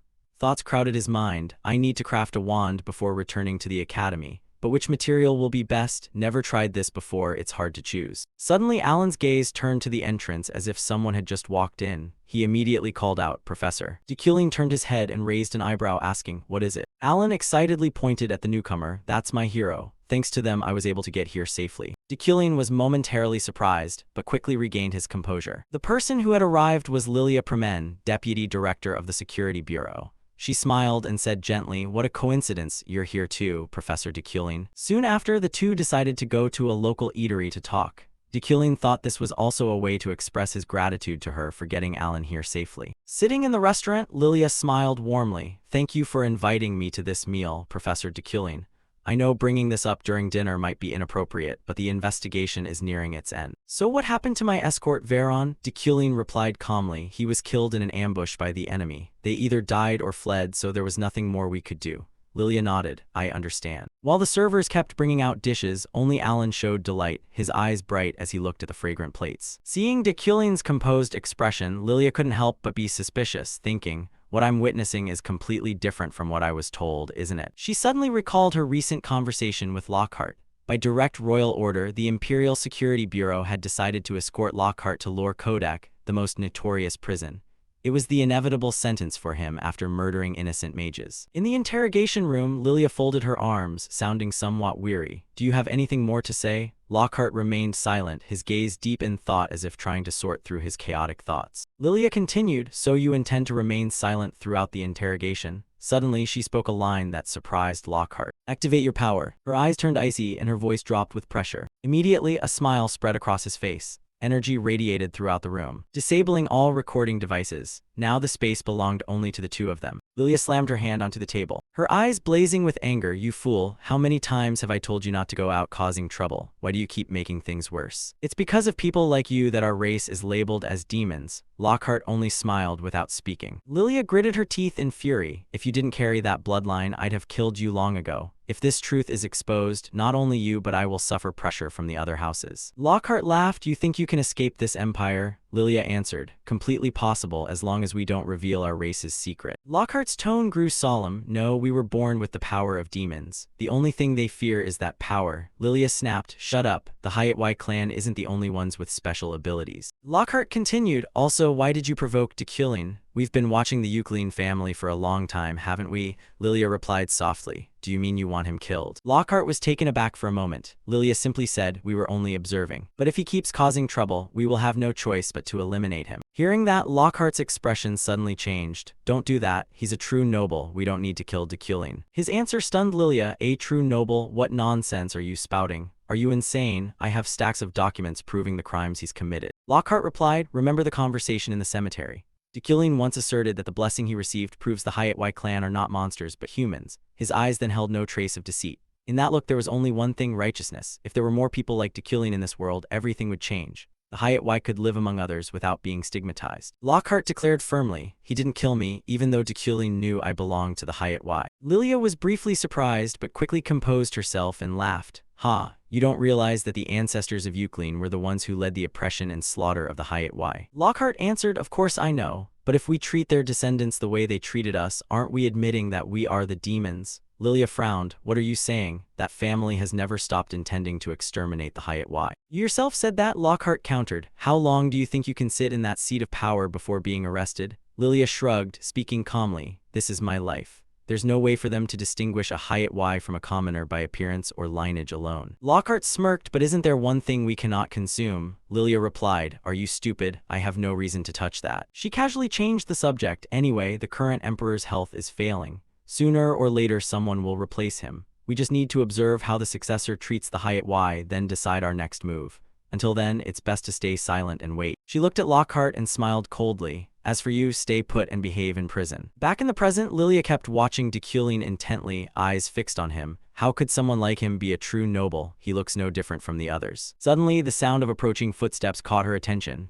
Psst. A strong smell of alcohol hit her. Lilia quickly covered her nose, repelled by the heavy booze coming from across the room. A voice spoke up, what's going on? I have nothing to say to you. It was the blonde man whom Dekylin had openly scolded at the previous banquet. He had been furious then, but powerless. Perhaps now he had returned for revenge. His tone was arrogant and smug. Oh really? I have a few things I'd like to hear from you. It seems there's something dark in your soul. At the same time, at the Freyden family mansion, Julia fell silent, unable to believe what she had just heard. Her voice breaking, what? Say that again. The captain standing before her hesitated. He understood this was a truth too hard to accept. Veron was killed on the last mission. Each word struck Julie like lightning. She was stunned by a reality she had never dared imagine. Immediately, Julie ordered, her voice trembling but resolute, prepare yourselves. I want a satisfactory explanation from Dekylin as soon as he returns. Back with Dekylin's group, at that moment Ihelm entered with an air of arrogance which made Lilia inwardly judge him. This man must be the head of the Rewind family. She wondered what on earth was going on here. Unaware of these thoughts inside her, Ihelm's voice stretched out, sounding like a man who had drunk too much.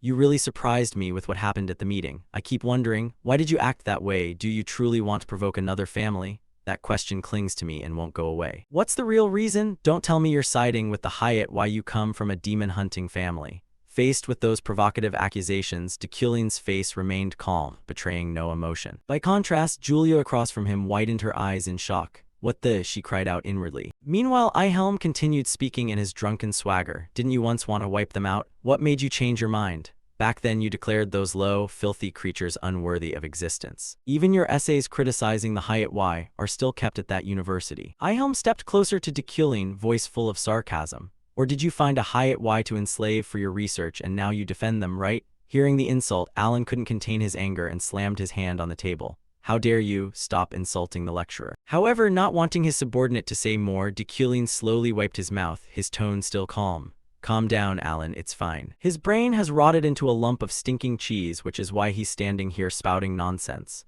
I understand. Upon hearing this, the blonde man ground his teeth in anger but forced a smile to keep some dignity. Very well, let's see how long your arrogance lasts. I hear your research defense is only 6 months away, or is it 3? I'm really looking forward to seeing your defeated face. It will be quite entertaining. Having said that, he turned his back and left, leaving Julia heavy-hearted, her hands trembling slightly. Deculin is standing against everyone to side with the Hyatt. Why could that really be Deculin? Unbelievable, she suddenly recalled her earlier conversation with Lockhart. Is what you said true? A few days later, at a magical supplies shop before leaving the city of Berk, Deculin visited one of the most renowned wand makers and commissioned the crafting of a staff, a task to create a wand for himself. He had inadvertently completed a side quest when making Lockhart's wand with the following requirements: gain sufficient fame or notoriety, become benevolent or cruel, use high-quality materials to attract Lockhart's attention, and visit the shop at least twice.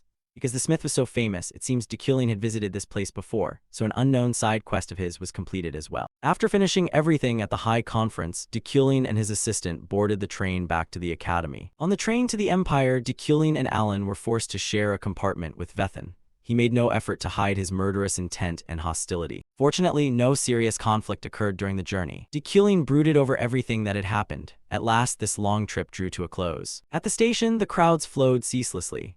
Alan stretched, weary from the long journey, and turned to ask Deculin, "Professor, there's only one more train. Will we soon see anything other than falling snow?" Before he finished speaking, a group of swordsmen led by Julia approached from a distance. They had come to question Deculin about a few things. He greeted softly, "It's you." Julia replied, but her face was darker and gloomier than ever. She seemed unable to accept Veron's death, her voice lowered, slightly choked. "I heard you were ambushed on the trip. Thankfully, you're safe." Deculin nodded slightly and replied quickly, "Thank you." She probably already knew about Veron. For someone who always cares for her subordinates like Julia, this could not be easy. Deculin glanced at the soldiers behind her, wondering what they had heard, though they looked anything but pleased that he was the sole survivor. Julia restrained her emotions, clenching her hands, her voice trembling with pain.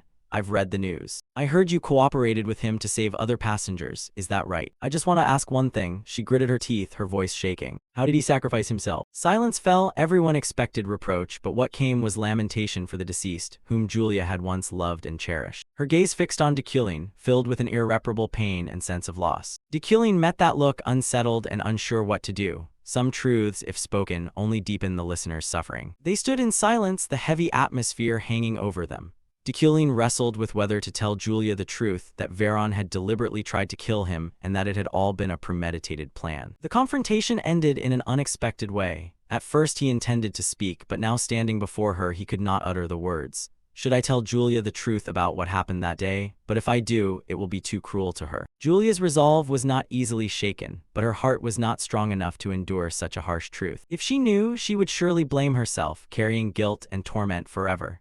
Julia was that kind of person, always shouldering responsibility for her subordinates' mistakes and tormenting herself. Some things are better left unknown. Deculin was willing to accept others' anger for hiding the truth. While he hesitated, the conductor's voice broke the silence. "Train number 4 is preparing to depart for the Empire. Passengers with tickets, please board now." Passengers began to move hurriedly. Deculin could not prolong the conversation and spoke slowly. "It's hard to explain, he was too emotional." Hearing Deculin's answer, Julia's expression darkened and she sighed sadly. More than anyone, she knew what Veron was like. Some of her worries seemed somewhat eased. Julia bowed her head in thanks. "I understand. We'll set out to search for him now. Please rest." The swordsmen's group quickly departed, leaving Deculin standing with a dozen thoughts and questions. He recalled the moment Veron hung outside the train. Ironically, he was no different from him. Intense emotion can make people lose reason, but after all, what is truly right? After the swordsmen left, Alan immediately voiced his displeasure. "They were rude, Professor. We were victims of that attack too, yet they looked at us with such hostility." Deculin replied calmly, "It's fine, they're just fools." Suddenly, a familiar voice came from behind. "Why did you hide that?" It was Sylvia, also returning to the academy on the same train. He turned, puzzled. Hide what?" Sylvia quickly reached into her pocket, took out a book, and handed it to Deculin. She said softly, "This is a gift for you from me." Having said that, she turned away and hurried off. Seeing that, Alan couldn't hide his surprise. "Professor, what is that?" Deculin sighed, weary. "I don't know either. This journey has been truly long, and even now that it's over, I still feel exhausted. All I want is to go home and rest as quickly as possible." Deculin signaled to Alan, "Let's return home." "Yes, Professor." While on the train back to the academy, Julia and her team of knights reached the crime scene, a short distance beyond the 4th stop, less than an hour's travel from Berk. An officer from the security bureau was there and began to explain the situation.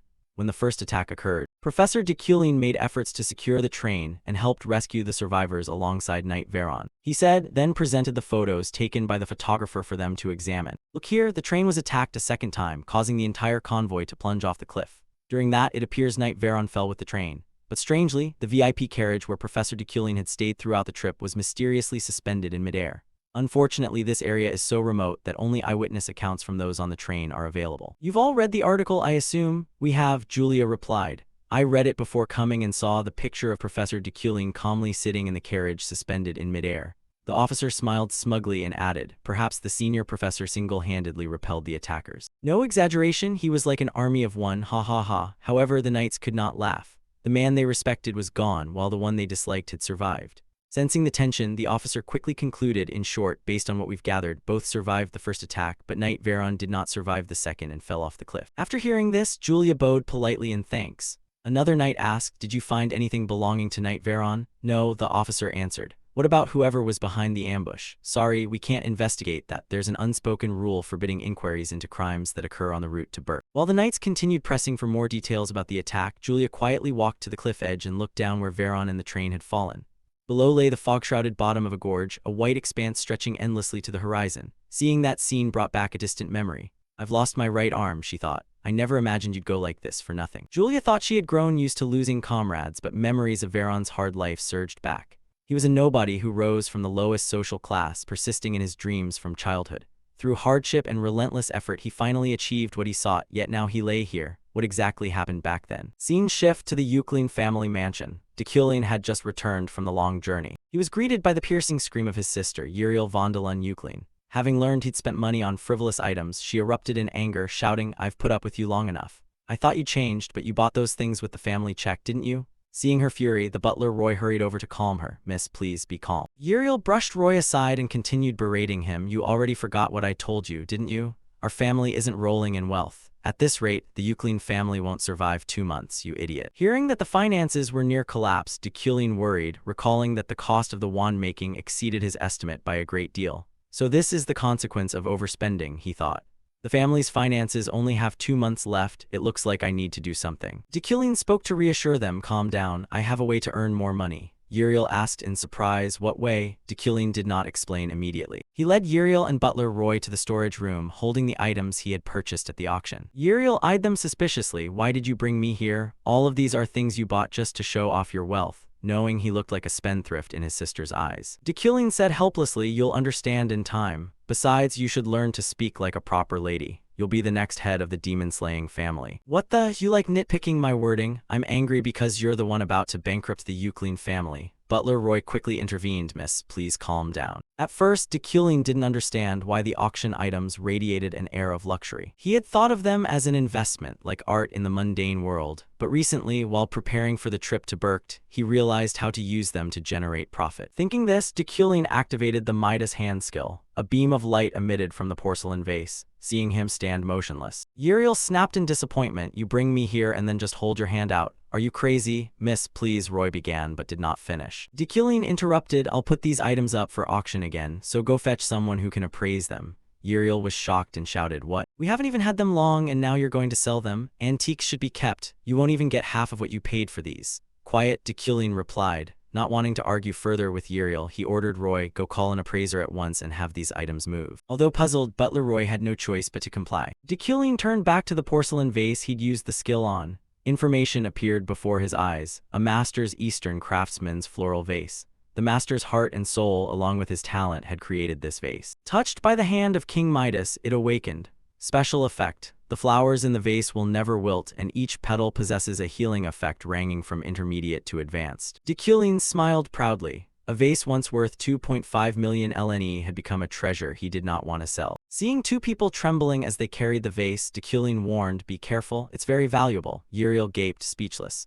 When she regained her composure, she asked, are you really going to sell all of that? Do you intend to bankrupt our family? Dekulin replied confidently, we'll make money, don't worry. Uriel snapped, don't tell me to worry. Knowing she didn't believe him, Dekulin changed the subject. Oh, it's time for work, I'm off. Uriel shouted helplessly, hey. Scene shifts to the Academy of the Magic Tower, to the Magic Exploration Club room. Ephraim was playing cards with classmates. She laid her cards down, 3 high and a pair of 8s. Sylvia gasped no. How can you be that lucky? Another chimed in, exactly. Efren's already won 3 rounds. Haha, I'm spared from cleaning for a week. Hearing Efren's smug laughter, another complained, I was so close to winning. If only I had one more card. Efren puffed up and grinned, don't make excuses when you lose, heh heh heh. Surrounded by the lively atmosphere, Efren felt as if she were living a dream. I come from the Viscount family, she thought. Before, I didn't even dare dream of attending the academy. Since stepping into the magic tower, people have hated me for no reason. Not only the students, but even the professors haven't treated me kindly. So much has happened, but now I'm here in this club with friends. I'm really starting to love this humble magic exploration club. Sylvia, surprised, looked at Efren and said, we're just a regular magic exploration club. Efren, watch your words. Efren nodded, sorry, I was wrong. Just then the door swung open. A booming voice shouted, you foolish kids. What is this? What the hell is this club doing? Another person appeared wearing a pleased expression. I told you, Professor. These lowborn commoners just take up space in the magic tower and do pointless things. Efren fell silent. It was Professors Ritlan and Locluck. Whenever matters involved commoners, they made a fuss. Seeing the club's name, Professor Ritlan angrily bellowed, the Ordinary Magic Exploration Club? Ridiculous. I'm asking what you all are doing. Are you all mute? Efren didn't know how to respond. A few thoughts flashed through her mind. Although this wasn't a friendly visit, she had anticipated it. She would handle this properly. We submitted a club formation plan and it was approved. We're an official club, she answered. Professor Ritlan, convinced she was lying, pointed at Efren in anger and roared, tell me. Who authorized the formation of this stupid club? Hold on, are you the commoner who was punished last time and you're back again? Hearing him repeatedly call her a commoner, Efren's gaze turned icy, and she felt a rising urge to leap forward and kill him. Haha, look at this insolent brat. How dare you glance at a professor? Look away now, Ritlan barked. Sylvia hurriedly advised, Efren, calm down. We don't need to be afraid. Locluck snickered at how cornered Efren's group looked.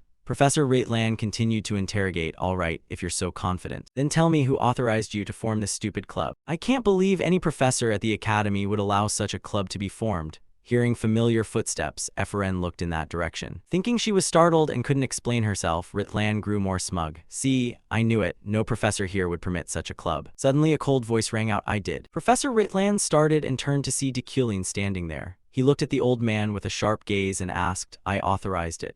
Do you have a complaint? Feeling the immense magical power in his words, Ritlan's spine chilled and his legs trembled with fear. Efren wondered, why is Professor Dekulin here? At that moment, Dekulin stood towering before the 2 professors who were secretly scheming, trying to pressure and bully the common student pupils. His face was cold, his eyes betraying undisguised annoyance. His sharp voice rang out, cutting through the tense air. I'm the one who agreed to found this club. Do you have an objection to my decision, Professor Ritlan? I heard you calling me down the corridor. If there's something, say it straight. Does my approving this club have to go through you first, or do I have to ask permission? The hallway grew stifling. Dekulin's questioning left nearby students uneasy. Their faces showed clear anxiety, eyes nervously following every move.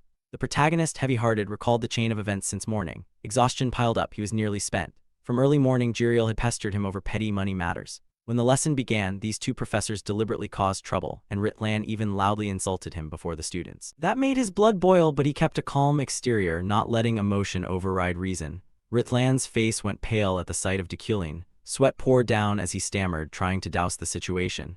Teach, senior professor. He pointed toward the room, voice trembling, inventing a ridiculous excuse. Isn't this place already too shabby? I just think the mages of the Royal University's Arcane Tower deserve better equipment and furnishings, haha. I find it utterly annoying to see things like this. I will take full responsibility and replace everything with higher quality items. Hearing that, Dekulin sneered inwardly. The old man was a schemer, no better than the con artists in the market. However, those words did him no harm, so he didn't bother to care.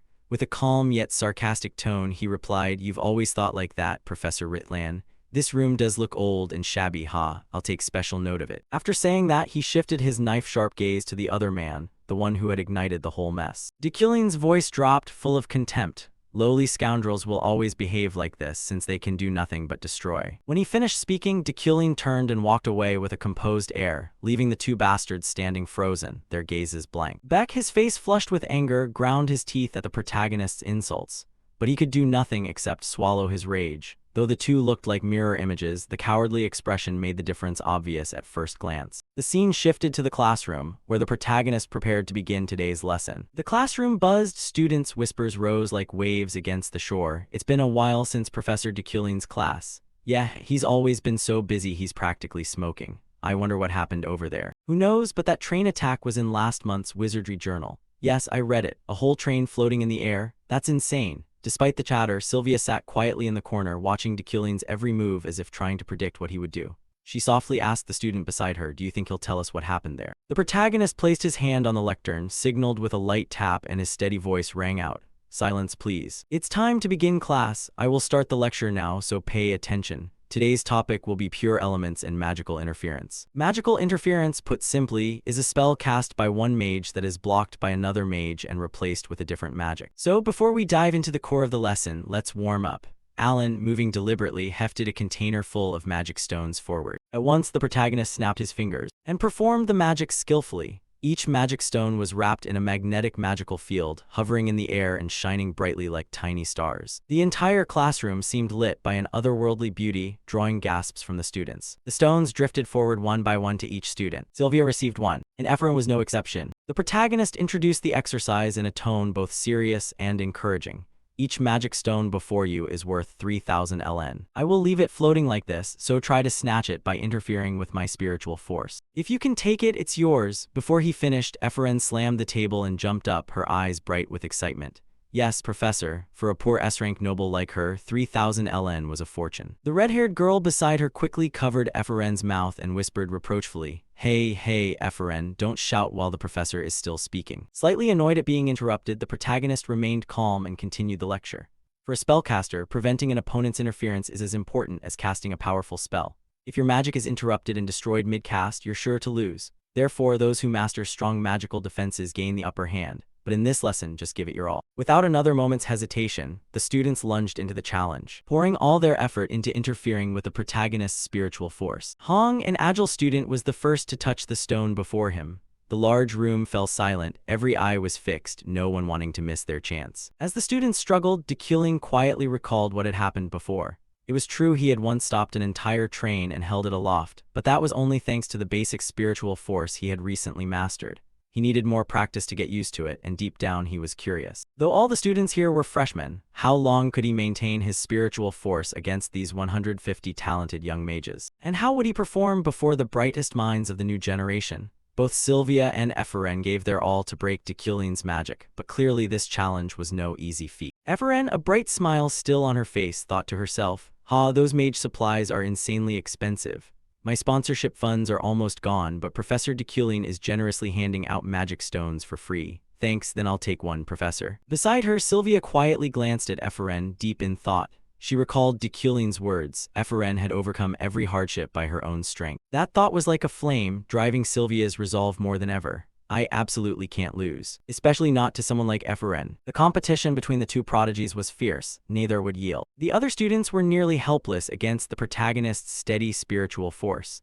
Some pushed themselves until their noses bled, others trembled violently from exhaustion. From below, Alan couldn't hide his admiration and spoke up. "Professor, you're incredible. Even against 150 opponents, you show no weakness. The students can't interfere at all." Alan's praise even surprised Deculine. He hadn't expected the freshmen to exhaust themselves to the point of nosebleeds and still fail to succeed. Suddenly, one of the magic stones trembled, a sign that his spiritual force had been interfered with. Deculine immediately turned his gaze toward it. As expected, the first to succeed was Sylvia. She panted, sweat beading on her brow. Clearly, the challenge was far from easy. After completing it, Sylvia glanced at Ephraim, who was still struggling with her stone. Sylvia exhaled in relief, telling herself she was the only one to have succeeded so far. The protagonist stepped forward, his voice encouraging. "Well done, Sylvia, you're the first to complete this exercise." Seeing Deculine approach, Sylvia was briefly surprised, but she only gave a slight nod and said nothing. From the start, Deculine had predicted Sylvia would pass this challenge easily, but he hadn't expected her to have to exert so much effort. He swept his gaze around the class and said, "Is there no one else?" The other students were still struggling, with no sign that a miracle was about to happen. If no one else succeeded then. Before he could finish, Deculine felt another interference. He smiled faintly. Another has just succeeded." Sylvia's expression changed at once, her eyes wide with astonishment. What the? As predicted, Ephraim's talent was not inferior. She broke into a brilliant smile, though her body was exhausted to the point of collapse. I did it. 3,000 Elni will be mine." Sylvia's face tightened, her brows knitting slightly. It seemed the rivalry between the two girls would only grow fiercer. The students were pouring all their strength into breaking the protagonist's defensive magic to seize the floating magic stone. Each of them was in a pitiful state, drenched in sweat, noses bleeding, yet unable to reach the target. The classroom air was stifling, thick with sweat and extreme tension. Sensing the situation might spiral out of control, the protagonist hurriedly signaled to stop. No sooner had he finished speaking than a student vomited violently onto the desk from dizziness. Some were so exhausted they collapsed, unconscious. The protagonist cupped his face and sighed wearily, his voice tinged with exasperation. "You lot are pathetic. We'll take a short break. Remember to clean up your battlefield." One by one, the students staggered to their feet and left their seats, looking as if they might fall over at any moment. Julia, her face pale from exhaustion, spoke weakly to Efren. "Efren, how did you do that? I tried my hardest, nearly died, and still couldn't." Efren leaned her head on the desk, panting, and replied tiredly but with a hint of pride. "I almost croaked. I can't even feel my tongue now, you know. But now I understand everything." Julia's eyes widened in surprise. "Understand everything?" Efren nodded slightly, her gaze dreamy. "Yes. I don't know much about psychic abilities, but when I tried to pierce through Master Deculin's magic, I felt like I had broken through something."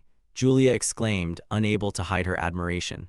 "Wow, I'm really jealous of you, Efren." Across the room, Sylvia, after witnessing the whole scene, felt a surge of unease. She frowned, thinking to herself, "This is absurd. How could someone who always ranks last in exams suddenly come in second?" She was certain there was no favoritism toward Efren here, but then a thought flashed through her mind.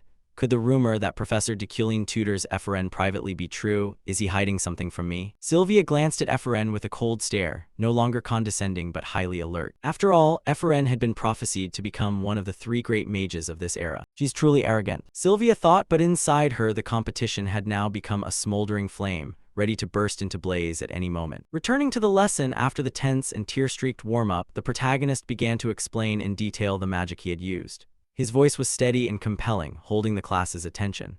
"In that warm-up exercise, you all gave your best to interrupt my spell and spiritual magic. However, there is a simpler method to neutralize my psychic ability without expending so much energy.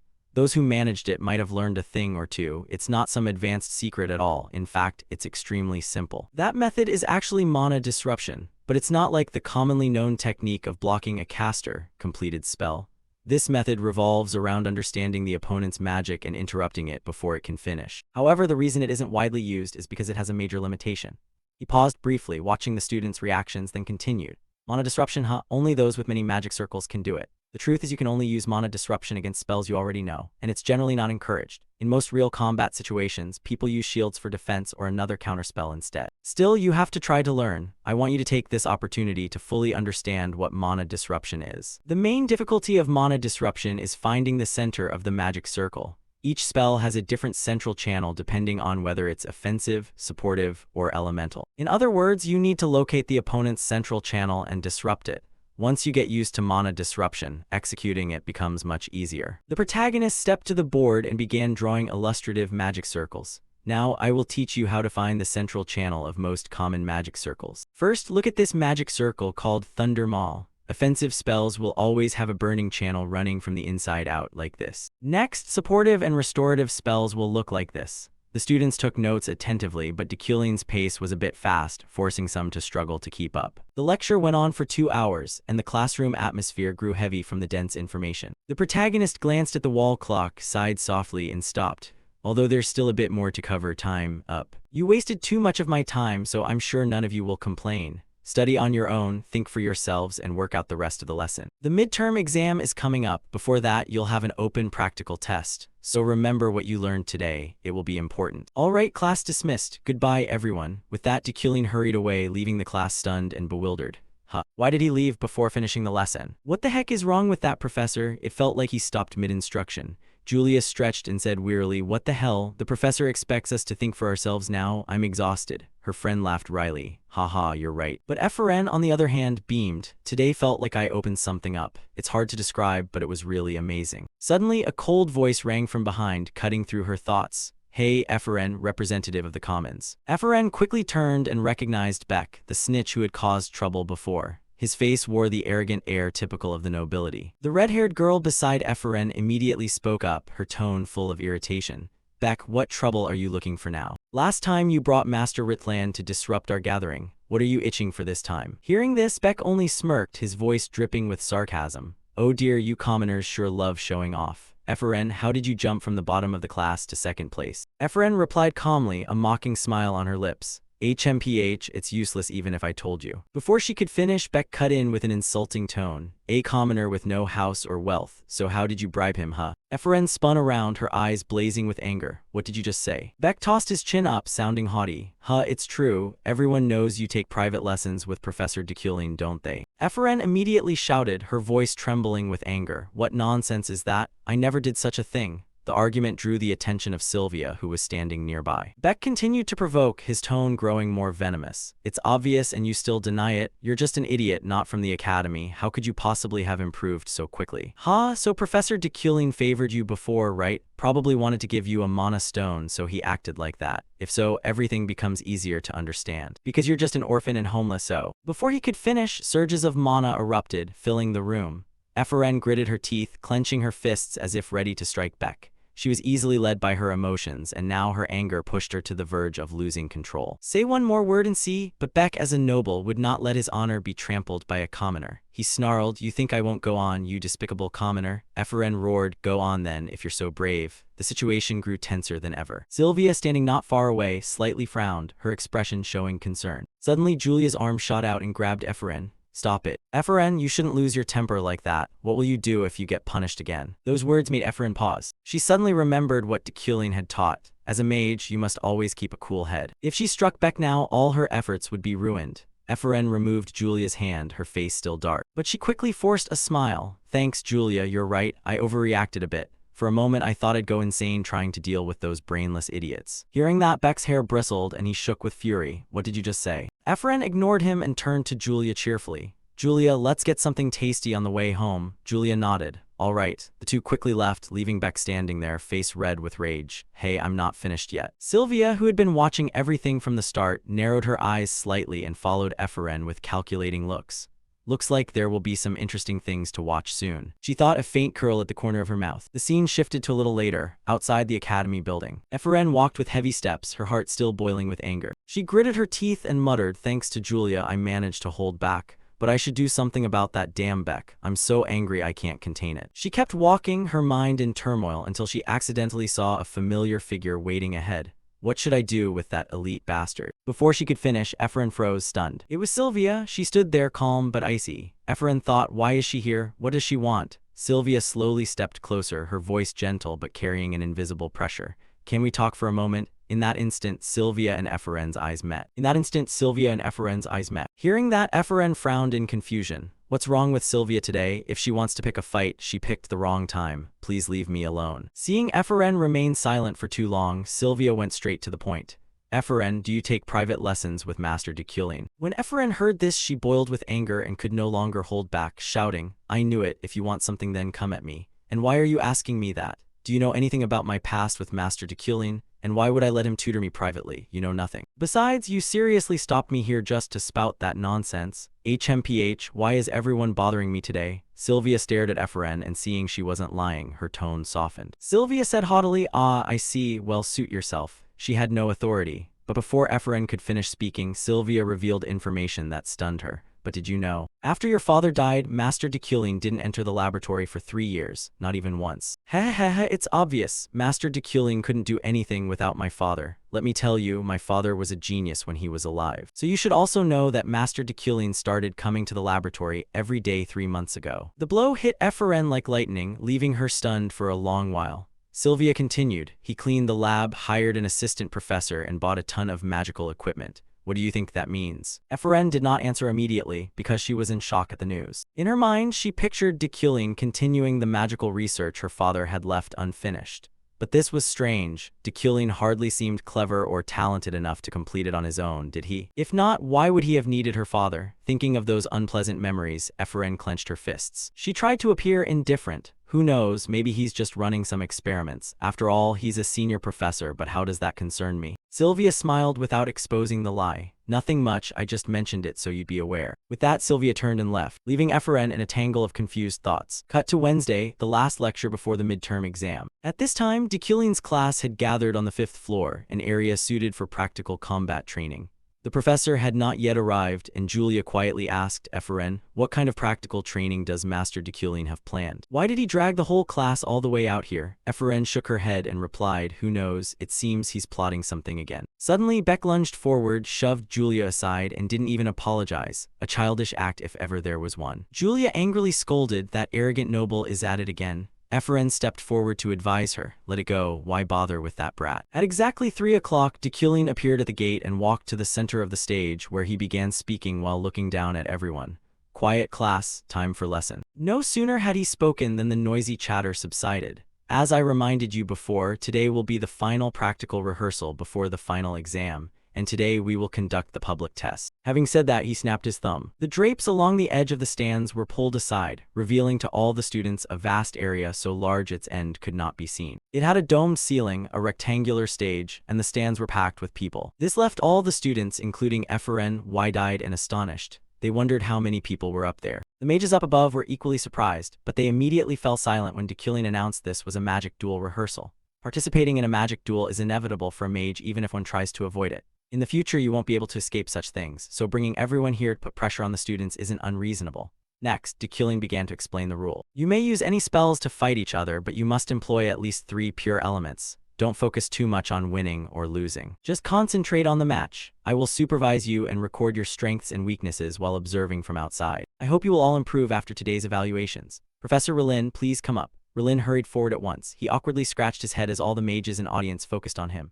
Professor Rillin will serve as the audience for the matches to prevent life-threatening situations or unnecessary damage. So get rid of any weakness in your hearts and fight your best for him. Haha, leave the rest to me. With that said, the two of them went down to the stands. Dekulin's voice rang out again. We will begin class now. Who's first? At first the boy hesitated, but then chose one of his friends as an opponent. Seeing both sides take their positions, Dekulin announced loudly, you two have 3 minutes, begin. The matches unfolded energetically, the students gradually becoming accustomed to the pressure, and their skills improving dramatically. Under the stands, Dekulin took careful notes while Rillin struggled to keep up, and the match quality visibly increased as students focused on their spells rather than the audience's gaze. But for some, the pressure was negligible. Sylvia won overwhelmingly, defeating her opponent as gently as a breeze, without wasting any effort. Seeing Beck and the nobles laugh with glee, another commoner humiliated. They should have just been my servants in the magic tower instead of this disgrace. Eferen gritted her teeth, her eyes blazing. Those bastards, if they fought Sylvia, they'd get their asses kicked like the losers they are. She turned to her friend, her voice warm and cheerful. Ferret, you did really well. Dekulin called. Beck stepped up to choose his opponent. Beck sneered and pointed, choosing Eferen, indicating he wanted her as his opponent. Beck sneered and pointed at Eferen, wanting her as his opponent.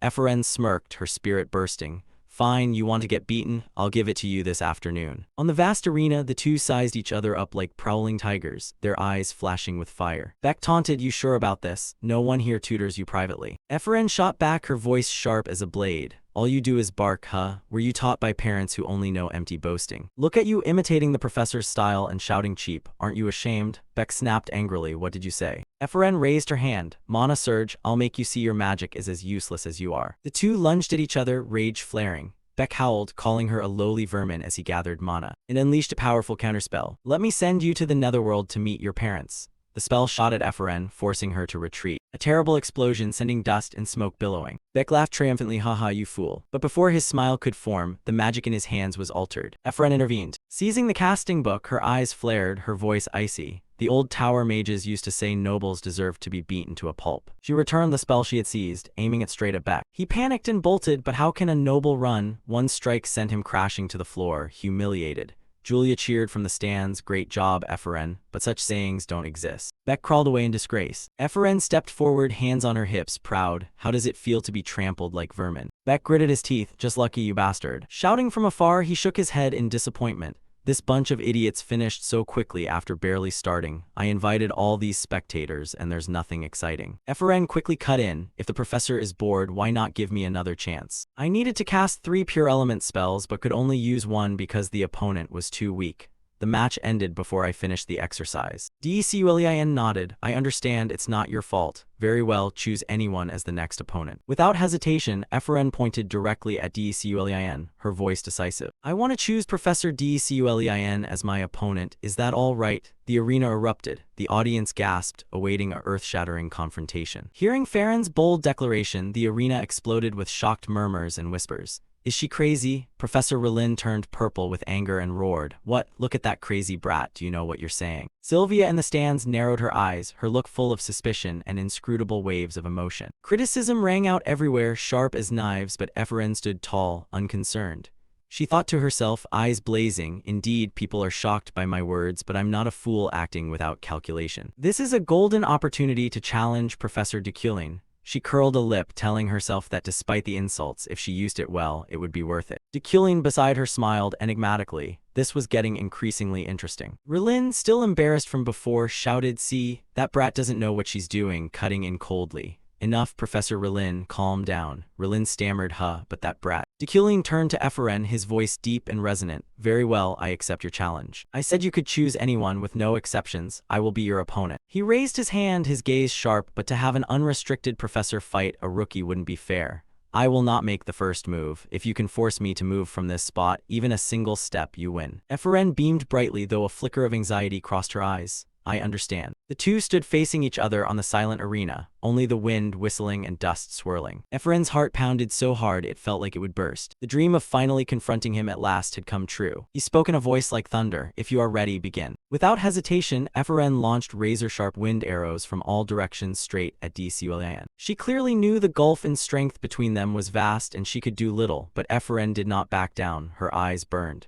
This was the enemy she someday had to defeat with her own hands to avenge herself. This match would show her how wide that gap truly was. She poured her strength into casting a twin fire and wind spell, brilliant like fireworks. Impressive. De Kulin stood still observing, a faintly interested smile on his lips. The magic rushed forward and exploded right before him, but could not pierce his solid defenses. Efren gritted her teeth and threw everything she had into supplementing the attack with earth to perfect the combined strike. The arena was submerged in a sea of blazing fire and choking smoke, and no one could clearly see De Kulin's condition. Rillin on the floor gaped in astonishment. That commoner I despised unleashed magic that could threaten even me. The audience fell silent, eyes glued to the spectacular display. Although the effect was unclear, the structure and casting method of Efren's magic far exceeded that of a typical rookie. De Kulin was trapped in a layer of molten earth almost like lava, but for a senior professor, escaping was not difficult. He stood there without a scratch, his eyes sparkling with expectation as he looked at Efren. She snarled in anger, still not finished. A barrage of elemental spells kept attacking despite being ineffective against De Kulin. Seeing the entertainment was enough, he spoke up, your magic has a critical habit. The larger the incantation, the more that habit shows.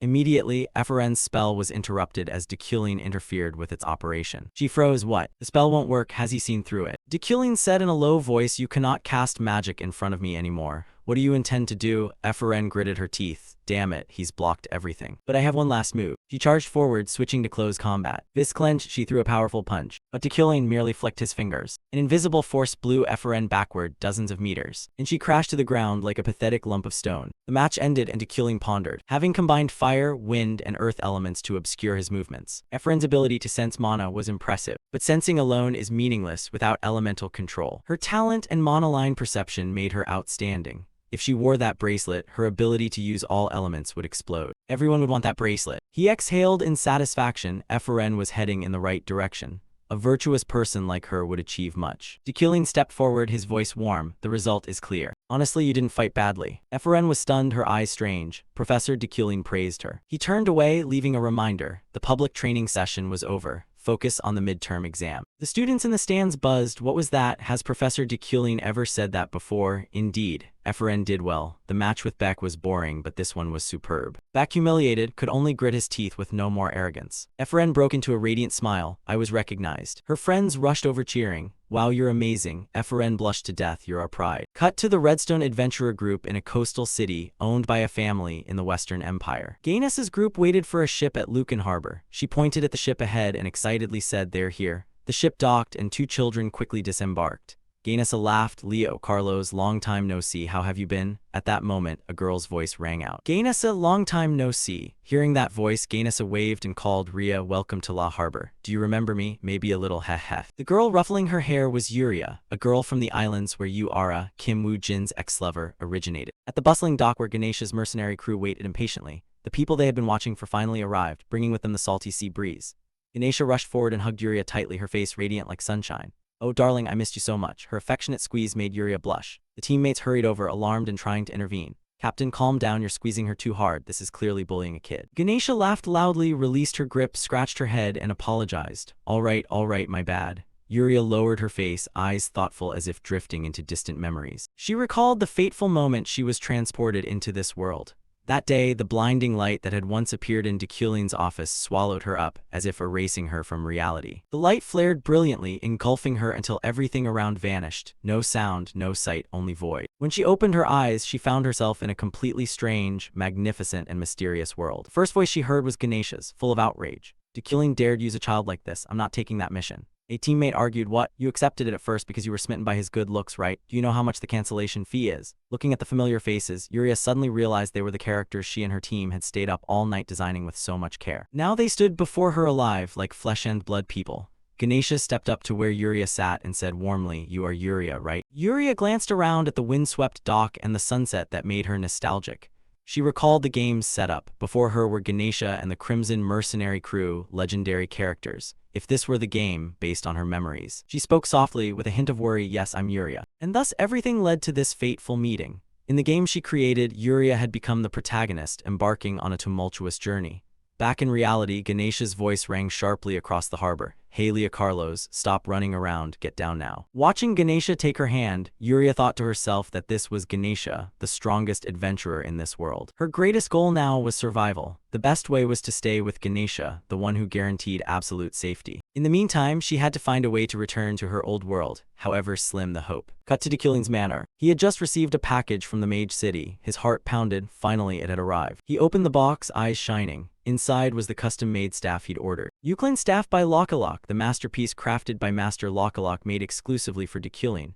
The exclusive item of Deculin von Grahen Euclin. Classified as a magical staff with special effects, it stores up to 500 mana. The staff functions like a regeneration ring, smoothly elevating spellcasting. Deculin held the staff and couldn't help but exclaim at the exquisite, meticulously aesthetic details. The staff was not only stunningly beautiful but intuitively optimized for the user's magic. Moreover, it transformed flexibly to match outfits like a stylish masterpiece. The item's special features were even more astonishing. The staff possessed extraordinary power for dispelling evil and purification.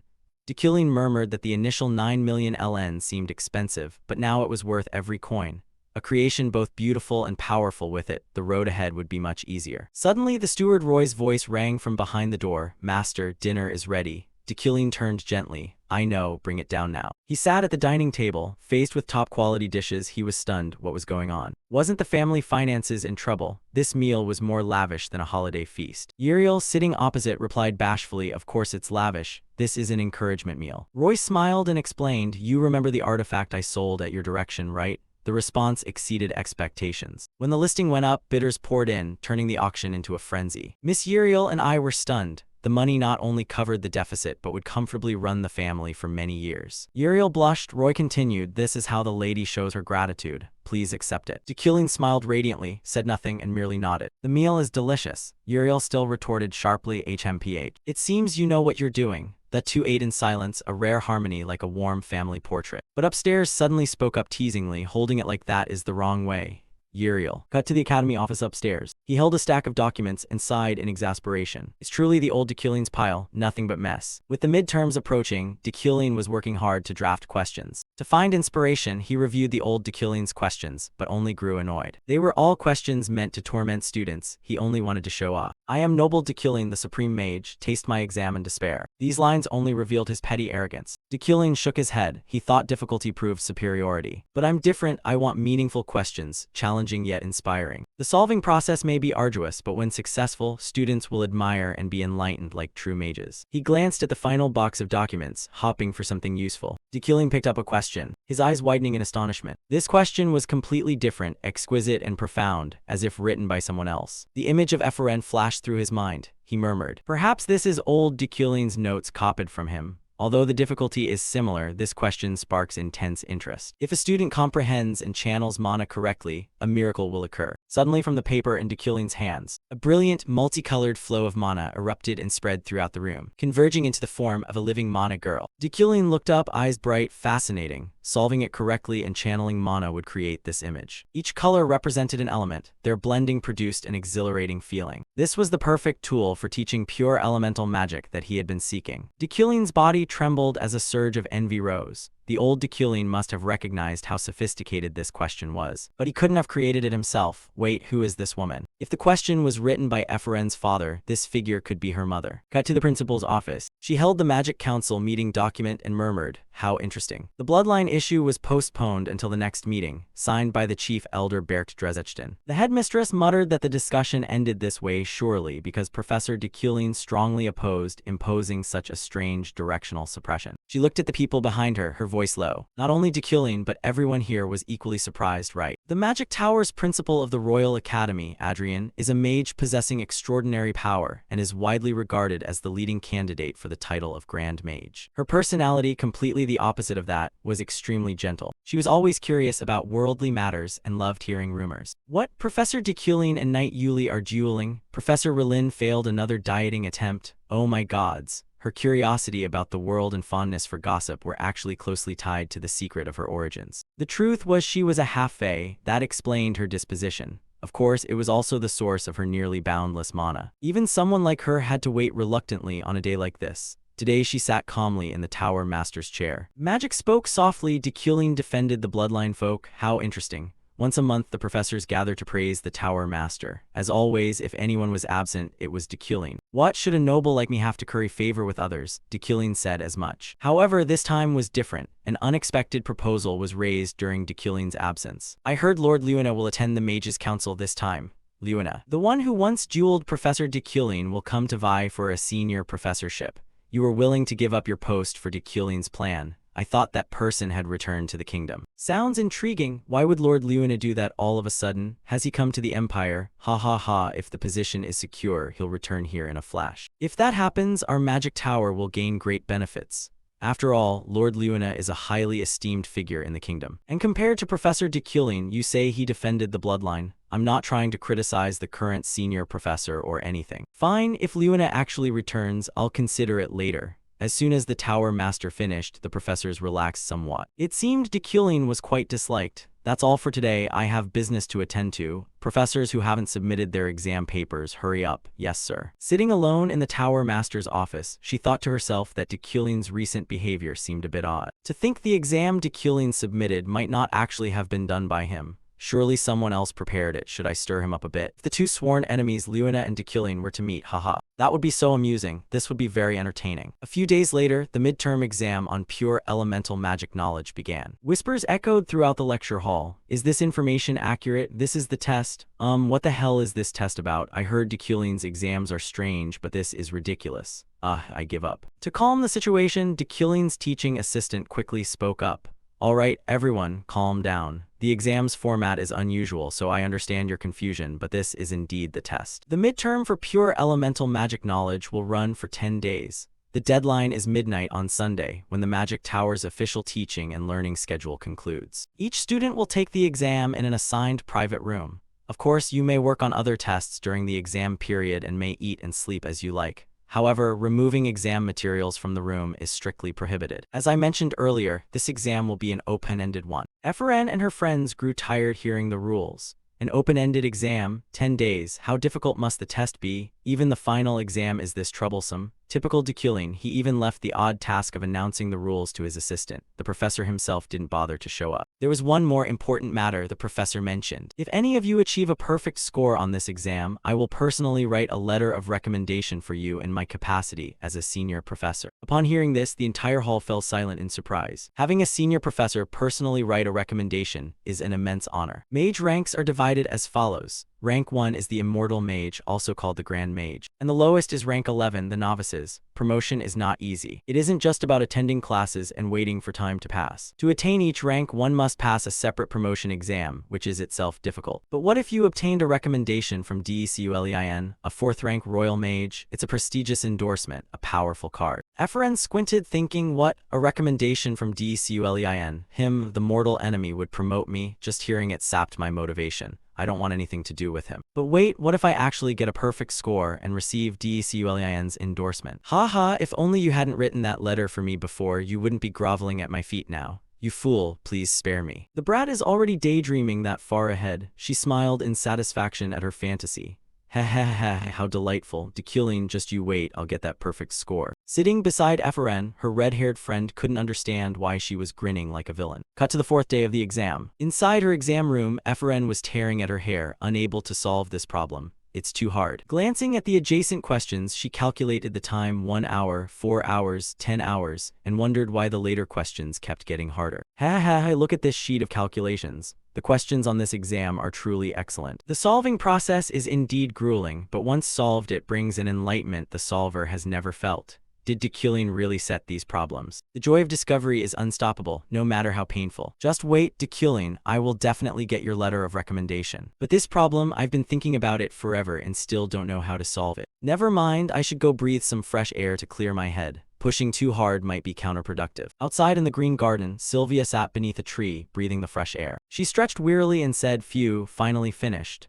One question took me 30 hours to solve. I need a bit of rest." She recalled what the teaching assistant had said that day. If anyone achieved a perfect score on this exam, Professor Dekilin would personally write a recommendation. Sylvia smiled to herself and said, "Those kinds of favors are meaningless. Someone who can get a perfect score on this exam on their first try surely won't fail the promotion test. In plain terms, that letter is useless. Still, I want to achieve the maximum score on this test, not for the points or the recommendation, but for myself. Every question is so subtle. Each one is a key that opens a new horizon of understanding. If I can solve to the final question, I'll surely reach the level of a true mage." While she was still pondering, a voice suddenly called out, "Oh, Sylvia." It was Eferen, who had also come here to rest. Seeing her, Sylvia's curiosity flared up. "How far along are you on the questions?" "Hey, how far along are you?" the two asked at once. It seemed everyone wanted to know what their rival was doing. That simultaneity made them both a little bashful. After all, they're rivals, not close friends to be so in sync. Sylvia spoke first. "I'm up to question 8. Hearing that, Efren shouted, "What? You've solved question 8 already?" "No, I'm still working on it, but that's still pretty fast. I'm stuck on question 7 and can't get past it." Even though she's still ahead, Sylvia isn't letting up. Efren is only one question behind. Is she lying? Oh well. This isn't the time to relax. I have to finish solving them. "Wait, you're only getting up because I came here." "Oh, I just wanted a short break, that's all." While the exam raged fiercely at the magic tower, Dekilin felt a major upheaval drawing very near. In his hand was a report of the information he'd recently gathered. It seemed everything was beginning. Emperor Krebame was currently in critical condition. In his office, Dekilin was trying to recall the plot he had created.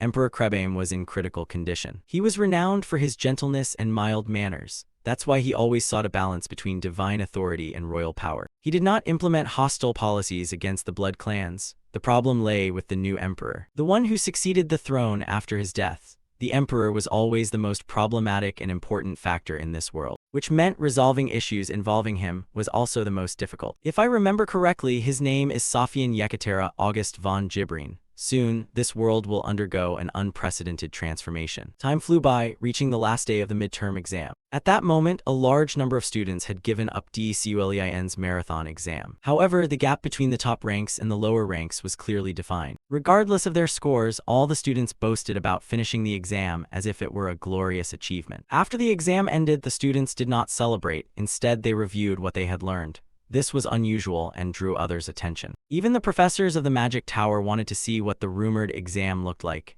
It was so impressive that it left them speechless. In the end, only 2 students reached question number 8, the evenly matched pair Eferen and Sylvia. Sitting at the desk, Eferen muttered in frustration, "That damned question 8, this is the final obstacle I have to overcome. I must solve it." After downing so much coffee, she couldn't give up now. Her face was hollowed as if she'd pulled several sleepless nights preparing.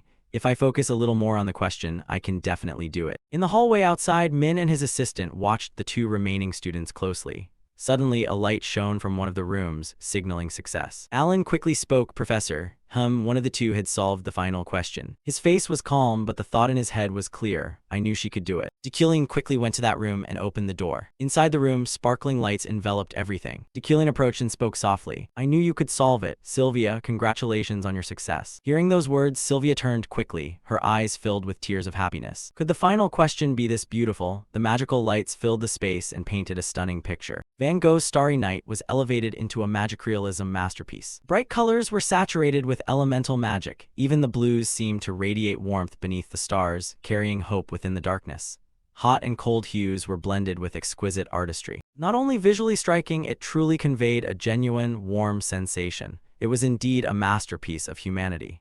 Dekulin reached out to catch the twinkling stars and smiled gently with delight. Although Dekulin had created the question, he couldn't realize it himself because his talent had certain limits. Somewhere deep in this mind, Kim Woo-jin could be found at the heart of the question. He always dreamed of becoming a painter, even though he lacked the necessary innate talent. He always wanted people to be moved when they stood before his works. He wanted to continue pursuing painting. That was Kim Woo-jin's true dream. Now, Deculin's aesthetic sense had harmonized with his. Thanks to that, Deculin, who loves beauty, and Kim Woo-jin, who dreams of studying at an art school, were both satisfied and content with what was happening. After admiring the beauty, Dekulin turned and left. Well done, Sylvia. And also, thank you for that. Hearing this, Sylvia's face registered astonishment. She didn't understand why Dekulin was thanking her. Before she could say anything, Dekulin had gone, leaving her standing alone with chaotic thoughts. Me too, I also want to thank him. Sylvia stepped forward and touched her work. The words and expectations of those around her weighed on her like an inescapable burden. She must become a great mage. Sylvia truly was a rare natural talent. Who knows what she might achieve? Indeed, she was a descendant of a lineage of grand mages. Gazing at the beauty of the magic before her, it seemed Sylvia now had a path to follow. No, the magic itself was wonderful and perfect. At the same time, Alan had arrived at Ephraim's room to inform her. Trainee Ephraim, your time for the exam has ended. Despite trying her hardest, she still couldn't solve the final question. Ah, I know, I'm so embarrassed. Alan stepped forward and spoke. You did very well, Ephraim. Even until the last second, only 2 people attempted this question. Hearing that, Ephraim shouted, Sylvia, what happened? Did she solve it? Alan gently nodded in agreement. Ah, she really is a monster. I'm so jealous to death. Before she could realize it, thoughts of recommendation letters and Dekulin had almost vanished. The only thing left was Ephraim's thirst for learning as a mage and her pure desire for knowledge. She herself wanted to answer everything, every question in this exam. Ephraim stood up and said, well, although the test is over, isn't the question still there? I will definitely solve this question. Saying that, Ephraim smiled brightly. I'll try harder next time. Alan sympathized and understood her mood. Good luck, I'll be cheering for you. Ephraim, thank you. After finishing the exam, Ephraim wearily walked along the academy road. Completely exhausted. That damned marathon exam, if I had answered all the questions, I might feel better from the sense of victory. But the only things waiting for me after a hard test were a door scribbled on and a cold bed. Indeed, just then, while she was still troubled, a voice rang out from somewhere. Ephraim. It was her closest friends. They had been waiting here for quite some time. Seeing her confidence there, Ephraim couldn't contain her happiness. Julie, what's wrong with you? Ephraim, you look like a dried corpse. Was the test that hard? She looked at Ephraim with pity. All right, everyone. Since Ephraim worked so hard, let's find something to eat to celebrate. Of course, Ephraim will pay, right? I never said that, did I? A few days after the exam ended, Ephraim finally solved the final question she had missed. Gazing at the sparkling light before her, Ephraim gently smiled with joy. Her eyes glittered with pride at her achievement. Choked with emotion, she whispered, so beautiful. Suddenly, a familiar voice called from behind the door. Ephraim, are you ready? It was Julie, her close friend. Ephraim wiped the tear at her eye and smiled, replying, Julia, I'm coming out now. The two of them went to a cafe near the academy where they poured out their hearts after the tense exam. Feels so relieving to be done with it. Yes, but we'll probably be busy again soon. These days are precious. I'm really looking forward to the upcoming meeting. Julia nodded in agreement. Yeah, me too. Ephraim's face fell. I'm glad I didn't give up this time and saw it through. This was definitely the most wonderful experience related to magic. Suddenly, Julie interrupted Ephraim's thoughts, her eyes sparkling. Have you heard the news? Ephraim jumped. What is it? Julie pointed to the sky, her voice full of mystery, about the professor being summoned up there. They say this exam caused an uproar. Ephraim was surprised. What do you mean? Julie continued the rumor. The professor was summoned to the Celestial Isle, the floating island. Ephraim's face was astonished. The floating island. It's an island that permanently drifts at an altitude of 1,500 meters. The crystallization of genius minds in magical studies, a gathering place for mages from around the world. This place holds all the world's knowledge and magic, independent from the land system, and a neutral zone that honors mages' individualism. Naturally, it became a hub for eccentric people truly passionate about researching knowledge and magic. Professor Dekulin's exam was fervently praised for its creativity and difficulty. It quickly became a hot topic on the floating island, leading to the professor being invited to give a special lecture explaining his exam. Cut to the floating island, Dekulin appeared, surprised that his exam was more beloved than he had expected. Teaching here not only brought prestige but also increased magic power by 30 points. Lucky, and the compensation was generous too, equivalent to 1 billion Korean won. Maybe I should consider developing in this direction in the future. Not bad at all. Dekulin set the exam down and began his lecture. In the hall, familiar faces like Professor Rilin and mages from the Royal University had gathered in full. Dekulin stepped onto the podium and spoke. It's an honor to meet you all. The speaker today was the head professor of the Imperial Magic Tower University, a war rank mage and master of the elements, Destined. Today's lecture topic was the midterm exam of the Magic Tower University, scheduled to last 2 hours. Before going into the questions, I will begin with a brief explanation of pure elements. As he started, Principal Adrian giggled to the person beside her. "Have you seen the exam?" A cold voice replied, "Yes, plagiarism." How could Destined have come up with such a brilliant topic by himself? The speaker was Lunia von Solnrat McQueen, the mage who had lost the race for head professor to Destined. Despite the whispers, the lecture proceeded very smoothly. Destined tried to help the audience grasp the issues by drawing on knowledge he'd taught in previous Magic Tower classes. Even the attendees were captivated by the novel, systematically organized presentation and listened intently. So now let's take a look at question 6. As he prepared to analyze the question, Adrian's clear voice rang out, "Professor, I have a question." Destined turned his gaze toward the principal, who was eagerly signaling. She drew a magic circle in the air and asked, "As you lectured, if we distinguish between pure elements and magical properties, how should one optimally combine this sixth magic with a destruction system to use it?" Destined pondered, using his comprehension trait to analyze. He smiled faintly, thinking to himself, even the principal came to attend. Well, her reason for coming is obvious. The principal has always been notoriously mischievous. Given Destined's past, it's understandable she'd question the exam. So should we tweak it a bit to suit? Destined drew a straight line into the magic the principal had created and transformed it into his own. Just add a core circuit in a straight line pattern like this and that's enough. Destined's answer left the principal stunned. She stammered, "Oh yes, that's true. Thank you, Professor." However, Adrian did not stop. With childlike curiosity, she kept firing tricky questions at him. But Destined remained calm, using his comprehension trait to smoothly handle every challenge. Gradually, the mage's gazes shifted from attentive to annoyed, feeling Adrian was disrupting the lecture. Realizing this, she fell silent. With 10 minutes left, Destined gathered his materials and said in a low voice, "I've spent too much time on Q&A, so I won't explain the final question separately." All eyes turned to Adrian.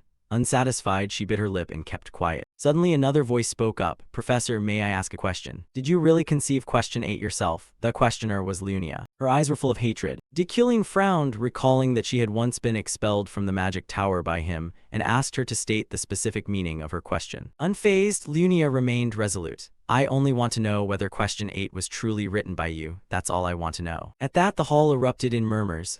What does she mean by that? Could it be plagiarism?" Destined replied coldly, "Drawing inspiration from others is common." Then he unleashed across the room and painted a magnificent picture. "This entire question was created by me. This is the work I just produced on the spot. It is completely different from question 8 in the recent exam." Having said that, Destined turned to look at Lunia and replied, "Is that answer satisfactory now, Professor Lunia?" Lunia's face contorted with bitterness, grinding her teeth in fury, but things had already slipped beyond her control. The lecture ended, the task complete, and his magic power increased by 30 points. On his way back, Destined thought to himself in accordance with the narrative. The relationship between him and Lunia was certainly not amicable. Although today passed smoothly, troubles may arise soon. All in all, surprises surrounded Destined. He froze at a mysterious figure walking by. Who is that? The face looks vaguely familiar." The woman turned to look at Destined with a cold, murderous glare, as if she'd hated him for a long time. Destined worried, thinking, "What's this about? Her expression looks like she's about to punch me." They stood staring at each other for a moment with annoyed faces, saying nothing. He rummaged through his memory and finally recalled she had been a classmate of Destined's at university. He stepped forward and reached out amicably. "Long time no see, Charlotte." Her eyes showed confusion.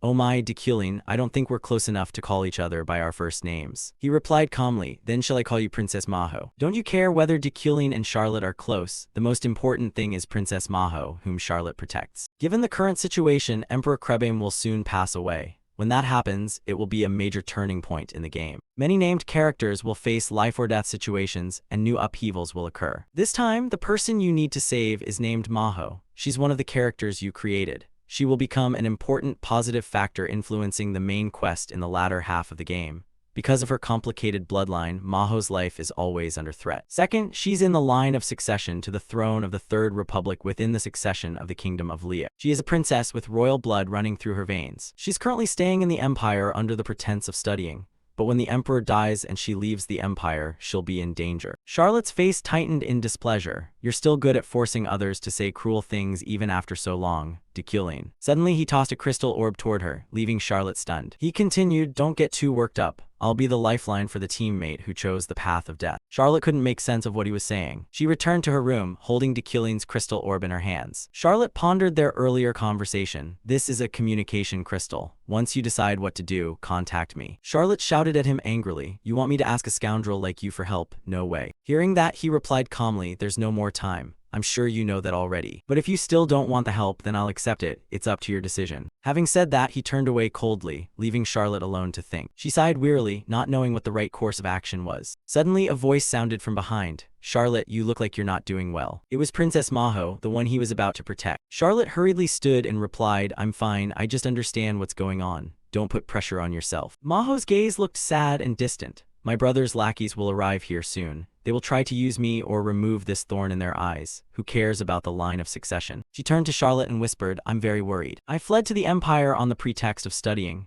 but the truth is this place is very livable and more importantly, it's very safe. However, the heir to the throne won't leave me alone, so we have to leave here immediately. Charlotte put her hands to her head and thought, yes, I understand. The princess seemed to recognize Charlotte's fatigue and worry as well. She picked up a suitcase and stepped forward. This is the money I've saved up until now. Huh? But why are you giving this money to me? The princess asked calmly. I know you don't have enough to hire mercenaries to escort us home, Charlotte. No, princess, I'll handle that money myself. Maho turned away and said, don't shoulder everything by yourself like that. This money belongs to everyone, so it's not a waste at all. Hearing that, Charlotte didn't argue further. I understand, princess. It may not be ideal to bring this up, but I'll use this money to hire more mercenaries. Outside the window, a figure lurked in the distance, as if watching something. No matter how dangerous it is, we'll get through it together. Charlotte's gaze seemed to detect something unusual. She ran to fling the door open and shouted, who the hell are you? Immediately, he fled without answering a word. Charlotte's face filled with worry. This is bad, things are getting more dangerous. And if we don't get help, the situation will only worsen. At the same time, at the Dekillian manor in his study,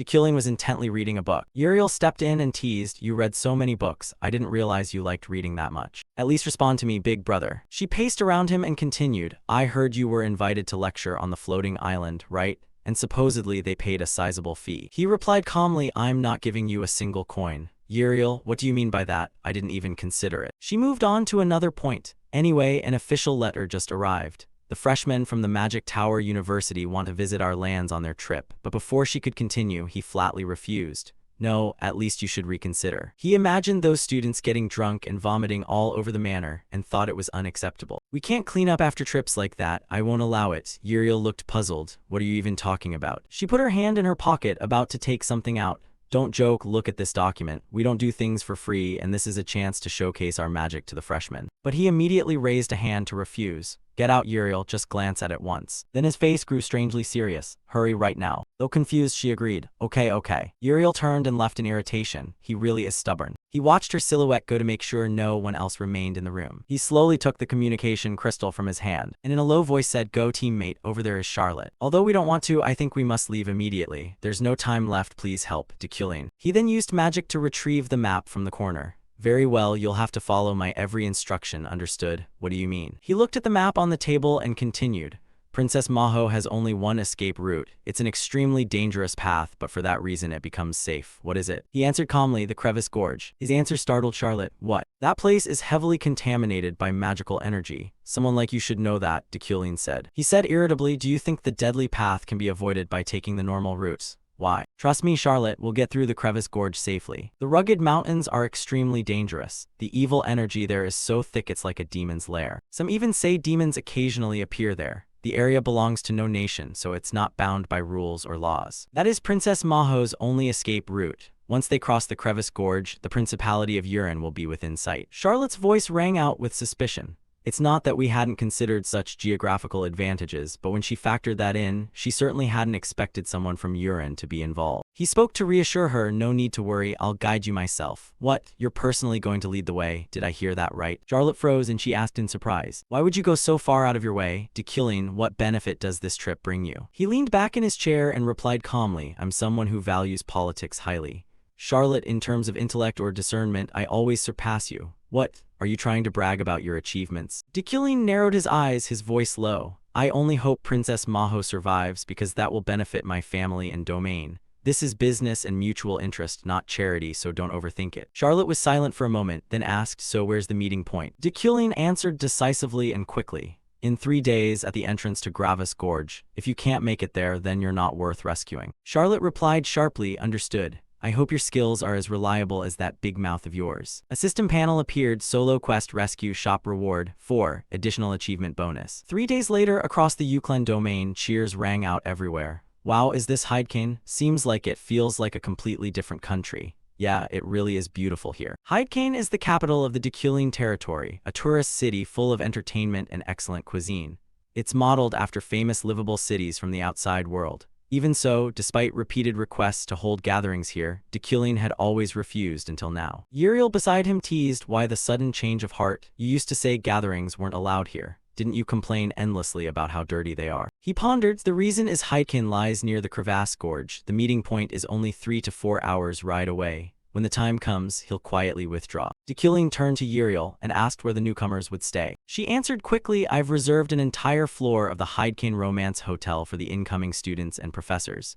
Standard rooms are set for 4 people, but if they pay for their own rooms, they can choose to stay separately. Very well, of course. Then, as Academy Professor and Lord of Hydekane, he gave minimal guidelines to the guests. A gathering should always be free and relaxed. We won't interfere no matter how you enjoy yourselves. However, I do have a few compulsory rules of my own. Destined's face grew deadly serious, his tone cold and threatening.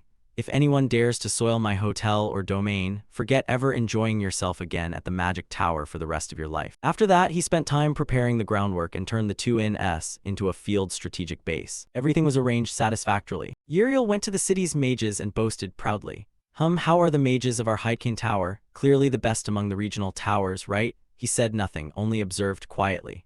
With his combination of clairvoyance and divine intuition, he could see a golden aura around the talented mages. He pointed at the mages and said, raise the wages for this mage and that one and fire the guy with glasses. Why is that? He had spent time so meticulously that before he knew it, dusk had fallen. The group gathered around a huge bonfire. The professors sat upright as if in an additional exam. The first to step forward was Sylvia. She shot something into the sky. A series of explosions followed. Shimmering flowers were painted across the dark sky. The brilliant lights seemed to illuminate the space. The old professor praised the performer, and sure enough it was Sylvia. Perfect. 10 points. The female professor beside her was no exception. The fireworks were beautiful. 10 points. Julia sighed in exasperation. Why does the professor assign homework even on trips like this? Suddenly we're being forced to do a magical fireworks experiment. Ephraim was also dejected. Haha, indeed. The next group was Ephraim's team. She quickly began explaining her fireworks. We combined destructive magic with harmonizing magic too. But before she could finish, the professor's voice cut in. Enough. Spare me the boring explanation and just fire it.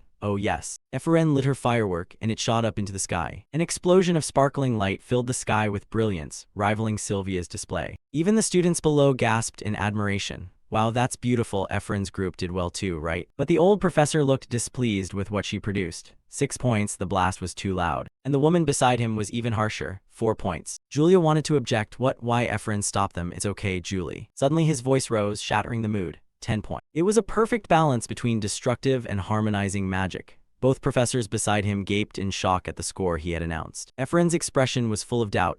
10 points straight away. After the evening exercise ended, he quickly went to where he had prepared his horse. Finally, everything was finished. Now I can leave. I wonder if Charlotte arrived safely. Suddenly, a familiar voice from behind startled him. Was it because of a guilty conscience? He turned and said, what are you doing here at this hour? Go back to camp. Ephraim voiced her concerns. Please tell me, at the disciplinary hearing, in the club incident, and even today, why do you treat me that way? Is it because of my father? He quickly mounted his horse and said, find out for yourself. I'm not a child who sulks anymore. Hearing that, Ephraim could only grit her teeth in bitter resentment. She watched Destined's figure fade into the night and shouted, I'll apply to be your assistant. Professor, I will find out the truth. Why did my father commit suicide? Why did he have to do that? No matter what, I will surpass you. I will become greater than Professor Destined. Having said that, Ephraim was left standing there alone. The silent space seemed to amplify the loneliness within her small, solitary heart. She wiped away her tears and returned to the camp. At the same time, Destined was also troubled by chaotic thoughts. Ephraim will follow me as my assistant, but my villainous fate hasn't been triggered yet. Exactly what did I do to Ephraim's father? That's something I don't even know in this context. But what if I really did something unforgivable? Then I'm surely dead. He dismounted at the rendezvous, admonished the horse before sending it back. You can't go any further, the area is tainted. Return to the stable and come back here at noon. After speaking, he looked around. has Charlotte's group arrived yet? I should contact them through the crystal. But before he could do that, Charlotte's voice rang out to Killing. He replied gently, you must have had a hard journey to get here, right? Charlotte appeared with Princess Maho, with only 2 pale-bodied guards remaining, fortunately without life-threatening injuries. After arriving at the agreed meeting point, Killing found Charlotte's group and Princess Maho, all badly wounded. He stepped forward and bowed politely. I am Destined von Grahen Uklein, the head of the Imperial Royal Magic Academy. From now on, I will pave the way for the princess's escape, rest assured. Princess Maho quickly replied, please accept my gratitude. Destined continued, the journey to get here must have been arduous. You look truly exhausted. Suddenly, Charlotte stepped forward and handed Destined a letter. What's this? Keep it, it's a note I took from the mercenaries. Destined read the letter thoughtfully and pondered. He crumpled it and said, disgusting, they really have no sense of limits. Charlotte asked anxiously, are you all right? Of course I'm fine, just stick close to me and everything will be okay. Princess Maho heard this with a bewildered expression. Destined turned and declared, if there's nothing more, let's depart. The group began their journey through the mountain crevasse. The 3 behind had to pinch their noses because the air ahead would be saturated with mana. Only Destined needed no such precaution. The princess turned to Charlotte and asked, Charlotte, what did the note say? I noticed Professor Destined's face had gone pale after reading it. Charlotte looked at the princess with concern, then answered her question. Because the paper said there were as many as 37 assassins and one named Destined pursuing us. Destined. Charlotte's expression darkened as she explained slowly. Yes, he is a hybrid creature of demon and spirit, so it's extremely difficult to kill him with force or magic. That is why, compared to the assassins, he is a far more troublesome threat. No, impossible. Moreover, the more revolting fact is that Destined is a being born from a contract. A contract. Destined can only be summoned by a dark spell called demon summoning. They use a human body and a demon's horn as materials for the ritual. In other words, they use the black arts that only cruel witch hunters would dare employ to hunt us. People like that want to become rulers of a kingdom. However, if there is anything left for us to hope for, it is that the person accompanying us now is a member of the Uklein family, an ancient lineage famed for exorcism spanning centuries. A system notice appeared. The Uklein bloodline's lineage exerts exceptional power when dispelling evil. When facing demons or in areas of concentrated mana, one bearing this bloodline can purify the surrounding mana and convert it into their own magical power. Purified mana increases in quality by 1 rank. The deeper into the crevasse we went. Destined realized this truly was the crevasse gourd, not without reason called a den of magical beasts. The mana here was so dense it could be felt on the skin. An ordinary person would suffer considerable pain merely from breathing in this place. But for him, it was the complete opposite and unimaginable advantage. Due to the surrounding dense mana, even temporarily, Destined's mana quality rose to level 4. Mana quality is a crucial factor. Even a single rank difference can create a clear gap in skill between mages. Mana quality is usually divided into 10 ranks. Ordinary people are only at ranks 9 or 10. Having mana quality of rank 7 or higher qualifies one to attempt becoming a mage or knight. From rank 5 upward, the number of people who reach it drops significantly. Famous figures across the continent usually have mana quality at rank 3 or 4. Rank 1 is a symbolic concept reserved for deities, a realm no one has ever reached. Even rank 2 is held by only 4 people on the entire continent, Destined of Berkt, the Imperial Jeffred Guard Knight, the Archmage Demakin, and finally Adrian, the Rector of the Royal Magic University. With mana quality at rank 4 now, dealing with someone like Destined is entirely within reach. As long as there are no major variables, everything should be fine. From behind, Charlotte spoke up anxiously. Destined, can you pick up the pace a bit? Destined turned to her and replied calmly. Charlotte, are you letting haste cloud your judgment? Stay calm. If you rush, there's a risk of mana poisoning. Charlotte's expression fell, and suddenly the princess tugged her sleeve. The princess's voice was soft, as if trying to reassure her. Charlotte, everything will be all right. Don't worry too much. She looked at Maho silently with a sorrowful gaze. Princess, you truly have a kind and warm heart. Even though you must be more shaken and worried than anyone here, you still care about the feelings of your subordinates like this. I will definitely not let anyone harm you. Suddenly Maho screamed and pointed ahead. There's something over there. A flock of falling imps flying in from somewhere, targeting the moving group to attack. Though not very strong, they come in considerable numbers. Charlotte drew her sword and said, at last they've arrived, but before I could even unsheath. Destined stepped forward to intercept. Leave them to us. Destined used his telekinetic ability to prepare a volley of razor-sharp stones he had readied beforehand. Without hesitation, they hurled themselves at the falling imps with blistering speed. The sharp surfaces made the stones deadlier than ever. The falling imps were attacked from all sides, with no way to evade. One was sliced in two, another had its head blown off, and they fell apart onto the ground like autumn leaves. They hadn't even managed to touch or do anything. Finishing the business, Destined calmly turned back and said, let's move on, we don't have much time. Those behind marveled in admiration. A single strike wiped out such a dense swarm of falling imps. Professor Destined is extraordinary. indeed. And so the journey continued. Any monsters that rushed to block their path were sent to meet their ancestors by Dekulin in the blink of an eye. The guard asked, common monsters keep swarming at us, but so far we haven't encountered anyone truly dangerous, right? Suddenly Dekulin realized something. His eyes narrowed in disgust. HMPH, not noble at all. Let me warn you, if anyone dares come closer, I'll tear them apart on the spot. Charlotte and Princess Maho grew anxious and alert. Dekulin remained composed, observing the situation with no hesitation or surprise on his face from the cliff above. The sound of footsteps rang out incessantly. An assassin was sent up and sneered. Kuh, even for someone about to die, your senses aren't bad. On the cliff face, dozens of assassins began to appear. They had been lying in ambush here since the afternoon. Dekulin calmly turned and said, Charlotte, take the princess to the Yurin Duchy immediately. Charlotte's face showed shock. What about you? Dekulin replied quickly, you want me to pretend to worry for myself? Unfortunately, that's unnecessary. Charlotte shouted angrily, your arrogance is hopeless. Dekulin pointed toward the assassins and said, look over there. At the position where the assassins stood, Dekulin aimed his wand threateningly. An explosion tore the whole area apart. The assassins were easily defeated, each collapsing without understanding what had happened. The razor stones sliced through their bodies like unstoppable lightning. All fell quickly, lying in their own blood. Charlotte was astonished. Dekulin spoke, are you decisive now? What you must do is escape this place as quickly as possible. Charlotte's eyes narrowed in thought. Then she turned and said, Princess, let's go. But suddenly Maho noticed something. Hey look, Charlotte. She hurriedly turned toward where the princess was pointing. On the cliff, a mysterious figure covered in dense mana, emanating a terrifying gloom. He stood among the assassins, looking down at the people below with a haughty, confident gaze. The princess hurriedly asked Charlotte, what is that? Damn, that's dangerous. Despite Charlotte's worry, Dekulin remained calm as if nothing had changed. The plan stood.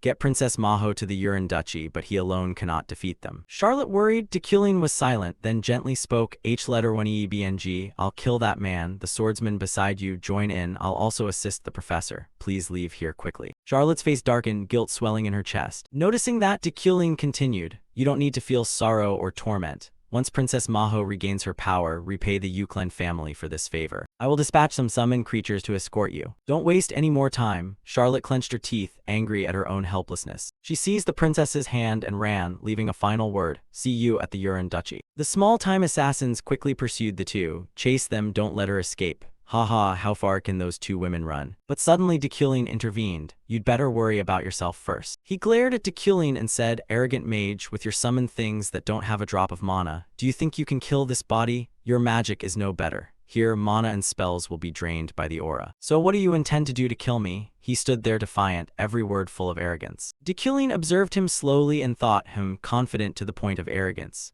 But he's not wrong. You can't kill someone like him with ordinary physical attacks or mediocre spells. He's almost liquid, and this place isn't suitable for casting magic. However, that's true for other mages. For the Yuklen lineage, it's the opposite. This place's advantage isn't his alone. Not only has my mana quality increased here, but my mana recovery rate has also been enhanced. Along the way to get here, Dylan layered multiple mana charges onto the summoned items to empower them. Therefore, this opponent is not a difficult matter right now. A summoned creature appeared directly above the enemy, ready to strike a preemptive attack. Immediately, the stone hurtled forward at breakneck speed, severing his head clean off. But his body was not like that of an ordinary man. Dekulin knew that alone wasn't enough, so he continued his assault, relentlessly tearing the monster's body apart. He retaliated with a dark mana attack, but Dekulin easily blocked it. The swordsman behind worriedly said, Professor, that one may be slow-bodied, but I know, focus on the fight. Dekulin's eyes blazed with determination. Keep attacking until he's truly dead. He summoned dozens of razor stones at once, preparing for a finishing blow. The moment Dekulin's arm came down,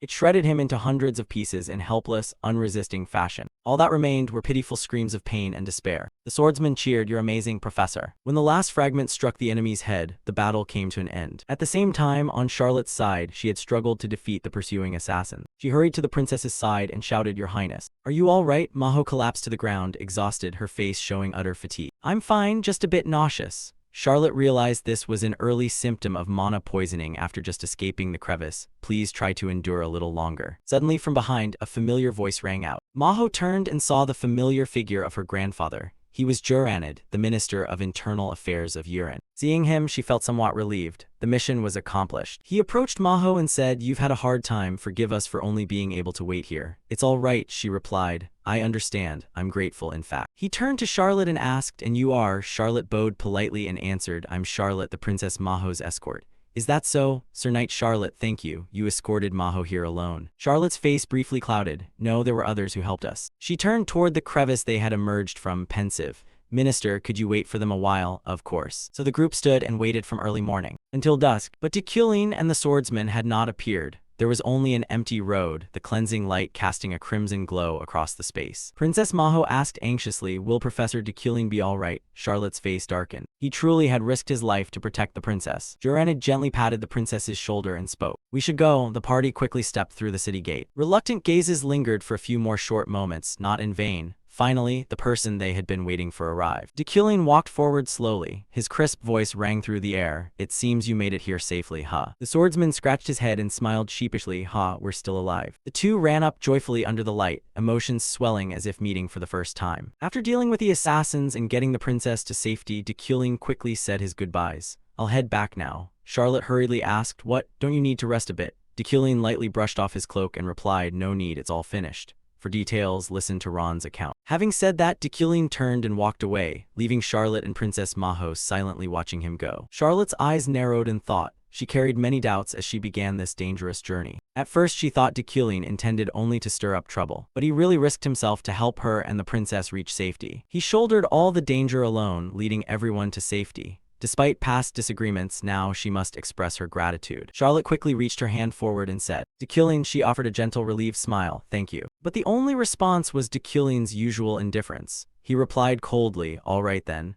Judging by your state, you just arrived and haven't had a chance to clean up. I can't shake hands with bloodstained hands. Hearing that, Charlotte froze. She gritted her teeth in anger, thinking that damned man never changes. Dekulin walked slowly along the sunlit road, his figure gradually fading away in silence. Suddenly, Charlotte shouted his name again, causing Dekulin annoyance. What now? She called out excitedly, travel safely. I will repay today's kindness someday. Princess Maho also waved cheerfully. Thank you very much, Professor Dekulin. Dekulin simply gazed at them with an impassive face. He turned away without replying, only giving a light wave as a farewell. A notification appeared. Independent quest completed. You received +4 shop currency and +30 mana. Time passed until evening. At the minister's mansion, a familiar voice rang out. Minister, it's Charlotte, come in. Charlotte stepped in slowly, bowed in the customary salute, then sat down in the chair opposite. Her mind was filled with worries. She wasn't sure what he intended to say. Could the Yuran Duchy reject us as well? Or is there some hidden plot? No, if they wanted to harm us, they would have acted when we first met. Minister Juran had sat in the chair beside her and began, Charlotte. What I am about to tell you, listen calmly and do not be overly shocked. He spoke calmly and solemnly. The Grand Duke wants Maho to become his successor.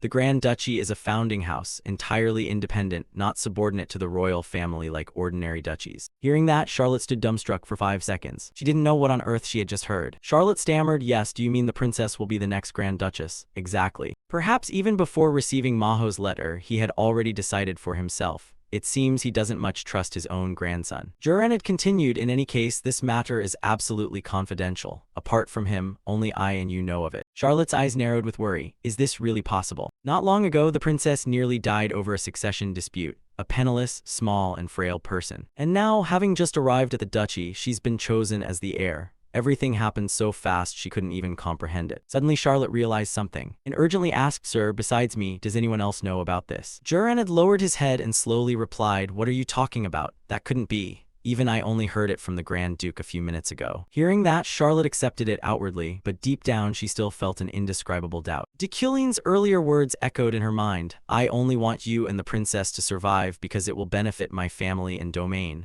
I'm not protecting her. I'm making a deal that benefits me. So don't overthink it. If you feel guilty, that's not my concern. After Princess Maho gains power, repay the Yuklen family. She is an extremely important ally. The more she thought, the more tangled Charlotte became. What exactly did he mean? He acted as if he had foreseen this. I am someone too familiar with politics. In intellect and understanding, I far surpass you, Dekulin had said. At first, Charlotte took it as arrogant boasting, but could it be that he knew everything and planned carefully from the start? Her face darkened as she thought, truly a monster. Yet what Dekulin did remained an undeniable fact. Charlotte let out a small, relieved smile, wondering whether Dekulin had returned safely. At the same time, at his mansion, Dekulin was stretched out on a warm bed. He sat up after a short sleep, only slept about 2 hours. He looked out the window. The sun had not fully risen yet. Dekulin put on his sleeping clothes, thinking his steel-like constitution could erase fatigue with a short rest. No matter how harsh yesterday was, his body had now fully recovered, which reluctantly forced Dekulin out of bed. First, I should retest my telekinetic control, he thought. modern people would surely envy this steel trait. Suddenly Dekylin stopped. As something surged within him, he sighed wearily, wishing he had trained like this earlier. Waking to train and train again, never resting, never stopping. Always seeking his weaknesses to remedy them. This habit likely formed because Dekylin was always close to danger. But that alone doesn't fully explain it. A disciplined habit, an indomitable will. That steel spirit had helped him live a life without waste. Dekylin stared at the ceiling thoughtfully. If only I'd been like this before. He recalled when his girlfriend looked at him with tired eyes. What's wrong? Do you have something to say? No, I'm leaving. Yes, back then I didn't realize how pathetic I was, focusing only on trivial things. If Kim Woo-jin had been like Dekylin is now, maybe she wouldn't have left me like that. Dekylin sighed, wanting more sleep is hard too, since being steel becomes inconvenient. For someone trapped in a game like him, 22 hours a day is really too long. Cut to the docks, the students have returned to the capital. How fun, I'm nostalgic even though we're back. Yeah, next time I should bring the whole family here. In a narrow alley, Ganesha was sneaking around, hiding from something. The kids with her were excited. Oh, so many mages. I want to see too. Those are rookies from the magic tower returning from the gorge. Yuria stood in the corner looking puzzled. But why are we sneaking around here? Ganesha turned back with a forced smile. Aha, it's just crowded. We'll stand aside a bit, not hiding or anything. But Yuria muttered, HMPH, suspicious. Ganesha glanced toward the gate of the convoy. Damn, why is Dekylin here right now? Although rumors say he's changed recently, appearing publicly with someone from a previous mission isn't a great idea. But that face is so handsome, I want to stare forever even while sneaking around like this. How can someone this beautiful exist in the world? As Ganesha sank deeper into admiration. Yuria walked by calmly. No crowd is worse than squeezing in this alley. I'm going outside, a little girl said. Ganesha hurriedly tried to stop her. Don't, but the girl's shout caught Dekylin's attention. He looked toward her. Damn, he's noticed us. The girl beside her stared blankly, as if encountering something strange. Ganesha's face went blank in astonishment when she saw the person before her. In that instant, images from the past flooded her mind without end. They came suddenly like an unanticipated wave, toppling every barrier of memory she had tried to bury for so long. Her eyes instantly filled with tears. The 8 years they spent together would never fade. Why is that image returning to my mind? He was clearly just a character in a game. So why do I remember him so vividly? Across from her, Dekylin was no exception. He looked at the girl before him. She looked exactly like Yu Ah-ra. A smile as radiant as the sun. The thing that had helped him through so many hardships in his previous world. The two stood silently, saying nothing. The air felt frozen in that fateful moment. They stared at each other for a long while, their eyes full of astonishment. He suddenly turned his head away, thinking to himself he was getting carried away staring at a game character. Yuria also turned her face away, brushing the thought aside and pulling herself together. My God, he's just Dekylin. She stretched and walked off as if nothing had happened. Ganesha looked at her with a somewhat appraising gaze, while he, to dispel his awkwardness, turned to admonish his students. I'll deduct points if you walk and eat and drop crumbs. Watching him, Ganesha thought to herself, clearly he saw but said nothing. Has he really changed? Is that Dekylin? Cut to the city a few days later. A carriage was speeding along the road. Uriel sat in the carriage, trembling with fear. Seeing this, he warned, calm down. Uriel, don't shake like a drenched dog. She turned back, but we're on our way to meet the new emperor. If you're not scared, that would be strange. He continued to reassure her. All you need to do at the coronation is bow. We're not holding a private audience, so don't overdo it. Then he handed over a stack of papers. Take these. She took them and asked, what's this? He explained his insights. He had deduced them by analyzing various conditions, including the temperament of the new emperor.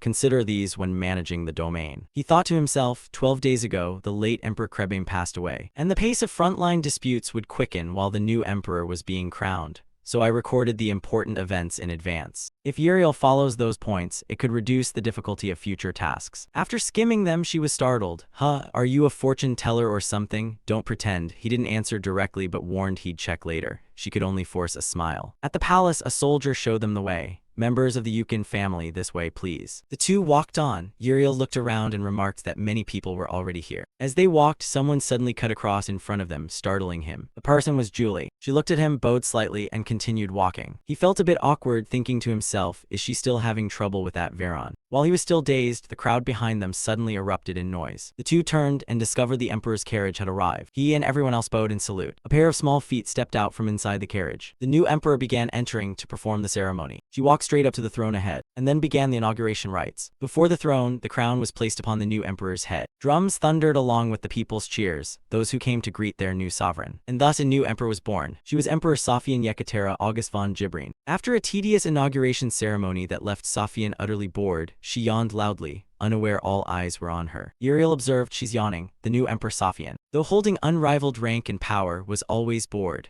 The reason lay in her character design. In the game, she had the greatest innate talent. If she chose the knight path, she could be a paladin, and if she pursued magic, she would be an archmage. She had astonishing talent in every aspect. But precisely because of that, she wasn't interested in anything. Of course, there was an even bigger issue, which was, suddenly he sensed an immense pressure directed at him. He broke into a sweat. What? I feel like someone is staring straight at me. He glanced around, trying to judge which monster, and he realized where the red gaze was coming from. It was from Safian sitting on the throne. Unable to ignore that authority, Uriel, a member of the lower rank, your majesty is observing the nobles. You've been looking this way for a while. He inwardly denied it, unsure that she was actually looking at him. But why is she staring at me like that? Holding a chess piece, Safian was bored. A dull ceremony. I was hoping for an ambush or some kind of explosion. Charon, familiar with her temperament, said nothing. He was Safian's personal guard. Safian continued, but one person has piqued my interest. I've heard about this little thing, try it out. Do you remember? You said it caused a commotion with just a simple remark. I've seen the one who created it. She smiled faintly. That's why I was looking at him. This should have been his first meeting with me, yet he seemed to know me well.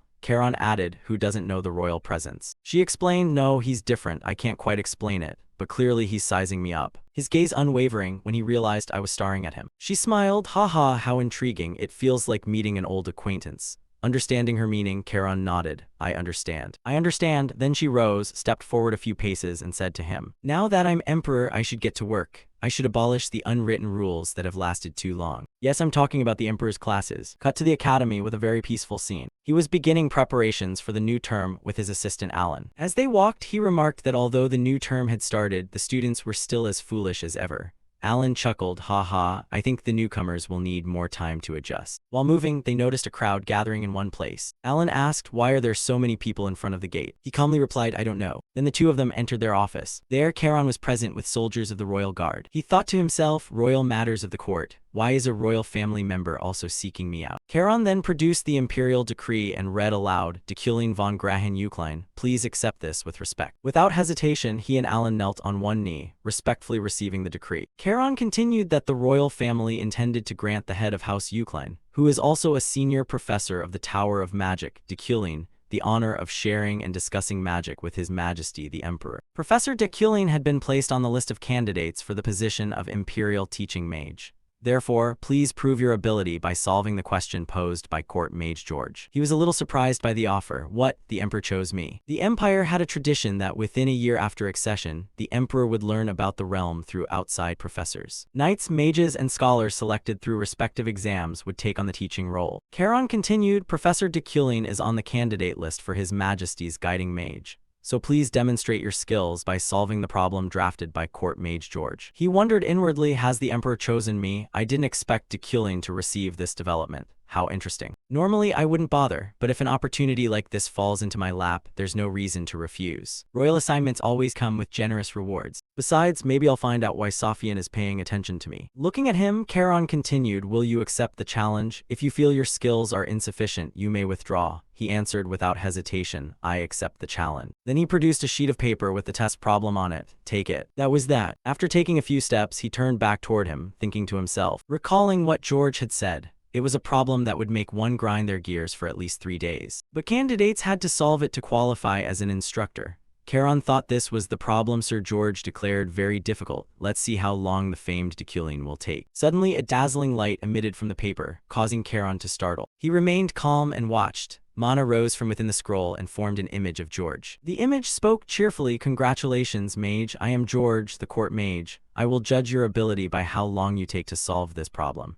If you solve it within a day, that's considered quite fast. The guards buzzed, oh my, it's already solved. Another nodded in confirmation, yes. He turned to the guards and said, it's not an easy problem. I solved it because I've recently studied ancient rune scripts. Just luck, Charon praised from behind. Nonetheless excellent. He reflected inwardly. The ancient rune script in the problem is a rare script found only in old texts. But for me it's different. I was the one who refined this rune font back when I was a game designer. Though it was long ago, with my memory and understanding, a question of this level is trivial. When they saw he had solved the problem, Charon stepped forward and presented a letter to Destined von Grahen-Uklein. It was an invitation from the crown. He was qualified to participate in the assessment. He accepted the letter and replied, thank you, sir. Back at the palace, after hearing the story from Charon, Safian exclaimed, he solved it in 5 minutes. He nodded in confirmation. Yes. Safian continued, then there's nothing more to consider. We'll choose Destined.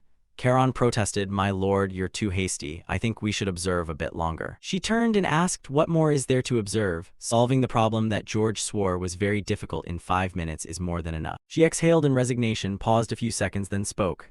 "Ah, the one who supported that woman named Luina instead of Dekylin, right? However, that mage took 4 hours to solve the problem. 4 hours might have been outstanding if no one had solved it in 5 minutes. But the result is already clear. I just thought of a great idea. Charon, carry out my orders immediately." With his plan exposed, Charon could only stand there in a daze. Cut to the Fraheim regiment. Julia was still diligently training in the yard. The onlookers watched with great concern. "Isn't the captain pushing herself too hard?" the blonde said. "True," replied the one with black hair. "She doesn't look well. At least she can still hold her sword. I thought she'd faint earlier." "The only thing that might lift Captain Julia's spirits," the black-haired man said, "would be if they found Veron's body. But since it's on the cliff, the search will surely be very difficult." Then from outside, a flustered soldier ran in. "Captain," he's saying something to Julie. Upon hearing this, her eyes widened in astonishment. A clear voice rang out, "Yuli von Dea Freyden. You are honored to converse and compete before His Majesty. You have been selected as a candidate for Instructor Knight to demonstrate swordsmanship for His Majesty.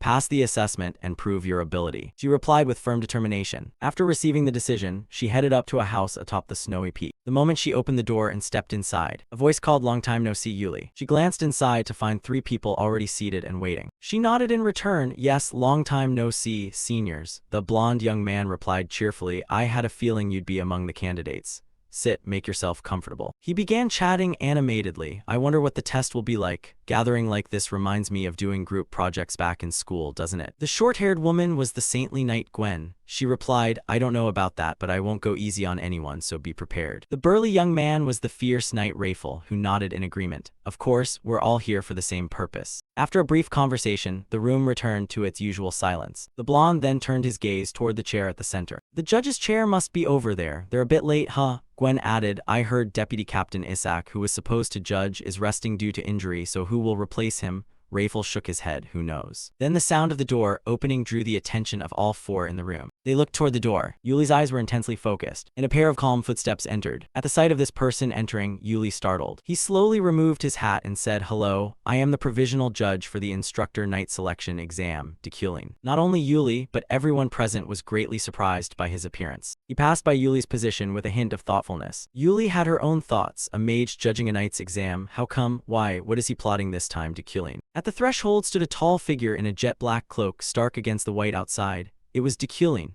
His presence felt like a bucket of cold water on the pride of the elite knights gathered there. All eyes turned to Dekylin, the man known as a high-ranking mage and an aristocrat famed for his arrogance. The fierce knight Rafel couldn't contain the rage swelling in his chest and leapt up roaring. "You dare be the judge? What do you know of a knight's spirit to dare grade us? How dare you?" Despite that aggression, Dekylin remained unfazed. He entered, leisurely removed his gloves, and sat in the central chair with an eerily composed demeanor. His eyes were as calm as a frozen lake as he glanced at the agitated knight. "Yes, I am a mage, not a knight.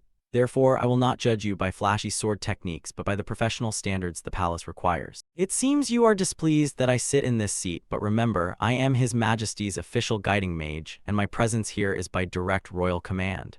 Do you intend to use that sword to oppose the will of the crown?" The room fell silent. The authority of His Majesty felt like an invisible rope tightening around the throats of those who would resist.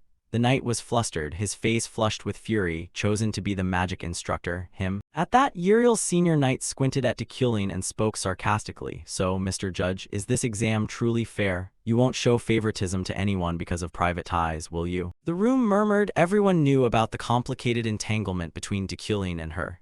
Uriel remained silent, her hands clenched beneath the table as she bowed her head and endured the gossip. Dekylin casually closed the dossier, his voice cold as ice. "I am merely the supervisor and recorder. The final decision rests with His Majesty. The test will begin at dawn tomorrow. Now, everyone, go rest. All right, rest well so you have strength. Let's go, everyone." They ascended the stairs while their chatter continued unabated. In the end, none of them dared call it fair, but whatever, the final decision is His Majesty's. His gaze narrowed arrogantly as he thought to himself, "They are right. This exam wasn't fair from the start. But contrary to their assumptions, I'm not here to help Uriel. I'm here to do everything I can to eliminate her from the selection. That night, the blizzard outside roared like the screams of devils. Dekylin sat alone by the guttering oil lamp, leafing through ancient pages as the flickering flame cast ambiguous patches of light and shadow across his sharp features. He looked out the window where the night was swallowed by a blanket of white. Indeed, the knights always felt compelled to spar before anything else. Watching Uriel, full of determination, his mind conjured images of the royal palace with its deep, echoing corridors. The only reason I accepted this ridiculous role as judge is because of her, Uriel. A mage who knows nothing of swordsmanship judging knights, it's a farce.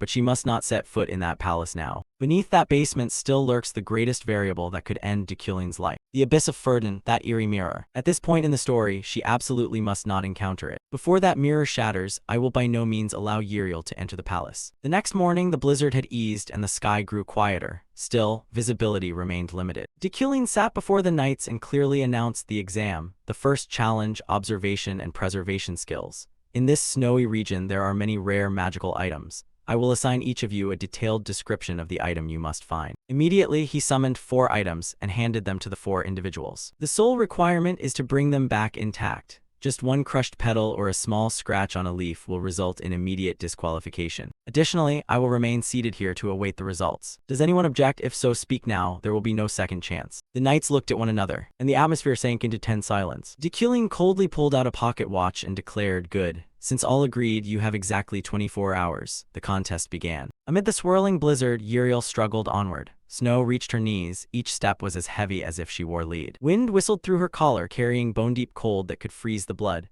The thing I must find is the ice flower, a translucent bloom that grows on sheer cliff faces at high alpine elevations. Because it only blooms in harsh conditions, harvesting it is no easy task. But since up to 10 flowers bloom and wither each day, it's not impossible. Uriel urged herself on, her eyes scanning the sheer cliffs. But did Dekylin really come here only on His Majesty's orders? After hours battling the elements, Uriel quietly cheered when she spotted an ice flower, crystal clear, shimmering beneath the snow. It grew right on the summit of a towering rock outcrop. She held her breath, using every bit of a swordsman's finesse to pluck it, and ran like the wind back to the wooden house. But when the flower was handed to him, Dekylin didn't even bother to touch it. He merely glanced at it and spoke coldly, "It's damaged." Uriel froze, her heart dropping. What did he say? I was clear that the item must be intact without any damage. Look. Impossible. Dekylin pointed to a petal. At the edge of the third petal, there was a tiny cut, less than 1. Uriel gritted her teeth and examined the flower closely. Indeed, there was an almost invisible scratch. She swallowed bitterly, chastising herself for not checking more carefully before handing it over. She looked up and stared at Dekylin.